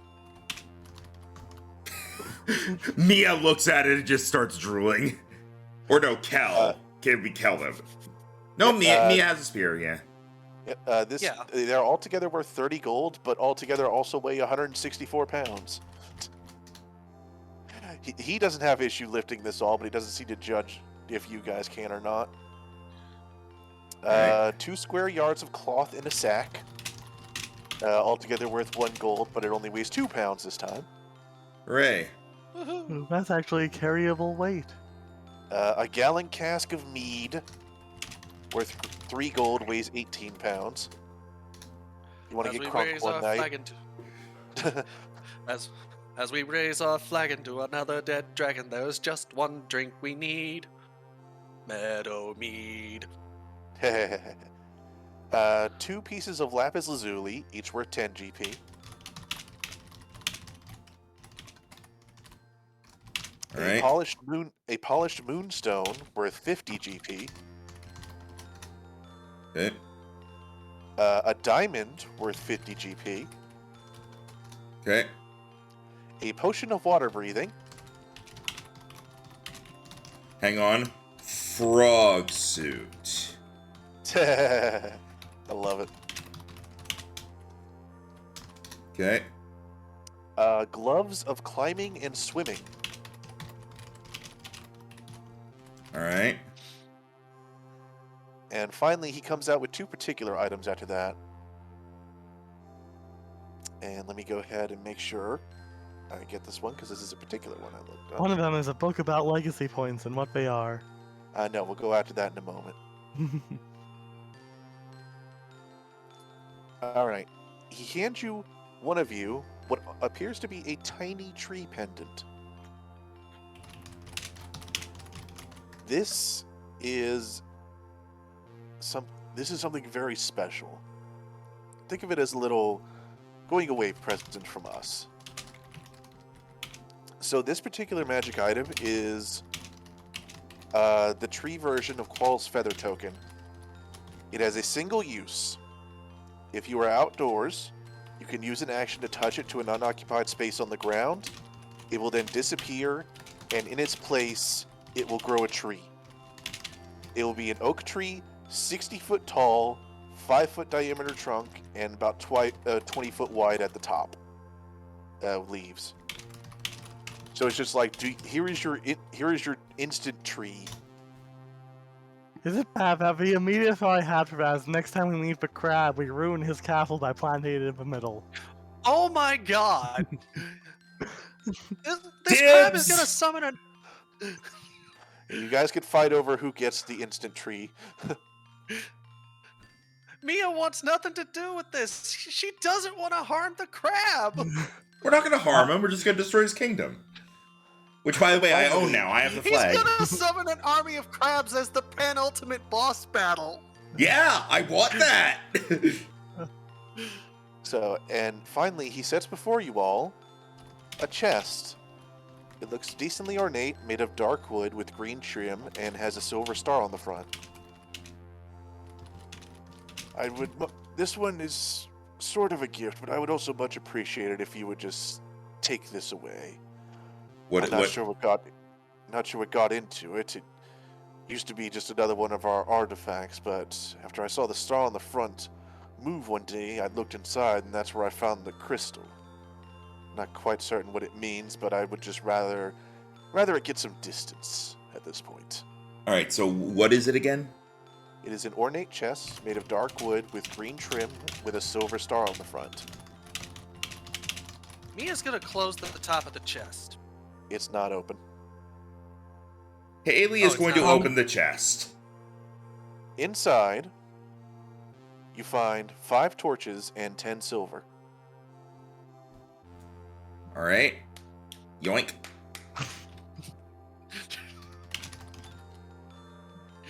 I yoink it, and then I close the chest, and then I open the chest again. It is empty. Oh, dang. I close it. I open it again. It's still empty. Mia does hum at that. So you said it just appeared in the chest one day? This is a special chest, you see. I close Supposedly, the chest. it is connected to another one somewhere, but where that one is has been lost to time. We'll never put our stuff in there. Our loot system sucks. Mia does get an idea, and if she can handle it, she's gonna grab all of the spears and put them in the chest. All right, you put all the spears in the chest. Do you close it after? Yes. All right, you close it. I open the chest. How many spears was that? Well, when you open the chest to count them, it's empty. What? Hmm. And how many spears was that? 30? 28. How big is 28. 28. How big is the chest? It's pretty decently big. I climb in the chest and close it. It doesn't seem to lock with you inside it. Damn. Just transfer yourself to the other party. Like, hey guys, what's up? I'm gonna write a note and put it in the chest, and the note says, "Who's there?" Okay. Elsewhere, the companions who have set down their chest at one point see the star on the front start to spin. It slowly rotates fully once and then stops. How did it do that? Goombro puts down the ground. Kel raises an eyebrow, and once it's set on the ground, he opens it up. Inside, you find 28 spears and a note that says who's there. It's Wait, in very that's not what sloppy I put in handwriting. here. What was that, Goombro? Hey, that's not what I put in here. No. But as Kel pulls out the note and the 28 spears, he looks inside. Then whatever you put in here, it's gone. But we got other stuff. Does it transform the stuff?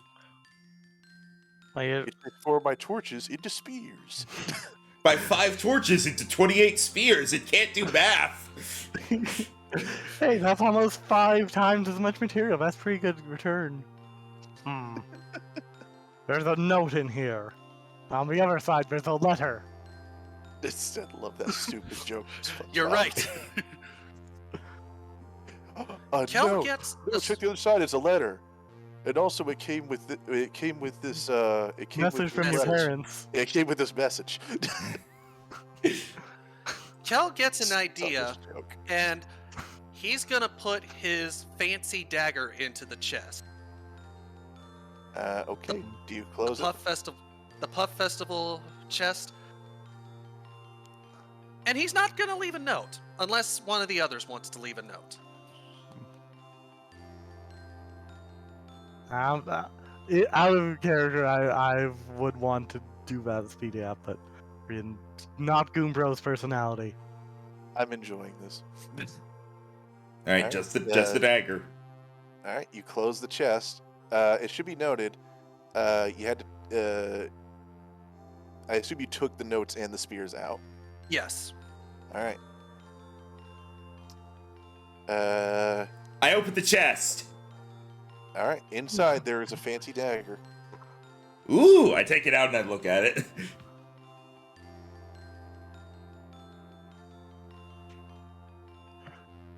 And if she remembers, it's just a fancy little dagger that has the...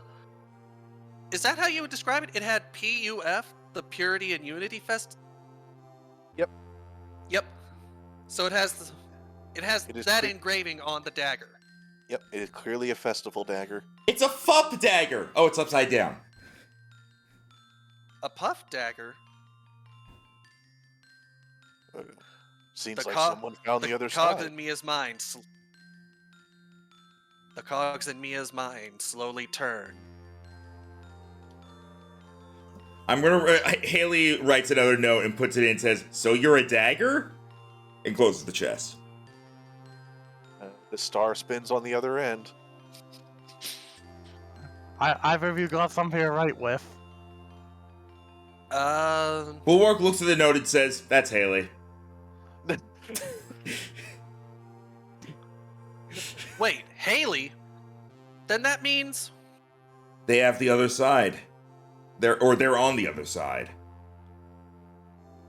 Goombro, get in the chest. What? I pick him up and put him in the chest. Hey! I close the chest. It doesn't seem to lock with him in there. I sit on it to keep it closed. You're a go. And meanwhile, It doesn't work. Mia's just gonna take the dagger from Haley. I open the chest, by the way. I'm guessing Goombro is not in there. Goombro's in the chest on the cave side. Who opened the chest? Haley opens the chest. Oh yeah, Haley opens the chest. There's nothing in it. Oh, okay. Okay. All right, Bulwark lets Goombro out. Yeah. And Mia is taking the puff dagger from Haley. All right, yeah, Haley will let you take it. Yeah. Hmm. Wait a minute. Kel had one of these before we got separated. Do you think this is his? I don't know. How many daggers with puff on them are there out there? One mass How many producing do you- toad, other elsewhere sweats nervously. Oh, dear. I'm sorry? One mass-producing toad in a factory sweats nervously. Bombshell will get something to write a note. You know, explain. Asking, is that you? Who had the dagger? Kel. Is that you, Kel? Is Bombshell, Haley, and Mia? It seems this chest transports objects, and if there's nothing else to go with it, that's what goes in. Right. Click, spin, click. The companions receive a note. I knew it. Kel is the one who takes the note to read it. It really is them! And thus they know that the chest can now transport objects between the two parties. And it cannot transport us. Wait! I pick up the orange cat and put it in the chest and close the chest. It won't lock. Damn it! I thought we could be so tempted out of character to put Lizzie in there. I wanted to have kitten buddies. Okay, I take her. I open the chest up and I just see the cat in there making itself comfy because it's a cat in a box. Exactly. I take it out. They're just like, all right, this is mine now.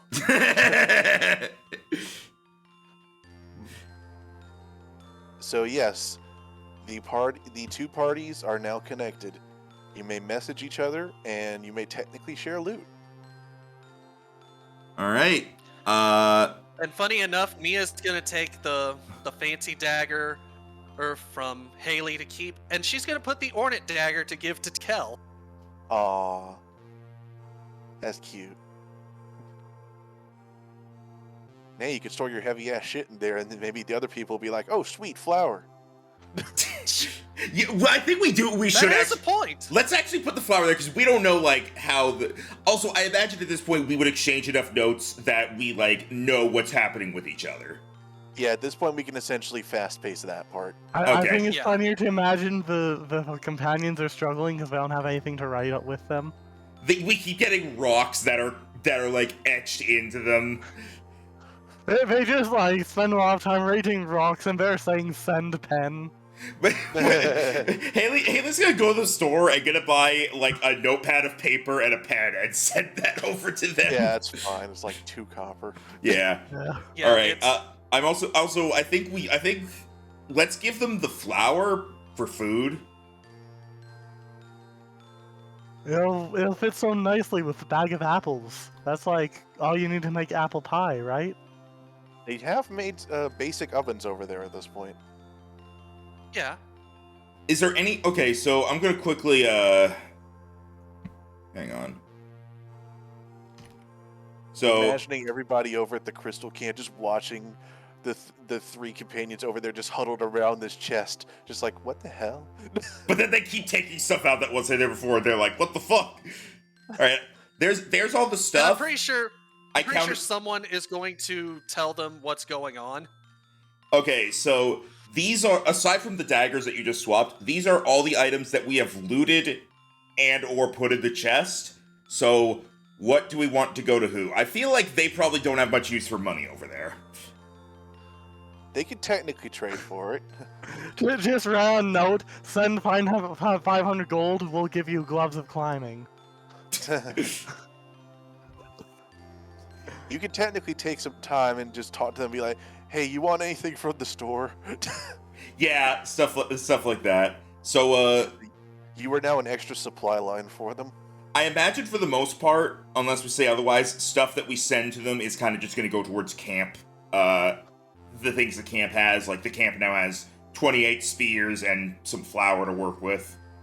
They are much appreciated for both those. And the mead. I was Hey. waiting for someone to say, no, hold Are we on sh- there. I was about to say, are we sure we want to give them the mead? Oh, I wouldn't drink such a thing. Hey, Yeah, the boys over Haley there has a just men- getting sloshed. Haley has a mental image of them opening the cask. Bulwark picks up the cask of mead and tries drinking it, but it all spills onto the ground because it's a ghost. Haley comes out of her mental image and says, "Maybe we keep it."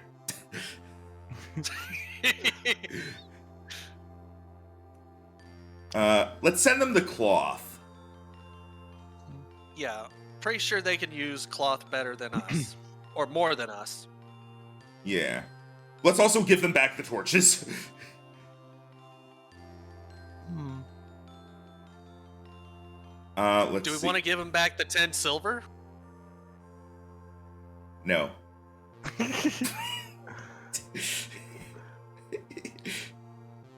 That's Goombro not has a good has his 5 torches back, I guess. Haley puts in a set of Paragoomba wings. Oh my. Even better, Bulwark tries drinking the mead, and Goobro stands under him with his mouth open.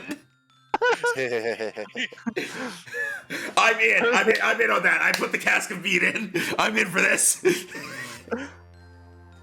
Alright, you improved morale mightily over at the Crystal Camp with useful things and then alcohol. All right, Everyone so gets a little drunk, maybe makes a couple mistakes. we keep the stuff that wouldn't really serve any purpose, like the idol and the plate and the vest and such. We'll keep the gems. For now, I think we keep the frog suit and the gloves and the tree pendant, but we might send it over like later if needed. Oh, does this chest also like shrink down for us to carry? Yes, they both shrink. Okay, I knew the other Okay, one. that's what I was Essentially, thinking. the way That's they what I was. function. Essentially, the way they function is, they compress themselves to make it easy to carry. The weight doesn't seem to change no matter what you have in it. Mostly because once you have something in it, it goes elsewhere. How long does the frog suit last? It's a potion of water breathing, so I think an hour. I think it's like an hour.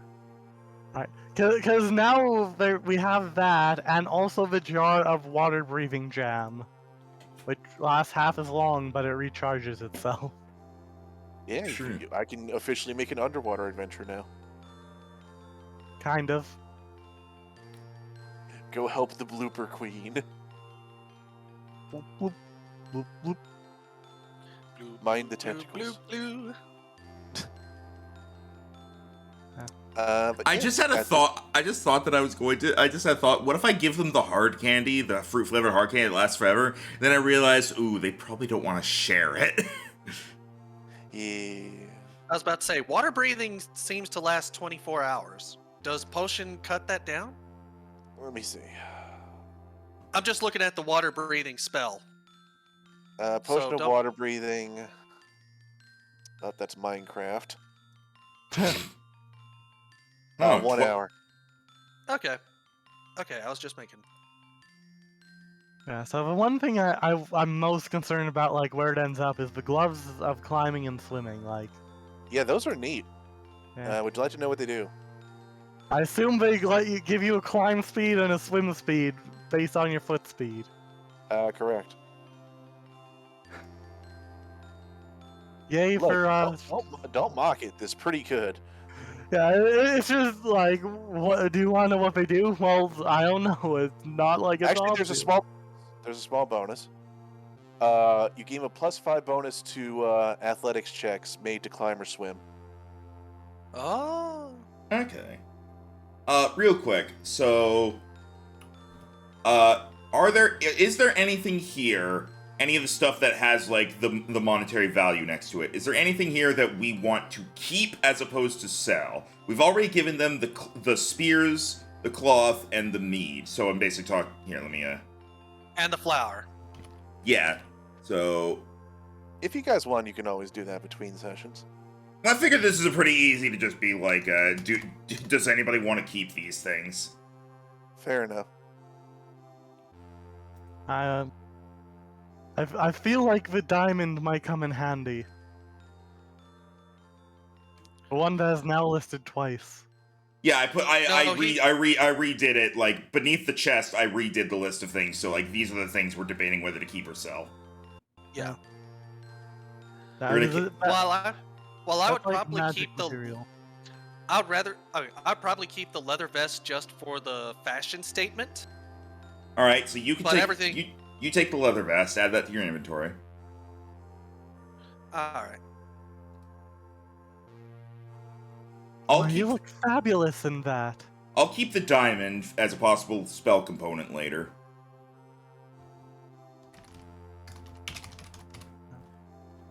And then we just want to sell the rest of the stuff, so that'd be 50, 60, 70. That'd be 120 GP. Okay. I'm tempted to say Bombshell gets the lapis turned into earrings. You can for do her that if you want non-existent to. Ears. If- I was about to say, yeah, you can if you want to. We will not stop you. But you don't have ears, that's also a thing. Look, she doesn't have a mouth either. Don't get so picky. Do you want to take them then? Sure. All right, then that's 100 GP we get, meaning that in terms of money, we now have this to divide amongst our group one over here. Simple. I Okay, take all the so- copper, you take all silver, Dan takes all the gold. No, Let's see. if we so the 2,000 copper is essentially 20 gold. And Yeah, that's what I'm doing. I'm condensing it down right now. okay, 90. I I think I know what it would be. I think so. 331 gold. Yeah, let Dan do the math. Double check. Yeah, that math does check out. All right. 331 GP, so that means everyone gets 110. And Now, was it 140? Was it 1400 or 1410? 1,410 silver because we also took the ones they got, so that's an extra 1 gold. And I'm just gonna say we Oh, used. I was just gonna say we. Sorry, took Goombro's money. I could just give Yeah, those that's back. gonna go to. Yeah, I can give that back if you want. Yeah, if that goes I back, don't then care. All right, so it's Umbro's 100. gonna get his silver back. Goombro gets a 10 silver back, and then us as group 1 each get 110 gold. All right. Yeah, that just makes it simple. Okay. And how much does it cost to get those earrings done, or can I not figure it out here? Good talk. I think he stepped away when we weren't looking. No, Probably. I'm still here. What's up? Because I want to turn these 10 GP lapis lazuli pieces into earrings for Bombshell. Yeah, sure. Would that cost anything? Providing materials. I'll say like a gold for like the settings for them. Perfect. There's probably a casual jeweler in town.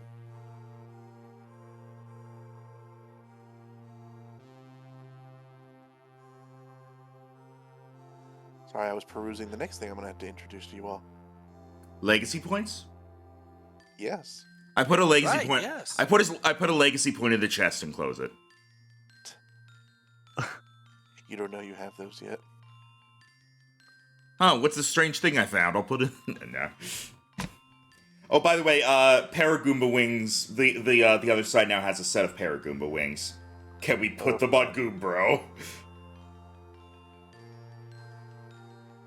I imagine it takes a little more than just sticking them on like stickers. Yeah. You could have flying. I know. At that point, we then give someone else in that group the climbing things, and suddenly terrain is just not an issue. Yeah. Actually, could the Paragoomba wings also be given to Kel to make up a Paratroopa? I'm gonna have to look into how that works because you did literally just rip the wings off something. Yeah, but it wasn't like. It wasn't like I ripped off his arms or something. They weren't like necessarily. They kind of popped off. You said, I think. Yeah, I'll have to look into it and make him like a glide or something. Yay. If it in worst case scenario, it will prevent them from dying by falling. Yay, permanent slow falling. So, about that legacy stuff, whenever you're ready, I suppose. All right, if you guys are ready for it. I should also note, Haley, That's me. as you guys were exiting the grove, kind of being shepherded out in the aftermath of everything, you did notice that crow staring at you from another tree from the outside, and as you guys walked out with the star shard, it flew away. Thank you. You notice Rowan kind of narrowing his eyes up to that crow. He's like, something off about that one. It helped As us. he's, huh. Alright. So, as you guys are resting that night, whether you made the trek back to the town or spent one more night in the Druid Grove, you are visited by some spirits in your sleep. You're visited by Night Guy, Bombardo, and couple. And they seem to smile approvingly as they nod at you. With this, you have unlocked the ability to access more power from your weapons. With the one that you gained from getting the first star shard, the bonus one you got from this little side quest for your act, and from the one that lay dormant in the weapons themselves, you now each have 3 legacy points to spend on an upgrade of your choosing from a little book I have here to augment your weapons. Ooh. Yay. We will probably be going over this in between, and then we will announce what we do next time. But you can have fun little things, such as storing spells in them, giving yourself advantage on particular saves against things, making your weapon a +1, or doing any other combination of these things. There are tiers of this. You're pretty much in tier 1 and the very, very, very beginning of tier 2 right now. Because all your characters, and I do mean both of them, have leveled up this session. Yay! Oh. So levels So- 3 and 5, respectively. Oh, very nice. And so now, with these legacy points, you can essentially spend them to buy upgrades to your weapons. I'm going to try and make it one and done, but if you find like you're not really using something, we can talk about going it over later. Yep. But for some examples as to stuff you could do with this, one example here is a dual element axe that they have made here. Sorry. A quarterstaff that has like guiding bolt in it. A long sword that drinks blood and just keeps going with crits. It's all sorts of things. Our weapons count as magic for like overcoming magic resistance now, right? They already did that. All right, good. So if you want me to just sort of make an overall list of these things, I can. Or if you just had like a rough idea of something you wanted, I will try and find an approximation. For example, just as another fun example, you can make the weapon make you be able to cast a particular cantrip X number of times, or have advantage on death saving throws. There's all kinds of stuff you can get here. I'm definitely torn between leaning into the theming of more or like using it to round my character out. That will be up to you. These weapons have a lot of potential to them. But with that, I believe we can actually wrap up the session here. You guys have Nice. quite a bit to go over, and I hope you had fun today, despite the dice being sluts for drama in the boss fight, and then giving you just catharsis for the second fight. I mean, the dice have to be sluts for drama because then what would a good story be if they were too good or too bad? Plus, I did note the things about Paragoombas and Paratroopas in chat. Noted. Yep. Funny enough, while looking through it, it says that Goombas normally have dark vision, but a Paragoomba does not have dark vision listed among their abilities. Hey, you got to make the trade-off somewhere. Yeah. Strangely enough, Paratroopas don't really like they still have the armor, the resistance, tuck, and then their attacks change from spin to dive bomb. But Paratroopers are just a better Koopa Troopa, it looks like. Yeah, I will say, like, what the thing we're using to base this off of, it's a very good basis, but it definitely doesn't seem like refined. They did not put much thought into balance. Yeah, they it's fine. kind. We're having fun with it. Yeah, and we're like working it as we go. So, Yeah.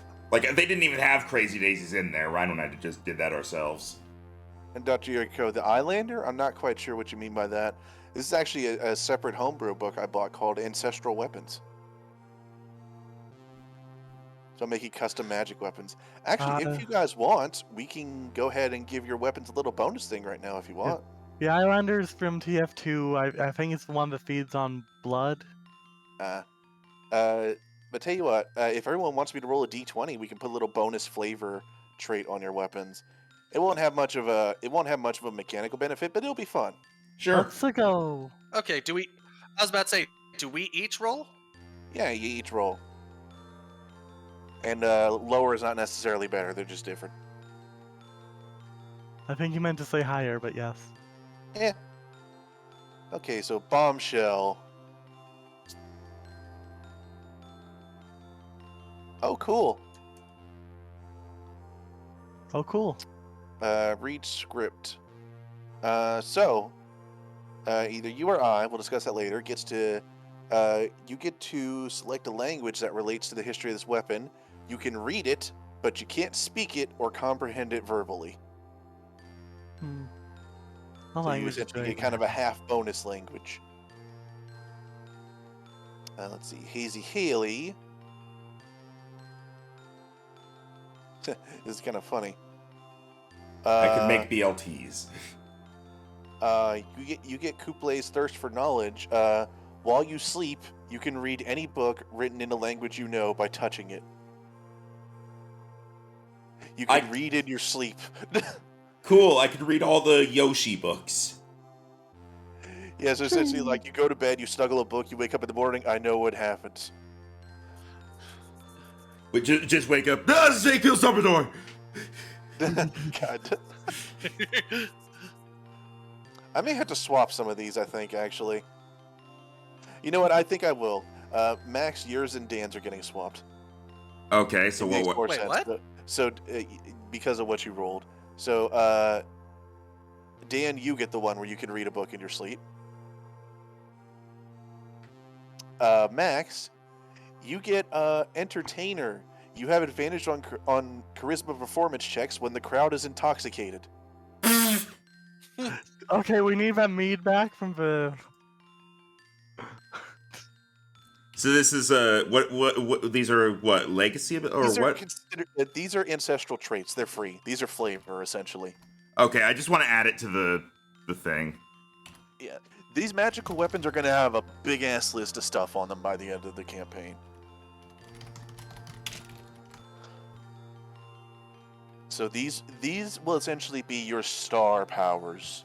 This campaign will be your weapons evolving. Oh, that's actually pretty cool. Griffith did nothing wrong. I don't know what book that is. Me neither. Therefore, I do not find it funny.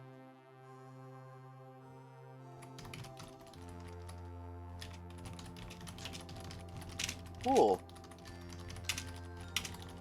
You get a shit ton of spirit points later. You can actually just straight up get a +2 in an ability score by wielding the weapon, but it's expensive. Ooh, a +2 ability score. I need 3 Technically, of those. Honestly, technically, Mia can just use the Night Guy Spear with her own +1. Technically, yes, you can. I may have to do a thing on that because I'm allowing you to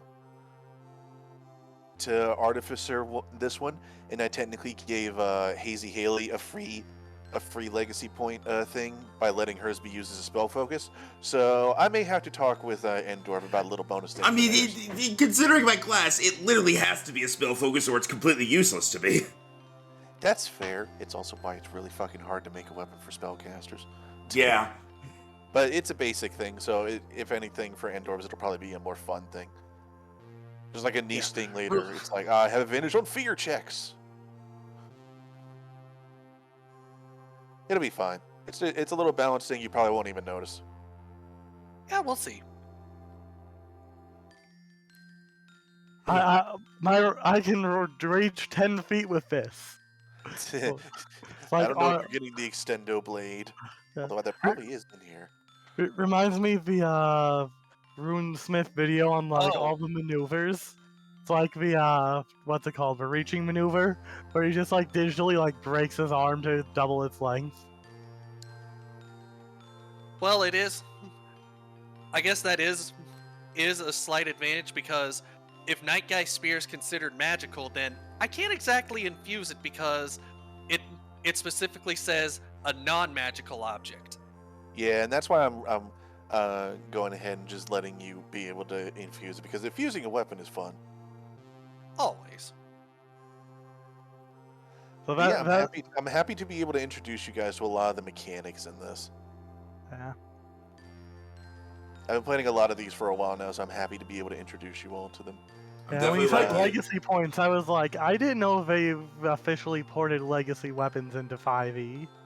Nah, this is me just calling them something. Yeah, any other questions before we head off then? I hope you enjoyed the session. I definitely enjoyed it. It was very fun. the low rolls kind of got me down during the fight, but it still And then worked. it picked up at the end with some clutch nat 20s. That nat 20 for during that line that Dan said is like literally the best timed crit I've ever seen. Oh yeah, I It was is gonna up there- give him it is up advantage, there and then for it was me, like, but- nah, have a nat 20. I actually did the same thing during Bayo's campaign, my first one where we were doing Pokemon Mystery Dungeons and Dragons. I was playing Machop. We were going up against a Mawile for training purposes. It went Mega because of how well I was doing and knocked out my partner. And at that point, it was just me and them going back and forth with fights. I don't remember what exactly I said, but I gave a one-liner to why I was still standing and beating them to a pulp. Oh, my final line, I went for the attack. It was a natural 20. Just like a final punch to send them flying right into the wall, get them out of Mega Evolution, and they KO. Nice. All right, Ryan, do you want to put the options we have for legacy point upgrades? Do you want to write those down in the text chat? Yeah, I will be writing those down here in a bit. It's a little bit of a lengthy list. You I have do access have to some- technically all of Tier 1 and a bit of Tier 2. Okay. I do have some final words say I that. want to say about that boss fight. Oh? If difficult combat be something you wish, make a strength save. Himself drop on the deck and flock like a fish. Make a whiz save. It was what was happening. I'm glad I found a fun thing for that wasn't just big numbers. Instead, it's just like, nah, here's radius random shit. I do still love Rave N. That is such a Mario enemy name. Yay! And hey, do as good with the next ones. the fact that you made Rave N and then made that whole dungeon around it accidentally inspired me to make my own campaign idea. Yay! We'll see if that gets off the ground. Now I just need to think of more pun bosses. But Got it. now- A bard boss named the Punisher. And the No. whole thing is using dissonant whispers and vicious mockery. But I'm glad everyone enjoyed themselves. Hope you enjoyed the maps. A snake that's taken over an entire house. Call it an anaconda. All right. Good night, everybody. Good night, everybody. Good night. Night.